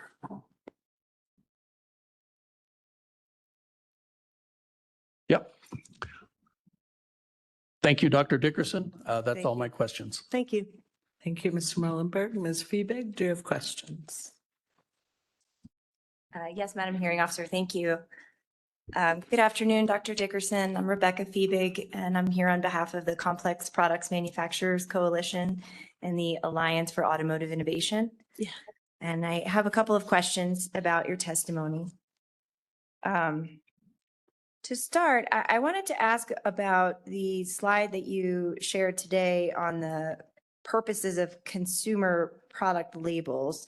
And I wanted to compare that with the information that you placed in your written testimony. I think today you indicated that labels have three uses. It's to deter use, right? Yeah. To warn about hazards, right? And then the third use that you discussed today was sort of a neutral information sharing function. Yeah. In your written testimony, you also discussed the three different purposes of consumer products, including deterring use, warning about hazards. But in that provision, you said, and they serve as mechanisms to communicate risks and raise consumer awareness of hazards so consumers can make informed decisions regarding product use, right? Yes, it does say that, yes. So is it fair to say this is a sort of a change, the purposes that you're discussing today in your verbal testimony, or kind of a departure from what you put in the written statement? I would say it's a nuanced difference. I agree that that is a bit of a difference, but again, it's my understanding that this label that we're discussing is not intended to communicate risk or hazards, but to raise awareness among consumers. Okay. And I think you also talked a little bit in your written testimony about how consumers respond to labels. And you found that they're actually quite effective at influencing behavior, right? And you say consumers rely on labels to provide them with information in a world where threats are evolving rapidly, right? Can you tell me where that is in the report? Probably.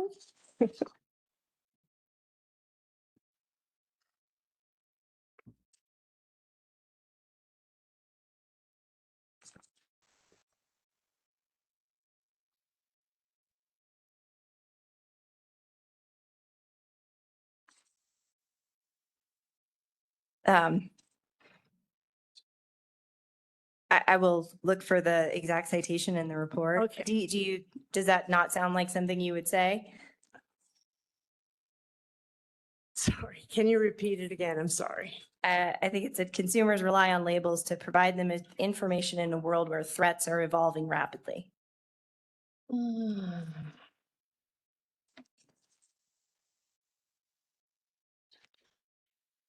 know, I don't know. That does not ring a bell. I can't remember that exact phrase.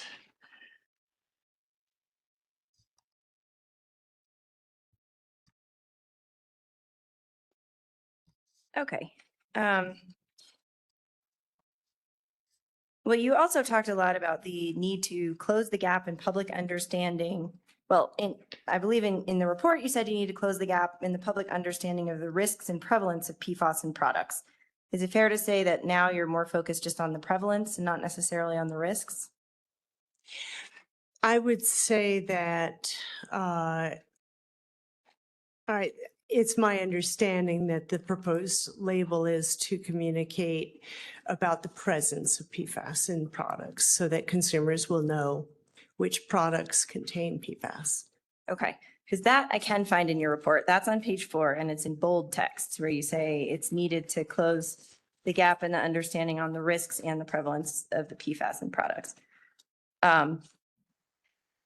So I was going to ask you if these two concepts of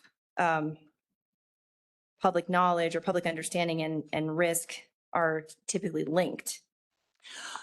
That's a good question. Are they typically linked? Not necessarily. So if this label were going to have the purpose of communicating the risk or hazard, there would be more to the label. There would be statements of the hazards, statements of environmental and human health hazards, and those are not on the label. So in this case, this label's intending to communicate about the prevalence in products. Okay, were you asked to evaluate the effectiveness of this label for the purposes of communicating risk? Not directly. I wasn't asked to conduct an assessment of the label. But I did read the description, or did read the most recent version of the regulation, and it contains several, if not all, of the elements that I identified as being important for label design. Okay. My colleague tells me that initial passage I asked you about was at the bottom of page 5 on your witness statement, but you don't have to go to it. Okay. So if we assume that PFAS does not present any risk, the public would still need to know about its prevalence in products, in your view?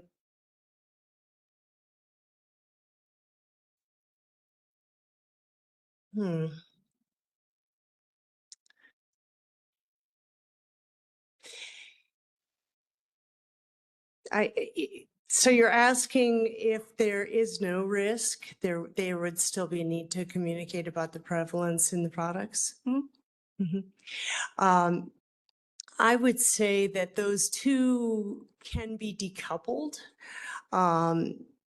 While scientists were still determining if genetically engineered foods presented any risk, there still were consumer groups that wanted to know which foods contained those. Consumers want to know what's in their products so that they can make decisions. So should we inform the public about the presence of all substances in the products that they have access to? Yes, in an ideal world, yes. Say this contains carbon, this contains hydrogen, this contains water. I think that a group of substances that are being scrutinized, it's worthy of communicating that they're present. Okay, so if there's some controversy, perhaps, around a substance, even if you don't have conclusive proof of risk, that might be a reason, in your view, to tip the balance toward including that information, as opposed to something like water, which I think we all can agree is Yes, Yes, and this is not my opinion. My opinion scope does not include an assessment of the toxicological data on these chemicals. But I am aware that there's a large body of literature that has looked at the hazards and so there is a need for disclosing the presence to consumers. Have you watched any of the testimony in this hearing? Not yet, no.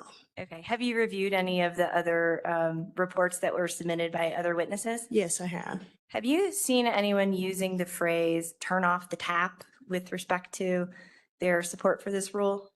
Objection outside the scope. I've seen that phrase, but I don't have enough knowledge to. Ms. Viebig, are you pursuing questions within the scope of her testimony? Well, I wanted to, this is related to the purpose of the product label. Because I think she's testified that the purpose of this label is to provide in a neutral way information about the contents of the products. And so I think it's fair to ask if she's seen some of the other testimony that has been put forth and to ask whether that, my next question will be, would that influence your view of what the department's purposes are in requiring labeling on the products, to hear the concept of turning off the tap? All right. I'm And afraid I can't. Dr. Dickerson, I see you shaking your head.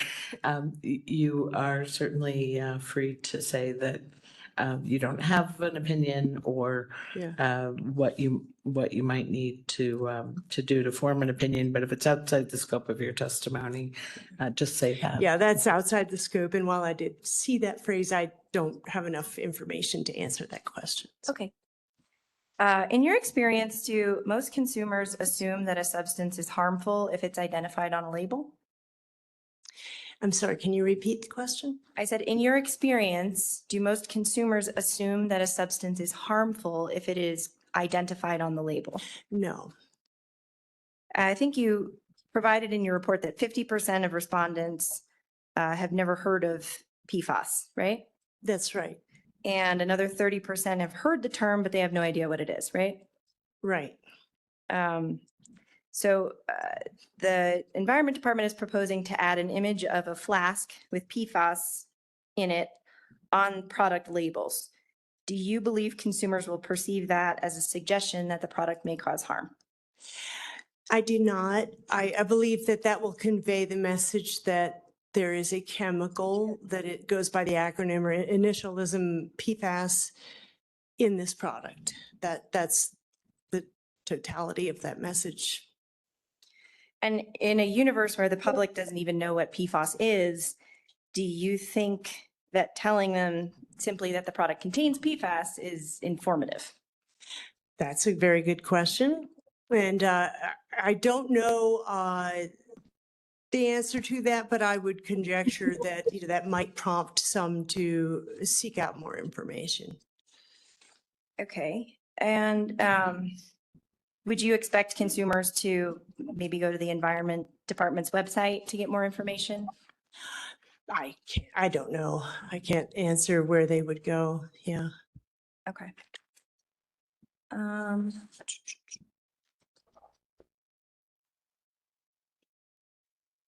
But I believe you said you have looked at the current proposed labeling provisions in subsection C1 to put the flask with PFAS.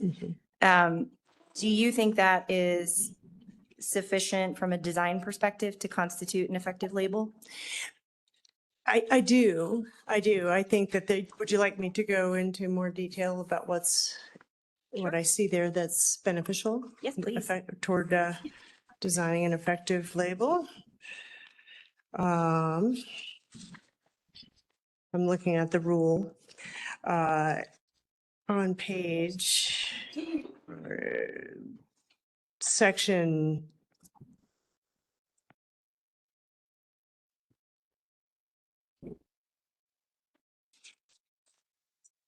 Are you looking at I'm exhibit looking 69? I am looking at the labeling section, so 20.13.2.13, paragraph to be determined. I was asking you about C1. Yeah, C.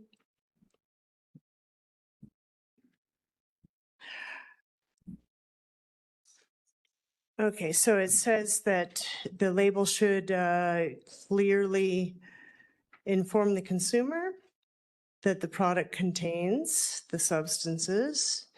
It talks about 2 languages, which is good. So that's looking at comprehensibility of the label. It says that there should be a pictogram, as we just discussed, of an Erlenmeyer flask with the initialism PFAS. I think that that would be an excellent element that would convey to the consumer that there is a chemical that they might want to know about. It does discuss conspicuousness. At the bottom of that paragraph goes into several requirements for conspicuousness, which I identified in my testimony as being very important. And then what I liked was that it does discuss paragraph 4, where the consumer is unable to view the labels on the product or consumer packaging at the time of purchase because they're making an online purchase or a catalog purchase or over the telephone. So it covers all of the bases that they should be provided some information. So this is that last key factor I was talking about, the priming, the remote or online information. Promotional pre-activation. Thank you. Yeah. Okay, and I think there's also a provision in here saying the text shall be no smaller than the largest font used for other consumer information on the product. Right. I'm guessing that's the conspicuousness component. Conspicuousness and comprehension. So that would go to both of those. Yeah. Yeah. Okay. Okay. Let's talk about cost. All right, so to determine the cost that manufacturers are likely to incur to comply with the new labeling provisions, you looked at the economic analyses prepared to evaluate the GMO foods rules, right? That's right. And I think you've already caveated that, you know, the degree to which those similarities are, you know, the degree to which one is representative of the other is going to depend on similarities between the products, but it still is instructive, right? Yes. Okay. And the studies that you looked at only considered the cost of changing the labels, right? Yes. Meaning of printing, you know, designing, printing, and implementing new actual physical labels, right? Exactly. Exactly. Okay, so they weren't looking at the cost of fact gathering that might be required to inform the label change. Yeah, that's correct. And in fact, food producers are already under an obligation to know the contents of their products with a pretty high level of details, right? I'm not an expert on food issues, so I don't know. I don't know what their level of knowledge was at that time. All right, and there's no consideration in there about the cost of reformulating products if they. That's correct. Yeah. And obviously that analysis is limited to foods. Do food products generally only have one label on their package, right? Not necessarily. Not necessarily. They can have multiple labels, a nutrition label, they have the ingredients label. They sometimes have additional aspects to their label. Are you speaking of different elements on the package? Yes, and they can be separate labels. Yeah. Okay, got it. But they generally only have one package, a food product, right? Yeah, there would be, the package of the consumer unit, and then there might be a larger package that is, sold to retailers. Right, the ones that say not labeled for consumer use, the ones I get at Costco and, for individual sale, I think is that's right. Is the caveat, right? Okay, but in terms of the ones that are going to the consumers, there's generally probably one per product. But yeah, I don't know the answer to that, but that sounds like a fair assumption. Okay. And food manufacturers tend to change the labels on a periodic basis as a matter of course. Is that fair?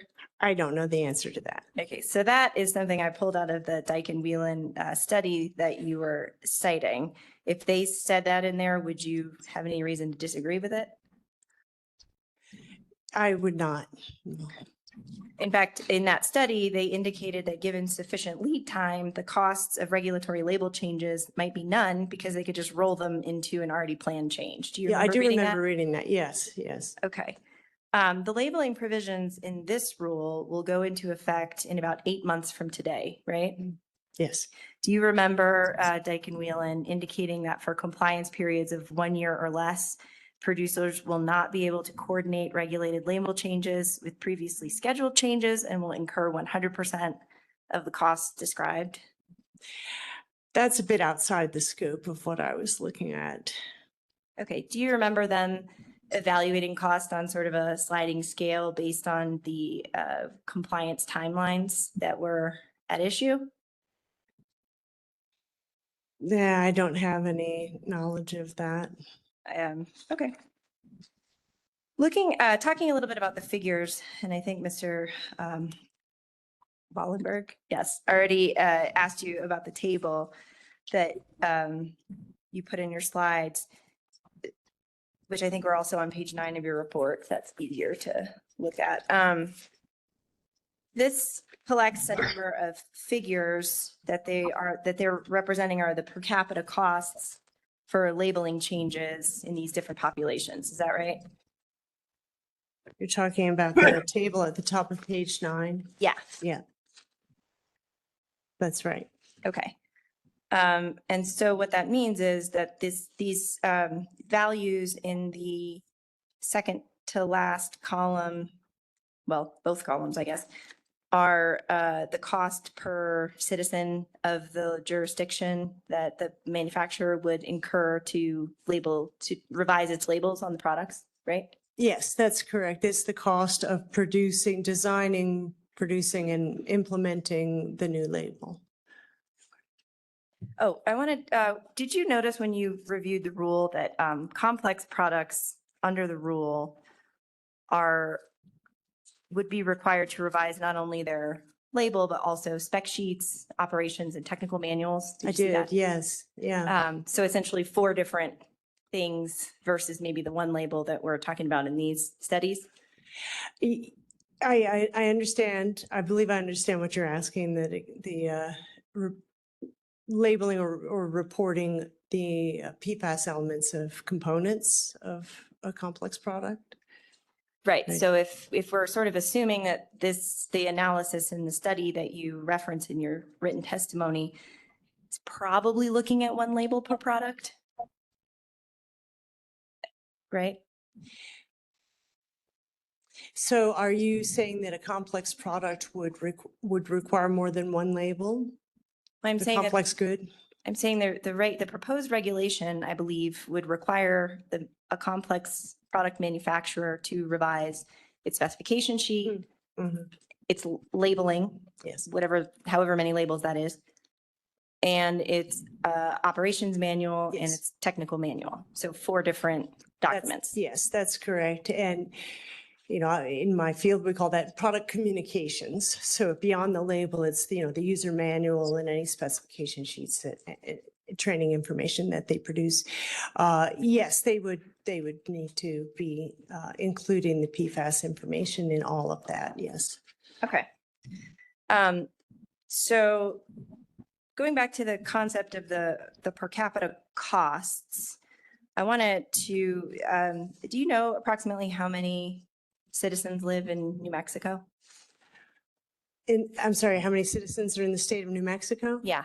Oh my goodness, I just Googled that on my drive because I was trying to see what the population density was.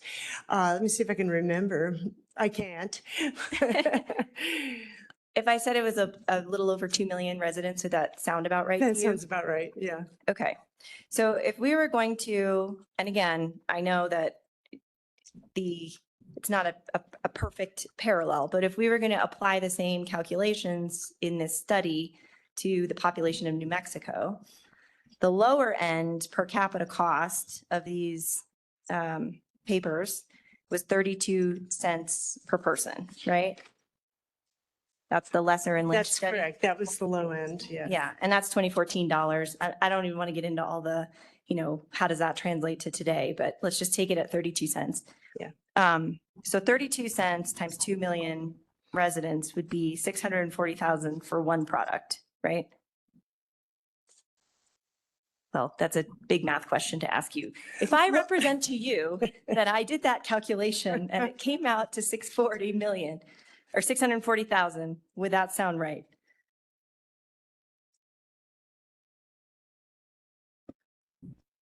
Objection. Yeah.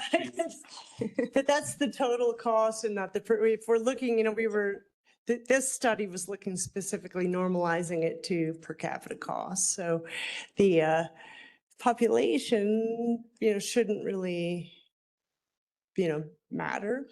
If the per capita cost is $2, that.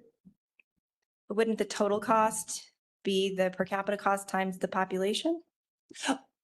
Okay, so the total cost, so you're looking at the cost to the manufacturers. Right. Yeah, I see. Yeah.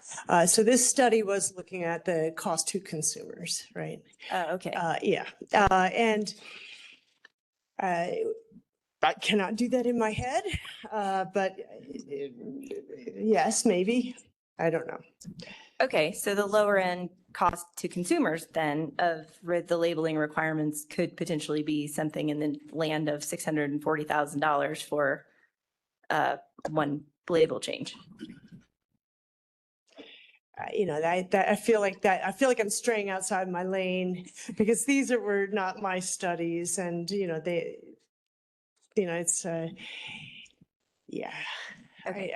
I think I'm a little too far outside my lane there, so I don't think I can answer that. I got it, and that's a lot of math to ask someone to do without a computing device handy. Yeah. So if these studies that you relied on were just looking at the cost to consumers, did you do any analysis about what the cost to manufacturers would be? I was just looking at this analysis that Econ Northwest had done. There were, I did try to find analyses of PFAS labeling, but as you know, there's just a couple of states that are considering that at this time. So there really not an opportunity to do those studies. So I was trying to find an analog, and the GE labeling seemed similar enough. Again, it was hard to find studies of that. So I found this one just to give us a rough thumbnail sketch of what the cost ballpark might be. Okay. May I have just a moment to confer with my co-counsel? Yes, and you have 4 minutes. Oh, well.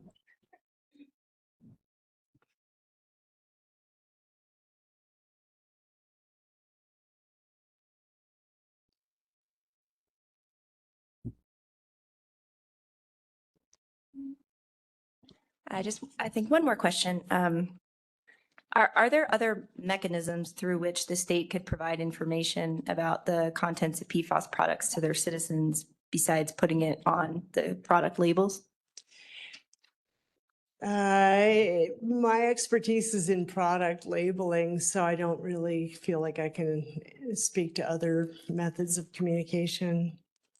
Okay, thank you so much. Thank you, Ms. Feebeck. Mr. Boutier, do you have questions? Questions? He said no questions. Mr. Weatherby, do you have questions of Dr. Dickerson? I do, Madam Hearing Officer. Thank you. Dr. Dickerson, thank you very much for your testimony. I'd like to kind of visit a little bit of some of the other areas you're an expert in. You're certified industrial hygienist, is that correct?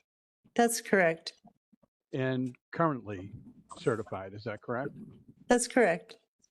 And a certified safety professional for over 20 years, is that correct? Yeah, I guess so. I don't remember the date, but yes. Well, it it's been says about that long. 2003 to present, correct? And Yes, that's correct. That's correct. certified hazardous material manager, is that correct?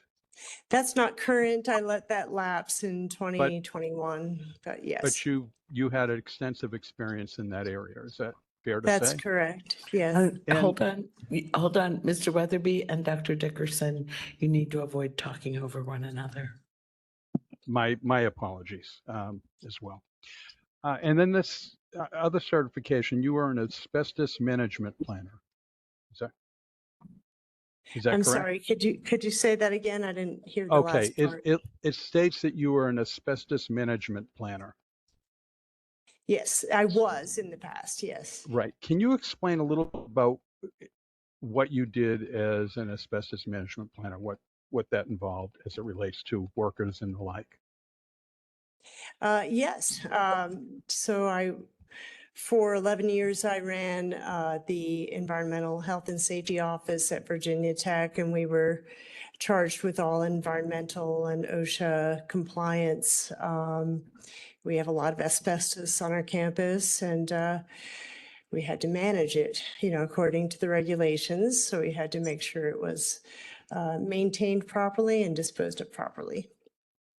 So you're familiar with, you're likely familiar, are you familiar with the history of asbestos and asbestosis and the related? Objection, Madam Hearing Officer. This is not a rulemaking about asbestos. I'd request Mr. Weatherby to declare the relevance of this line of questioning. Yeah, Mr. Weatherby, it doesn't on its face seem relevant to the rulemaking we're doing. Well, okay, then I'll come at it from a little different angle, Madam Hearing Officer. Thank you. What I think is important here is, given the line of questioning that happened just a little bit ago, is we have a witness who is an expert in a number of areas as it relates to not only product presentation or labeling, but also an understanding of the importance of that as it relates to the safety of human beings. So on that line of questioning, I'd like to ask you, because the questions were raised in previous line of questioning, as to whether this PFAS labeling issue is about hazardous warnings or warnings of a hazardous product.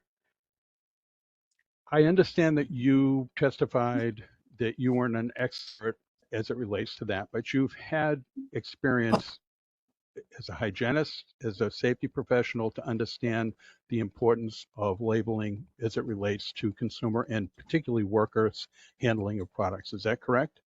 That's correct. Okay. Given that basis, is it fair to say that, well, let me read this from, according to the red line version, and I just need a second to pull it up.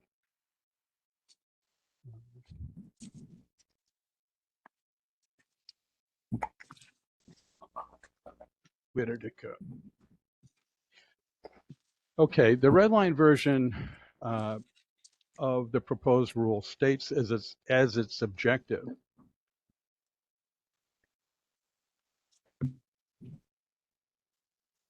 in addition, the objective of this part is to establish, and for the labeling of certain products sold, offered for sale, distributed for sale in New Mexico that contain intentionally added per and polyfluoroalkyl substances. In your opinion, is there a presumption that there is a concern about the safety of these chemicals, this combination of chemicals or substances, as it relates to this rulemaking? Objection calls for speculation. Dr. Dickerson, just a general warning, please don't speculate in your answers. Oh, thank you. I'm glad that you asked that, actually, because there were two of the other questioners pointed out that I had used language in my written testimony where I said risks or hazards.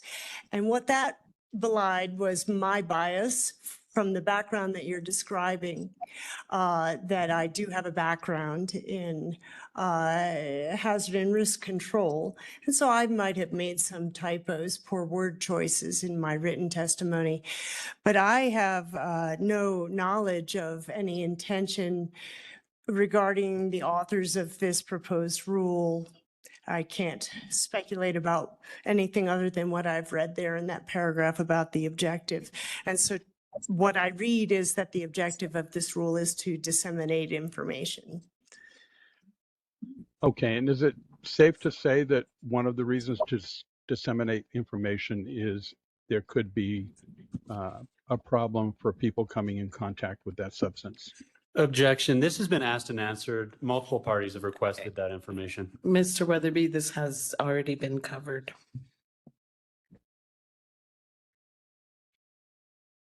Okay, Madam Hearing Well, I Officer. have no answer. Okay. I'll leave it there at this point, Madam Hearing Officer. All right, thank you, Mr. Weatherby. Mr. Smith, do you have a redirect? I do, Madam Hearing Officer. Ms. Fiebig asked whether a product should reasonably labeled that contains carbon or water. Do you have any opinion on whether consumers would value information about a man-made chemical being included in a product over something that is naturally occurring? That's excellent question. Yes, and that is the distinction here, that these are chemicals that are introduced to the products and they are human generated. It's also true that labels need to be clear and concise and uncluttered. And so if we started listing every element that was in the product, that would be not an effective label. Thank you. Ms. Fiebig also pointed out that your initial written testimony had more hazard language than is contained in the slides you presented today. But isn't it true that between the time that your initial testimony was presented and today's presentation, the label was changed and it was simplified so as to only indicate prevalence and not include any risk? That is correct. Yes. And just to clarify, can an effective label portray only prevalence and not include a statement of risk? Absolutely. Yes, the third category of product labels intended just to raise awareness, they do not typically have a statement of risk. That would be a hazard warning label. Thank you. No further questions, Madam Hearing Officer. Thank you, Mr. Roseborough. Excuse me, we'll turn now to the board. Vice Chair Sweeney, do you have questions? Thank you, Madam Hearing Officer. I don't have any questions, but want to thank the witness for her testimony. All right, thank you. Chair Ely. Most of my questions were answered on cross except for one. Dr. Dickinson, you mentioned you were familiar or knew of other states that were regulating PFAS. I'm wondering if you could maybe describe how the proposed labeling in this rule might compare with other jurisdictions? That's a good question, and I only have a general awareness that at least one other state is in the process that you're in. And do you know what their labeling requirements look like? I do not. I have not looked at their proposed rule. Okay. That's it. Thank you. Thank you. On the platform, Member Bitzer, do you have questions of Dr. Dickerson? No questions. Thank you. Thank you. Member Carrasco.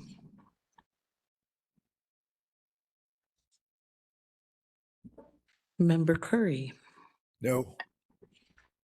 All right, thank you. Council? No? All right. Thank you very much. Mr. Roseborough, do you have some exhibits to offer? Yes, I'd move the admission of all exhibits associated with Dr. Deborah Dickerson. Thank you. Objection?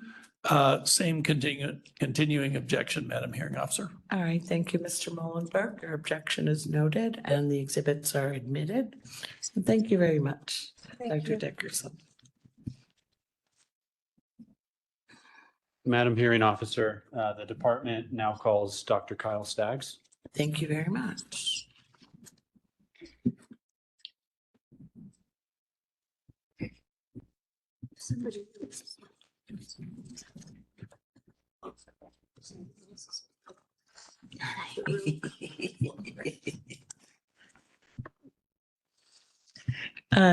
Dr. Staggs, if you would please spell your first and last name.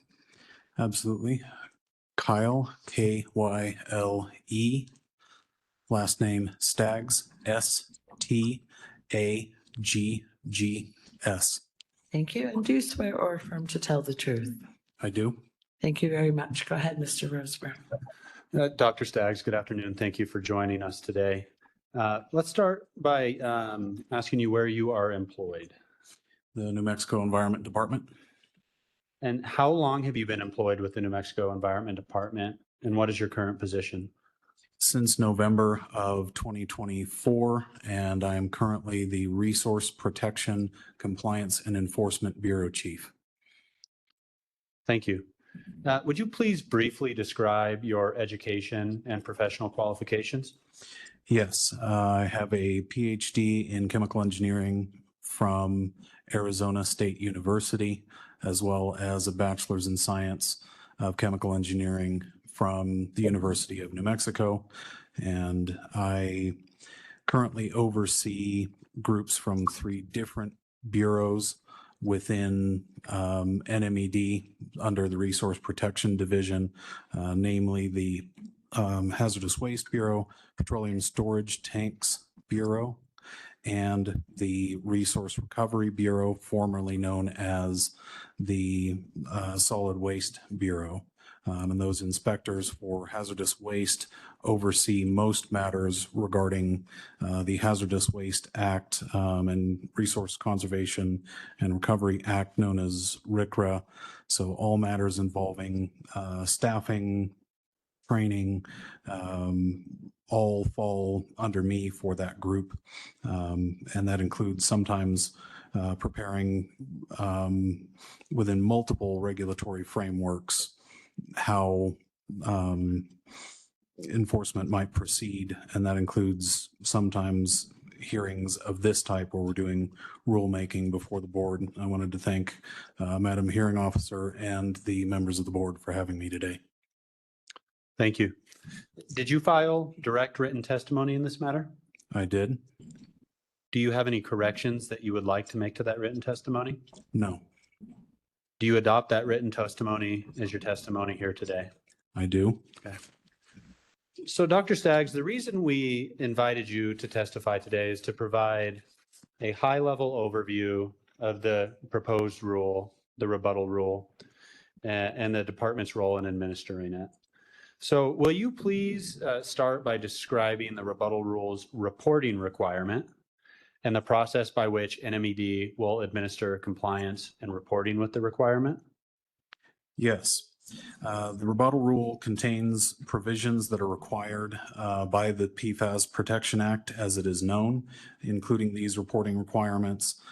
Unless otherwise exempt, all manufacturers who sell, offer for sale, distribute, or distribute for sale products containing intentionally added PFAS must submit a report for each of these products or product components containing intentionally added PFAS. The report must contain the information that is required under 20.13.2.12 of the rebuttal rule. NMED is currently in the process. Sir, 20.13.2.12 of the rebuttal rule. My apologies. NMED is currently in the process of developing an online portal with an external vendor to build the manufacturing reporting to meet these requirements.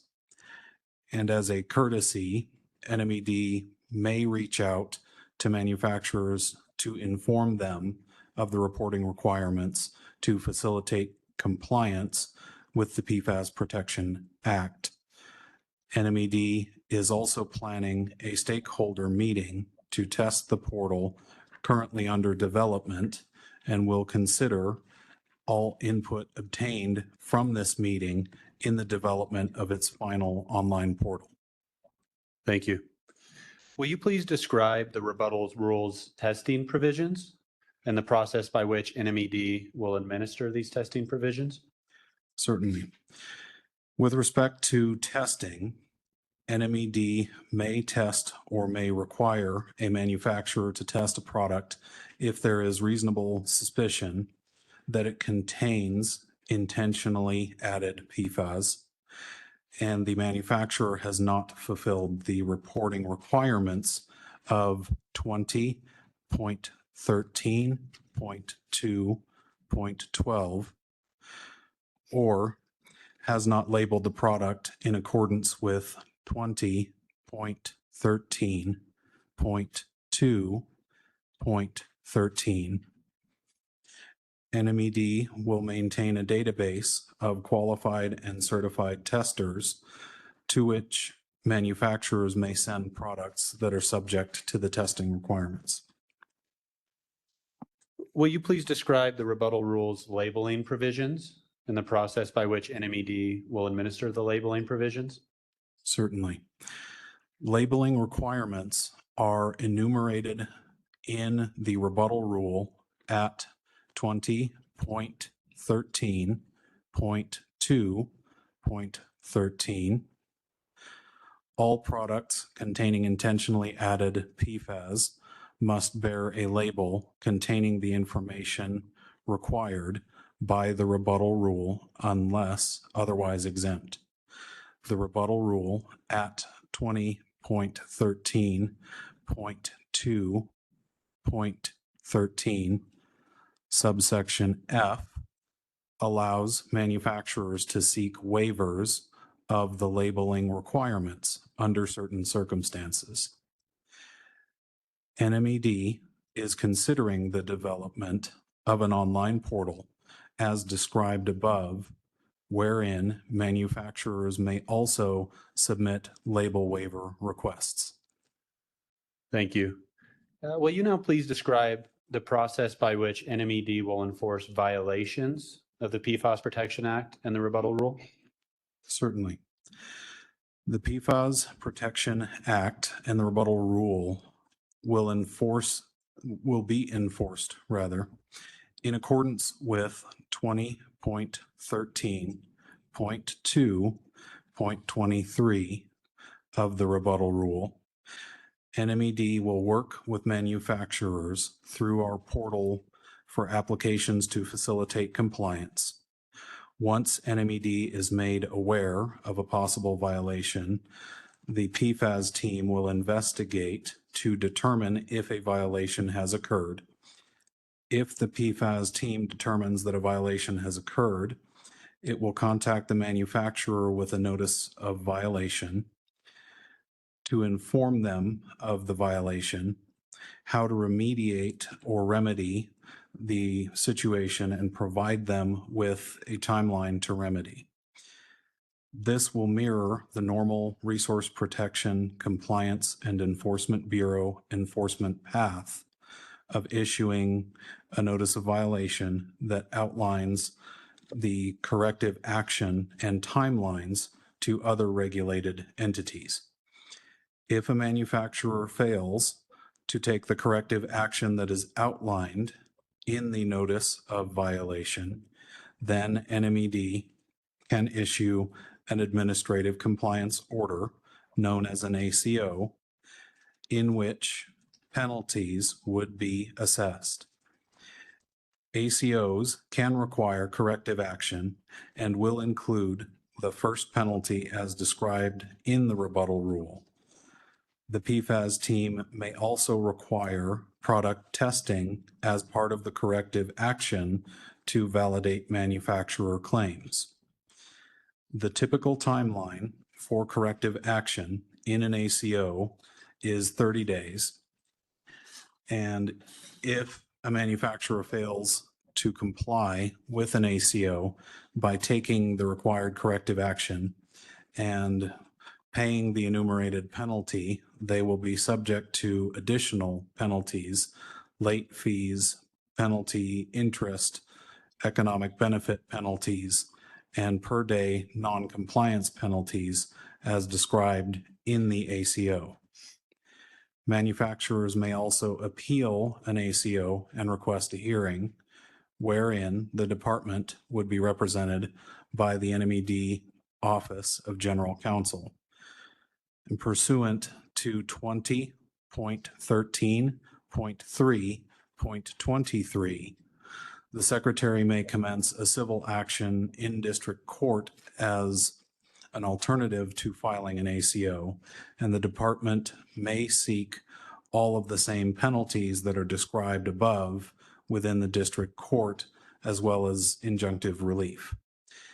In an action in district court to enforce the PFAS Protection Act and/or the rebuttal rule, the department would be represented by the New Mexico Attorney General and/or by the NMED Office of General Counsel. Will you please describe the penalties allowed for violations of the PFAS Protection Act or the rebuttal rule? Yes. With respect to penalties, 20.13.2.23 specifies that a compliance order will carry a civil penalty up to $15,000. Administrative costs may be recovered for enforcement work for every day that a violation has occurred and would be assessed separately from the penalty. This will be calculated based on the staff time and involvement, including the overhead costs. And the violator, rather than the taxpayer, will then be funding the return to compliance. Additionally, non-compliance with the corrective action timeline specified in the ACO may carry up to a $25,000 per day penalty. There may also be an economic benefit penalty assessed for non-compliance with the corrective action timeline. Economic benefit cost calculation is done within the EPA model that assesses the amount of money that an entity would save by non-compliance, therefore removing the economic incentive to violate the law. Thank you. Is there anything else you would like to state in conclusion today, Dr. Staggs? Yes, briefly, the rebuttal rule implements the PFAS Protection Act, which establishes crucial compliance measures, including comprehensive reporting, testing, and labeling requirements for manufacturers. The established enforcement processes overseen by NMED's Resource Protection, Compliance and Enforcement Bureau outlines clear steps involving notices of violation and administrative compliance orders that can result in significant penalties for non-compliance. In addition, the rebuttal rule outlines the process by which the Environment Secretary may bring an action in the state district court to enforce the PFAS Protection Act and the rebuttal rule. Dr. Staggs, thank you for your time today. Madam Hearing Officer, he's available for questioning. Thank you, Mr. Roseborough. Excuse me. Mr. Mullenberg, do you have questions of Dr. Staggs? Madam Hearing Officer Anthony or TJ Trujillo, I'll be doing the questioning today All right. on this witness. Thank you. Thank you. Good afternoon.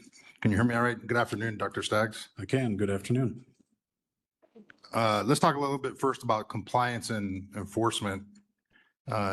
In your testimony in NMED Exhibit 55 at pages 2 and 3, you indicate that NMED is currently in the process of developing an online portal with an external vendor for building reporting systems and submission of label waiver requests. Is that correct? Correct. How much of that reporting system has been built so far? I can only state that it is in the early development stages, and we are looking at how to make it as reasonably user-friendly as feasible to still meet the reporting requirements. Are you anticipating that this online portal will be over or under budget? I can't speak to budgetary matters on that particular project, only that it is in progress. Dr. Staggs, did you check with other states that have PFAS programs similar to New Mexico's proposed program to get an idea about the volume and types of enforcement actions? I do not have information about the exact volumes and of information that we require. There has been some consultation with other states regarding the kinds of information, and the information we obtained from those conversations went into the development of the labeling requirements language.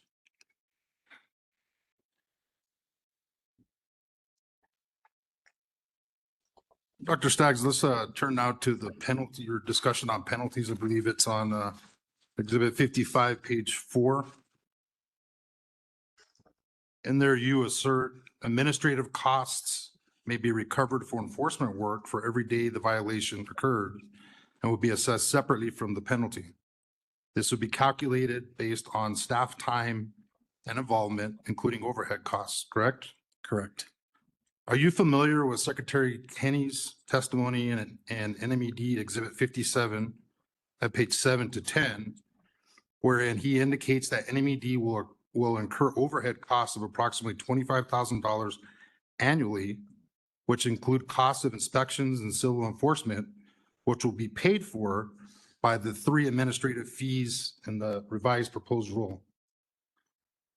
I'm not familiar with his testimony in detail. I have been very much otherwise engaged with the enforcement work I do for the other bureaus. If I represented to you that that was his testimony about those administrative overhead costs being paid for by fees, would you have any indication to disagree with me? Objection. Secretary Kenny's testimony speaks for itself. To the extent the parties have questions for Secretary Kenny, they can ask him at the appropriate time. I'll ask you to wait, Mr. Trujillo. What was that? I'm not hearing officer. You would wait for Secretary Kenny's testimony. Okay. So assuming that if an entity pays fees and such fees pay for a portion of the overhead cost, then isn't it true that NMED will get double recovery if NMED subsequently assesses overhead costs as a part of a penalty assessment? That would be under the scope, again, of clarification from Secretary Kenny's testimony. The clear intent of this section, I can say, is not in fact to do double recovery.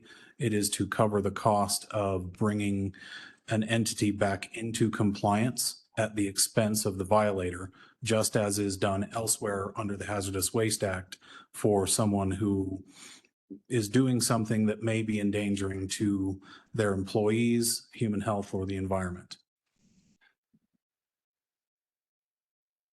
So wouldn't that cost that's assessed as a part of the penalty for the overhead cost then be calculated against the total limit on the penalty assessment? Because that's a penalty, correct? As that is stated, there is a penalty piece, yes. There is also a fee that is similar to the structure that we use under the Hazardous Waste Act. So I understand you're aiming at, do we have in effect, a double collection scheme? And I would argue that Secretary Kenny will be able to further clarify why it is not in fact a double collection scheme to answer what I believe is the intent of the question. So you have no further information. I just asked those line of questions because you mentioned the penalty structure and what was in there. So the appropriate witness will be Secretary Kenny to discuss this with. To discuss the details of whether or not there will be a double assessment between a penalty and a fee for operating the program. Okay. Thank you. And it may also be helpful to clarify, there's a difference between a compliance check and not having, pursuing something that begins at the moment of a violation. That's probably a better answer to your question. There's a difference between evaluating the information coming in and pursuing a manufacturer that has not complied with the regulation. And it's similarly structured to the other enforcement work that we do already. So if you charge fees, none of those fees are going to be pay for the cost of the back-end enforcement and compliance? Objection. Dr. Staggs is not a budgeting expert. It's not within the scope. He's here to speak largely about compliance and how that will be achieved. Yeah, I'm not sure that I heard testimony about fees from this witness. Madam Hearing Officer, his testimony deals with penalties, but in this case, what my argument is the penalties are actually become fees, and there's a relationship between the fees and penalties and how they're assessed. So if you're assessing fees up front to pay for back-end compliance costs, and you're then recovering those penalties on the back end, you're getting double recovery at that juncture. I believe what Mr. Trujillo is calling fees are actually termed compliance costs, and that he's perhaps making a legal jump to defining them as something other than what they are called in the rule. All right, so just a caution, Dr. Staggs. Please keep your answers to within the scope of your testimony, and if you are asked to draw a legal conclusion, please avoid that. Although you can certainly speak as a regulator if you're comfortable doing that. Thank you, Madam Hearing Officer. Understood. So again, Dr. Staggs, and again, if you can't answer and understand, we need to defer it to another witness, we can do so. But my understanding based on this testimony is the person that has an enforcement action, what you're testifying about is the enforcement process. If they get assessed a penalty, part of that money is you're gonna have an assessment for overhead costs dealing with the time to deal with that enforcement, correct? Correct. And do you have any information about whether those costs are already paid for by the fees that were initially assessed as the upfront cost in the program? Objection again. Dr. Staggs is here to speak about how it will be enforced, not back-end budgeting, where the money goes, how it's used, where it's kept. All right, so Dr. Staggs, if you would just please clearly express the limitations on your testimony. Understood. Thank you, Madam Hearing Officer. My understanding is that fees and penalties are fundamentally distinct and written into the language of this rule intentionally accordingly. So based on your testimony, you understand there's a difference between penalties and fees, correct? Correct. What is the difference between a fee versus a penalty? I'm not interested in defining those at this time, as that's a budgetary question rather than within the scope of my testimony. Do you think it's just a budgetary question or limited to a budgetary question? I think it is important to use consistent definitions. And if I can't give a clear and objectively correct definition that is internally consistent with our budgeting, then I think it is unfair for me to do so. As a regulator dealing with statutes, are you aware that there is a legal difference between a fee and a penalty? Objection calls for a legal conclusion. Yeah, I think, Mr. Trujillo, you've reached the limits of his testimony here. I'll move on, Madam Hearing Officer. In NMED Exhibit 55, your testimony at page 4, you assert additionally, non-compliance with corrective action timeline specified in the ACO may carry up to a $25,000 per day penalty calculated based on the corrective action timeline. There may also be an economic benefit penalty assessed for non-compliance with corrective action timeline.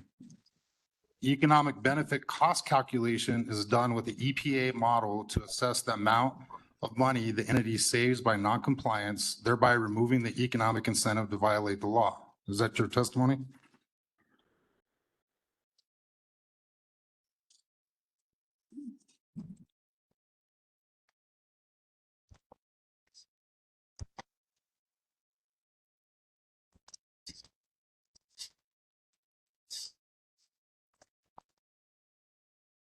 Yes, that is my testimony.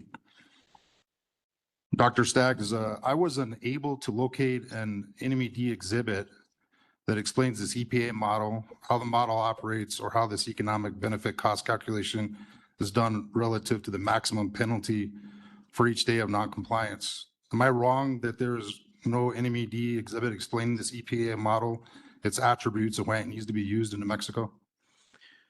That's correct in that it was not submitted as part of this testimony. Information is globally available on the internet about that and about the calculations that are involved. I do not have that in front of me, so I can't answer detailed questions pertaining to it. But that information has not been submitted as a part of the record in this proceeding. Is that correct? To my knowledge, that is correct.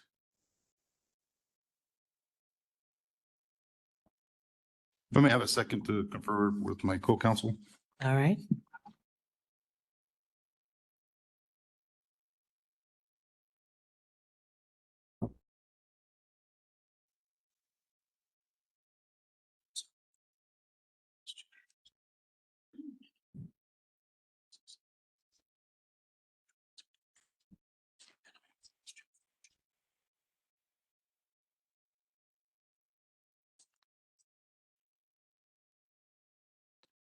Dr. Staggs, got a question for you regarding testing. In your experience, is 30 days sufficient time to identify and contract an analytical lab, conduct chemical testing, and/or finalize a report? In my experience, that depends on capacities and factors that are unique to the laboratory chosen. So that's impossible to answer as asked for all conceivable conditions.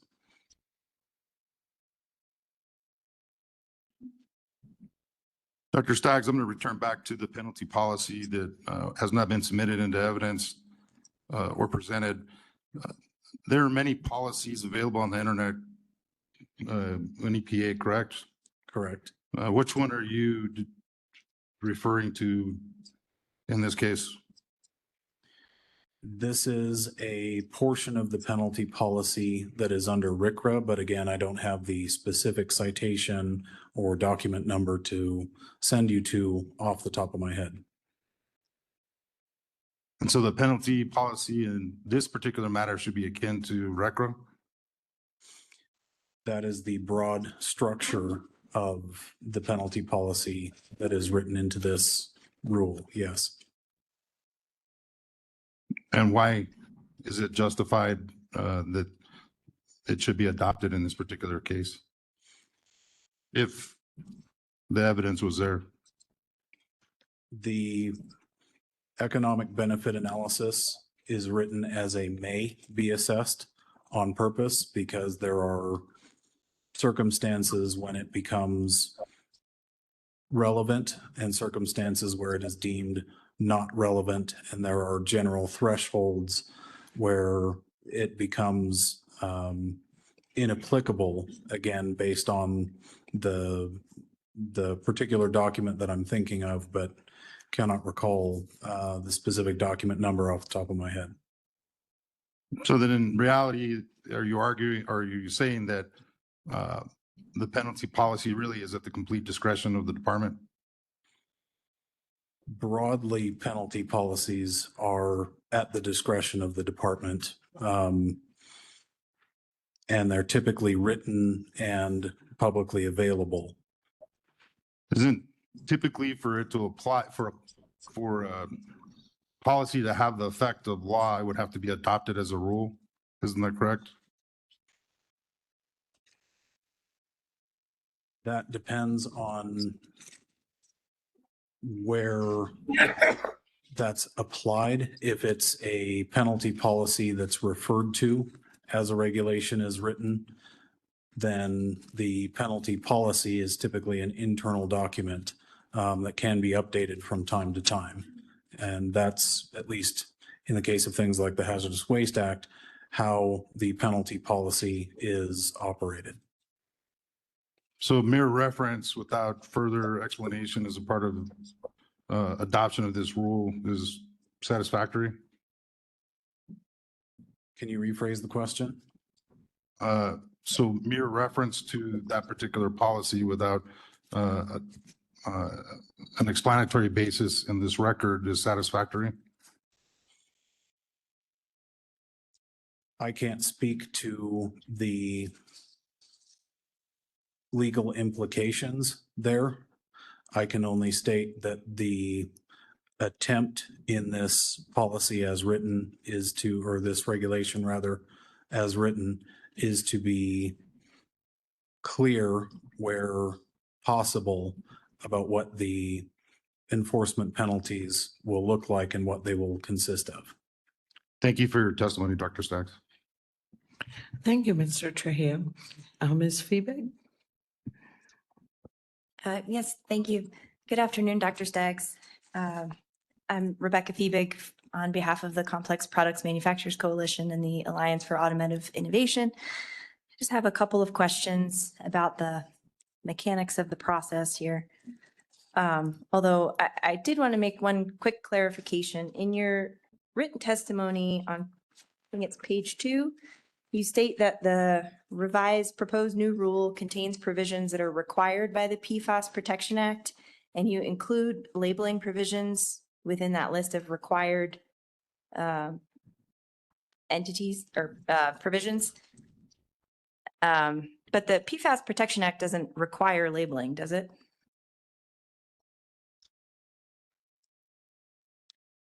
Objection calls for a legal conclusion. Mr. Staggs, or Dr. Staggs, the same caution. I would just note this is the chief of the Enforcement and Compliance Bureau, so I think it's important that he be able to understand what the law requires. It's his job to enforce a law once, a rule once promulgated, not determine what it should look like. We often in these rulemakings draw a distinction for what it's worth between drawing a legal conclusion and taking a position as a regulator. So if you can walk that line, Dr. Staggs, please go ahead. Yes.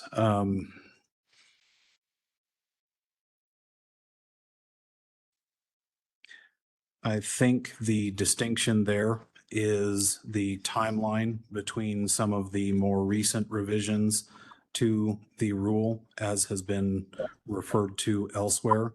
And when this written testimony was drafted, there have been some very much more recent updates.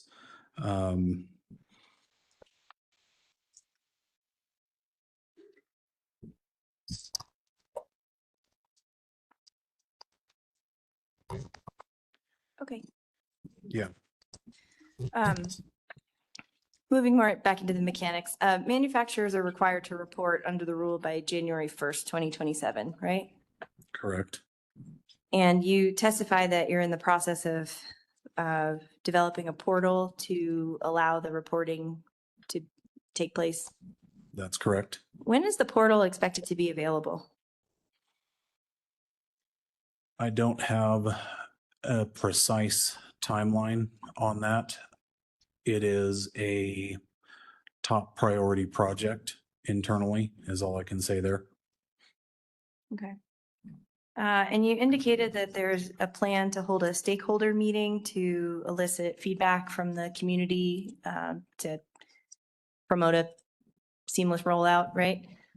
Correct. Do you know when in the development stage you're planning to hold that meeting? I don't yet, in that it hasn't been scheduled. The system needs a little bit of build out time I would say, yeah, I can't give a very precise estimate for a variety of reasons, but I would not expect it to take many months to have some of those interactions. Is there any other efforts that the department is engaged in to ensure a seamless rollout of that portal? I'm only aware of the pieces that are directly visible to me, and there are a large number of groups within NMED that I don't have direct visibility into as far as how aggressively internal timelines are being pushed. Okay. I want to ask about the standard for the department to require testing. I think that you testified that the department can require testing if there's a reasonable suspicion that the product might contain PFAS, or how do you define that reasonable suspicion?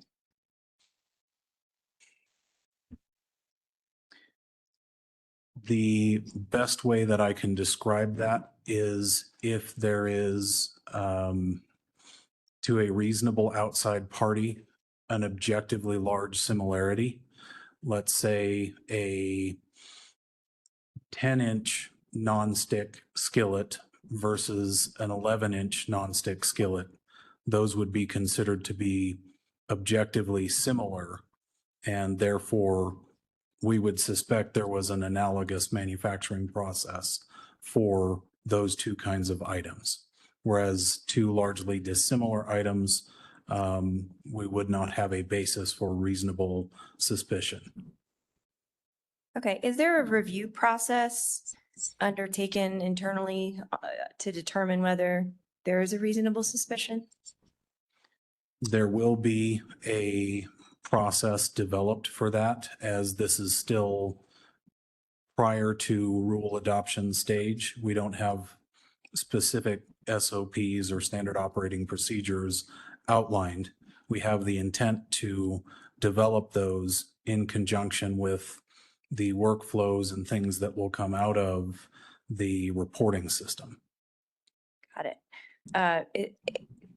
This may be premature at this stage because you haven't gotten through that process yet, but is there, if you know, is there intent to allow manufacturer engagement in that review process? Is there an opportunity, or do you expect there will be an opportunity to challenge whether there is in fact a reasonable suspicion before a company would be required to do the testing? I don't know that we have evaluated that particular circumstance yet. I think broadly the intent, as in the other areas of compliance and enforcement, is to put the compliance piece first and prioritize that rather than enforcement. So I can say that NMED will be interested in working toward manufacturers, or with manufacturers rather, toward compliance, as we do in many other areas, rather than have a sort of fines and penalties first approach, if that answers your question. Thank you. And you plan to use the same online portal for reporting and for waiver requests, right? It will be, that is also in development.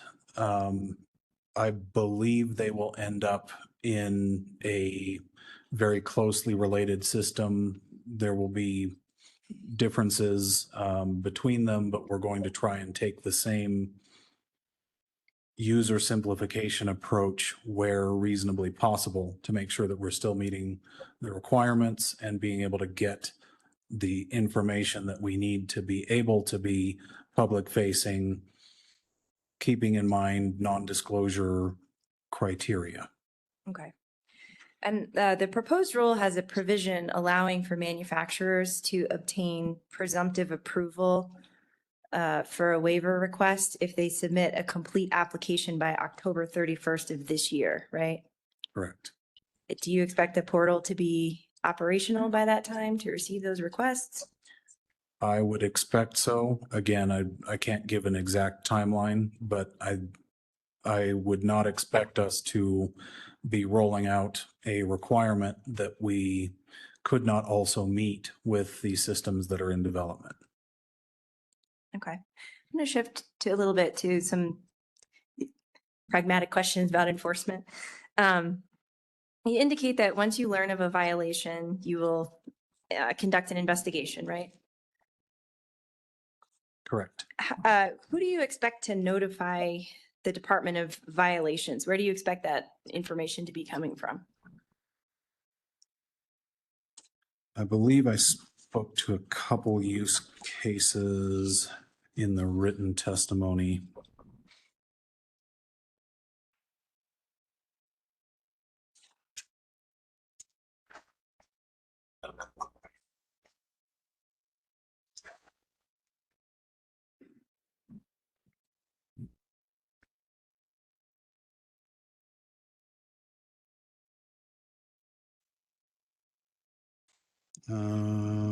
I don't see it. That was a topic of some internal discussion, and I think that was revised out of this version of the written testimony.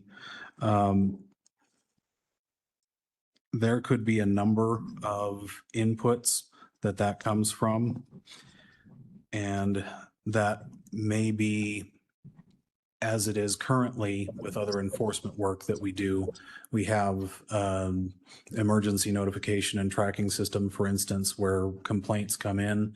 So in the event of something that has happened, we will get contacted, or we will have members of the state police contact us, all sorts of things like that. So we've developed some processes for those areas, and we're going to be developing this same process for this area of enforcement. So I'll say it's not that input piece may not be fully defined yet, as there may be sources of input that we haven't considered. Okay.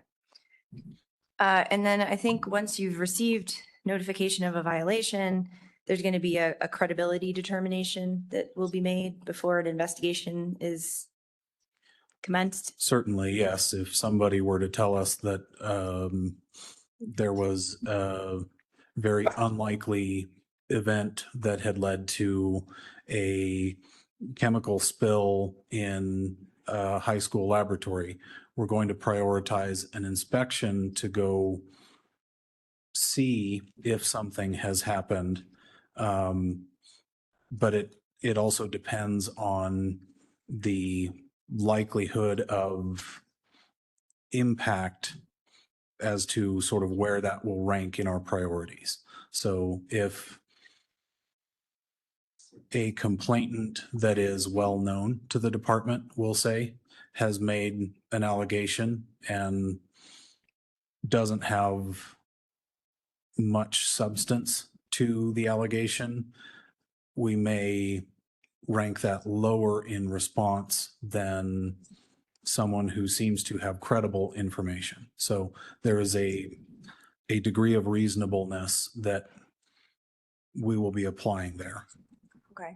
And I have a similar question on the credibility determination that I had on the reasonable suspicion determination, which is maybe going to have a similar answer, that it hasn't totally been worked out yet, but is there likely to be any kind of industry involvement in that process, or how do you expect that to unfold?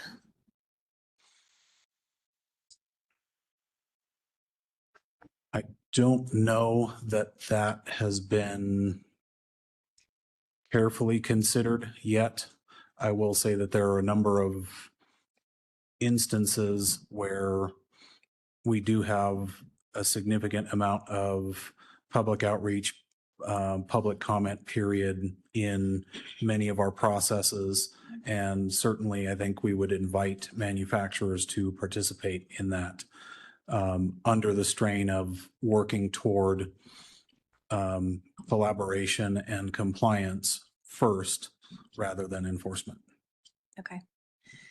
And then after an investigation, if there's found to be a violation, then the department would issue a notice of violation, right? That is correct. And there is an opportunity to request a hearing on the notice of violation, right? On a notice of violation, no. On an administrative compliance order, yes, there would be. Okay. A notice of violation is a less aggressive, immediate interaction with a manufacturer so that we have opportunity to work with them as we do with many members of the regulated community. Because it's not our job to, again, jump immediately into enforcement. We want to prioritize compliance. Okay. And after an order of noncompliance has been issued, if the manufacturer doesn't come into compliance, there's a up to a $25,000 a day penalty that could be assessed, right? Yes, that could be assessed. I was curious about how requesting a hearing would potentially impact that penalty. If a manufacturer requests review, would that toll the imposition of the penalty? Objection calls for a legal conclusion. Same caution, Dr. Staggs. Thank you. Madam Hearing Officer, understood. I can't speak to all of the legal implications of that. I can say that we do have administrative compliance orders that do get appealed and go to hearing, and there is a record of those on our Compliance and Enforcement Watch website. Okay. For the potential penalties, that $25,000 per day, are those penalties per violation or per product or per manufacturer?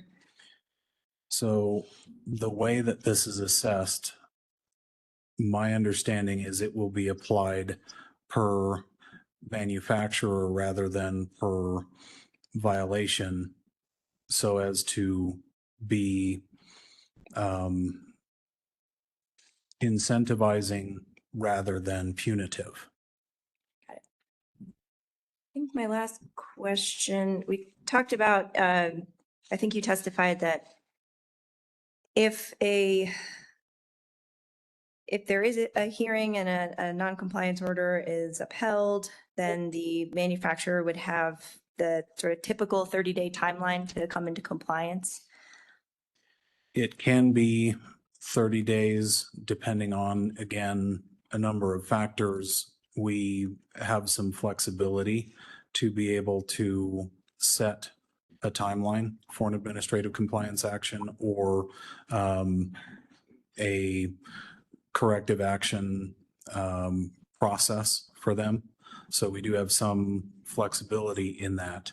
And again, the objective is to be more on the side of reasonableness to facilitate compliance. And often an ACO would be settled rather than going to hearing, as we can often achieve an objectively better solution through that process for both parties. Thank you. No further questions. Thanks.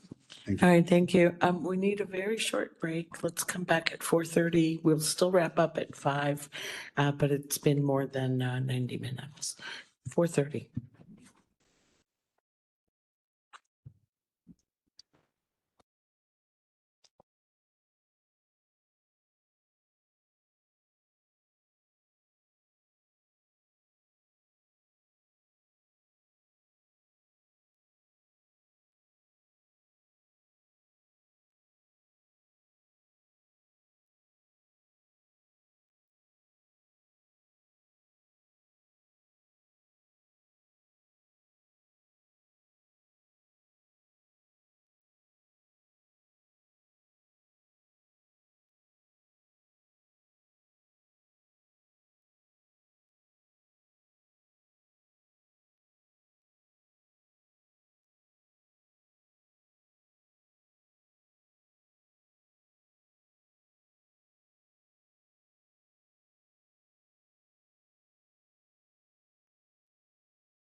We broke. Dr. Staggs is still facing questions.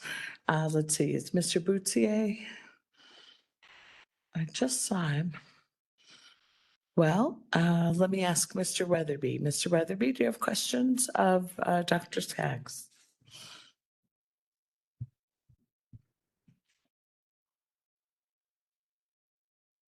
Okay.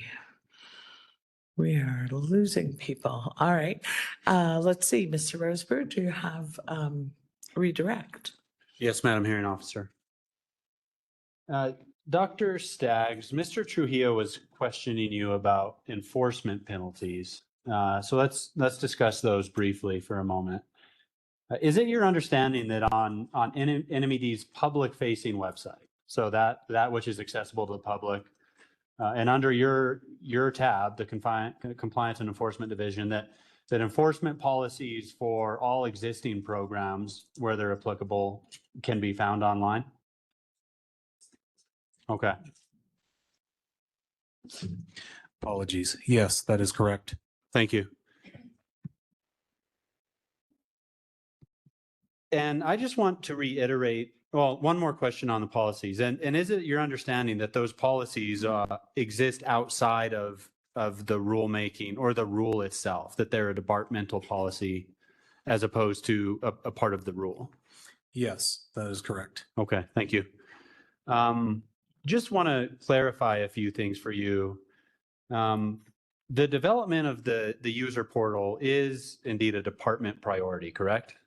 Correct. Okay. And the department is actively working towards achieving an acceptable timeline for the production of that portal? Yes, as I indicated,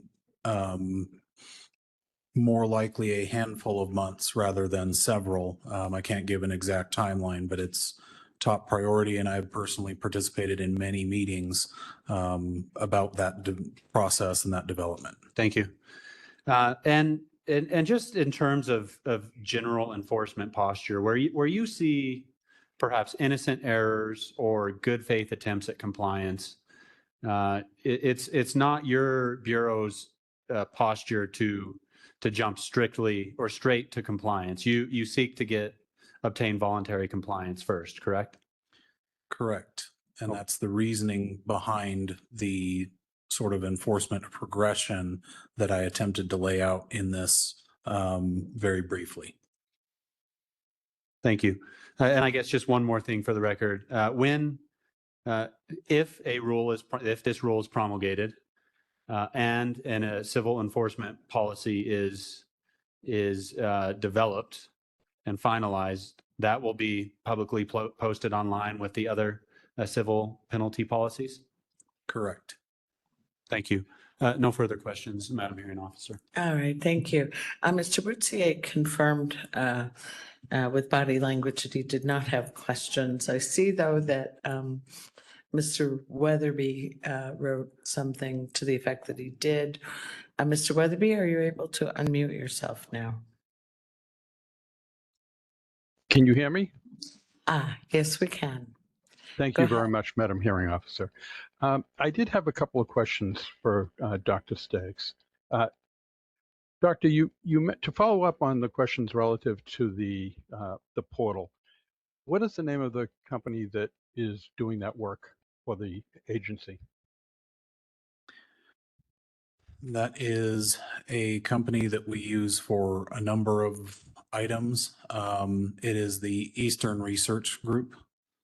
Okay, thank you. And how long have they been involved? I know they do a lot of work with NMED. At about what time did they begin working on this portal project?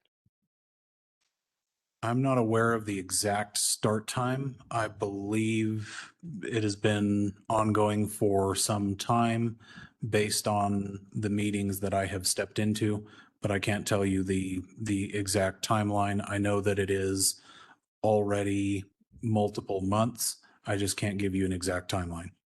Okay, that's fair. I understand you took over, it says on your opening statement, the written one, that in July. Is that correct? That is correct. This was a new bureau and a new division as of July. And do you expect that, and maybe you said this before, but can you confirm that it will be the implementation and the compliance and the standing up of the new responsibilities, assuming this rule is adopted, that it will be under under your oversight? That is my understanding at this time, yes. And you also state that you are responsible for the staffing, training, managing budgets for various funding sources, enforcement processes, and procedures under multiple regulatory frameworks. Were you involved in putting together the budget that was going to be needed for the new agency or the new responsibilities here? Not for this group. The development of the budget and the standing up of the new division, that was a process that was happening much prior to my involvement, which began in July. Okay, and I'm assuming you've been brought up to speed on where that sits? Broadly, yes. And to your knowledge, was the department, the Environment Department, able to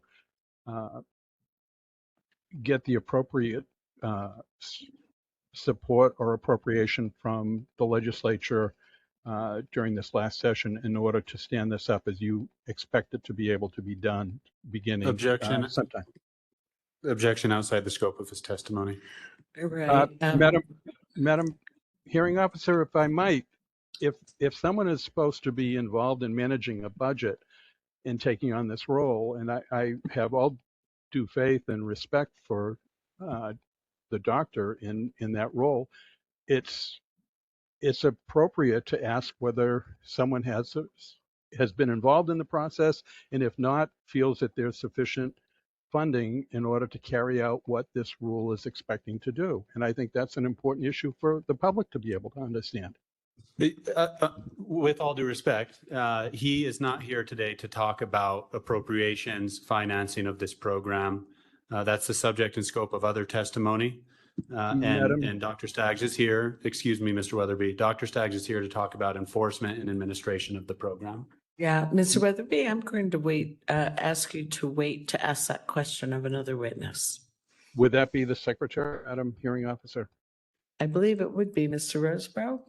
Yes. Yes. Okay, I'm happy to do that. Thank you. And I appreciate your efforts, Mr. Staggs, to participate in this. Thank you. That's it. Thank you. All right, Mr. Roseborough, did those questions raise any additional redirect for you? Nothing at this time, Your Honor. Or, right. Madam Secretary. Madam Hearing Officer, I am tired. Been using the same name. I've been using the wrong names for 2 days now. All righty, let's turn to the board then. Vice Chair Sweeney, do I understand you are with us electronically at this point? Yes, I'm on the platform, and I don't have any questions of this witness. Thank you. Thank you very much. Chair Ely.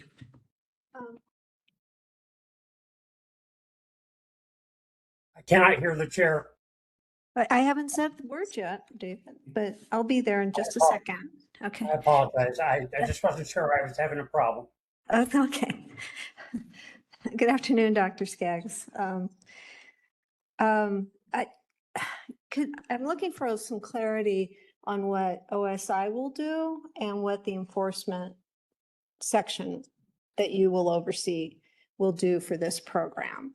I was thinking I had it under my belt, but then you started talking about potentially developing a portal for labeling waivers, not just for industry to submit reports that might demonstrate compliance. Could you maybe provide a little more clarity for me on how the jobs will be divvied up amongst those two, the office and the bureau?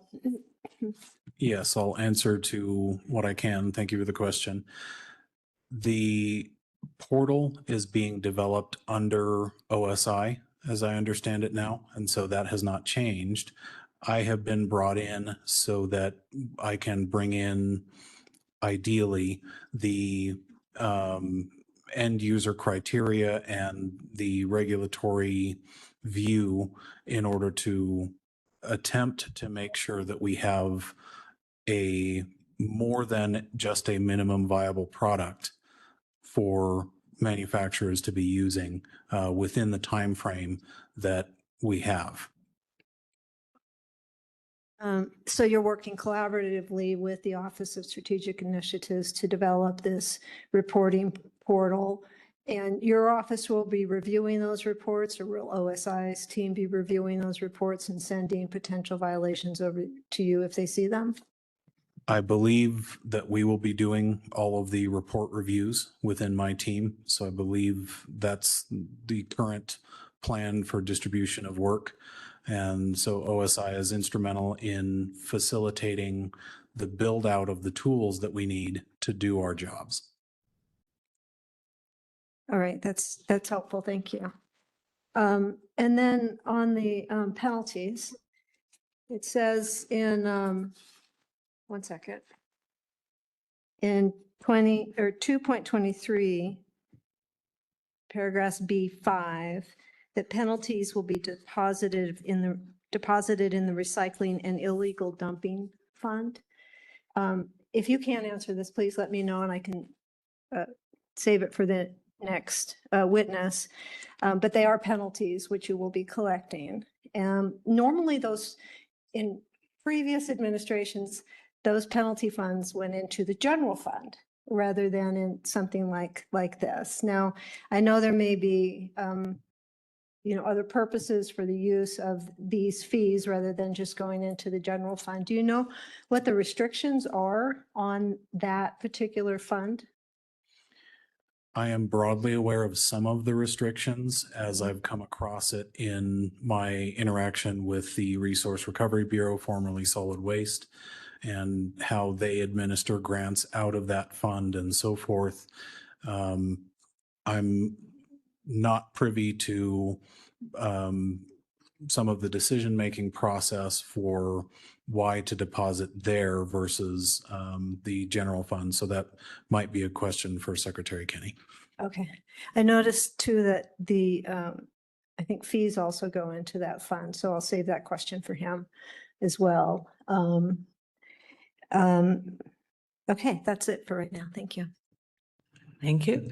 On the platform, Member Bitzer, do you have questions of Dr. Staggs? I do not.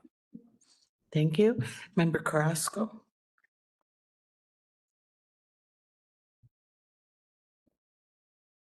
Member Curry?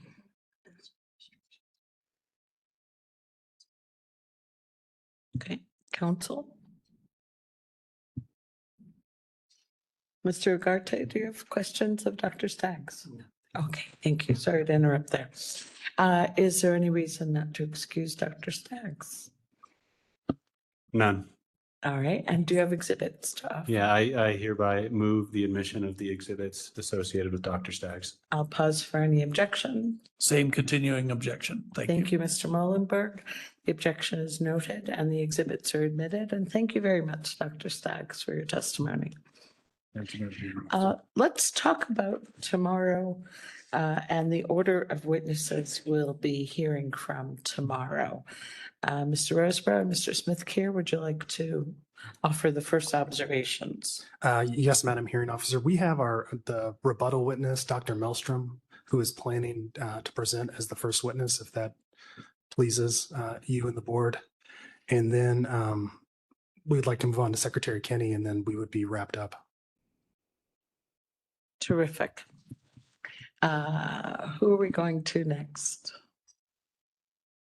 Madam Hearing Officer, there's one witness for tomorrow that's essentially pre-scheduled. That will be Dr. Basu for Crop Life on the platform right after lunch. And I take it he should use the same link as a witness coming on. I don't think we've done that before in this hearing anyway.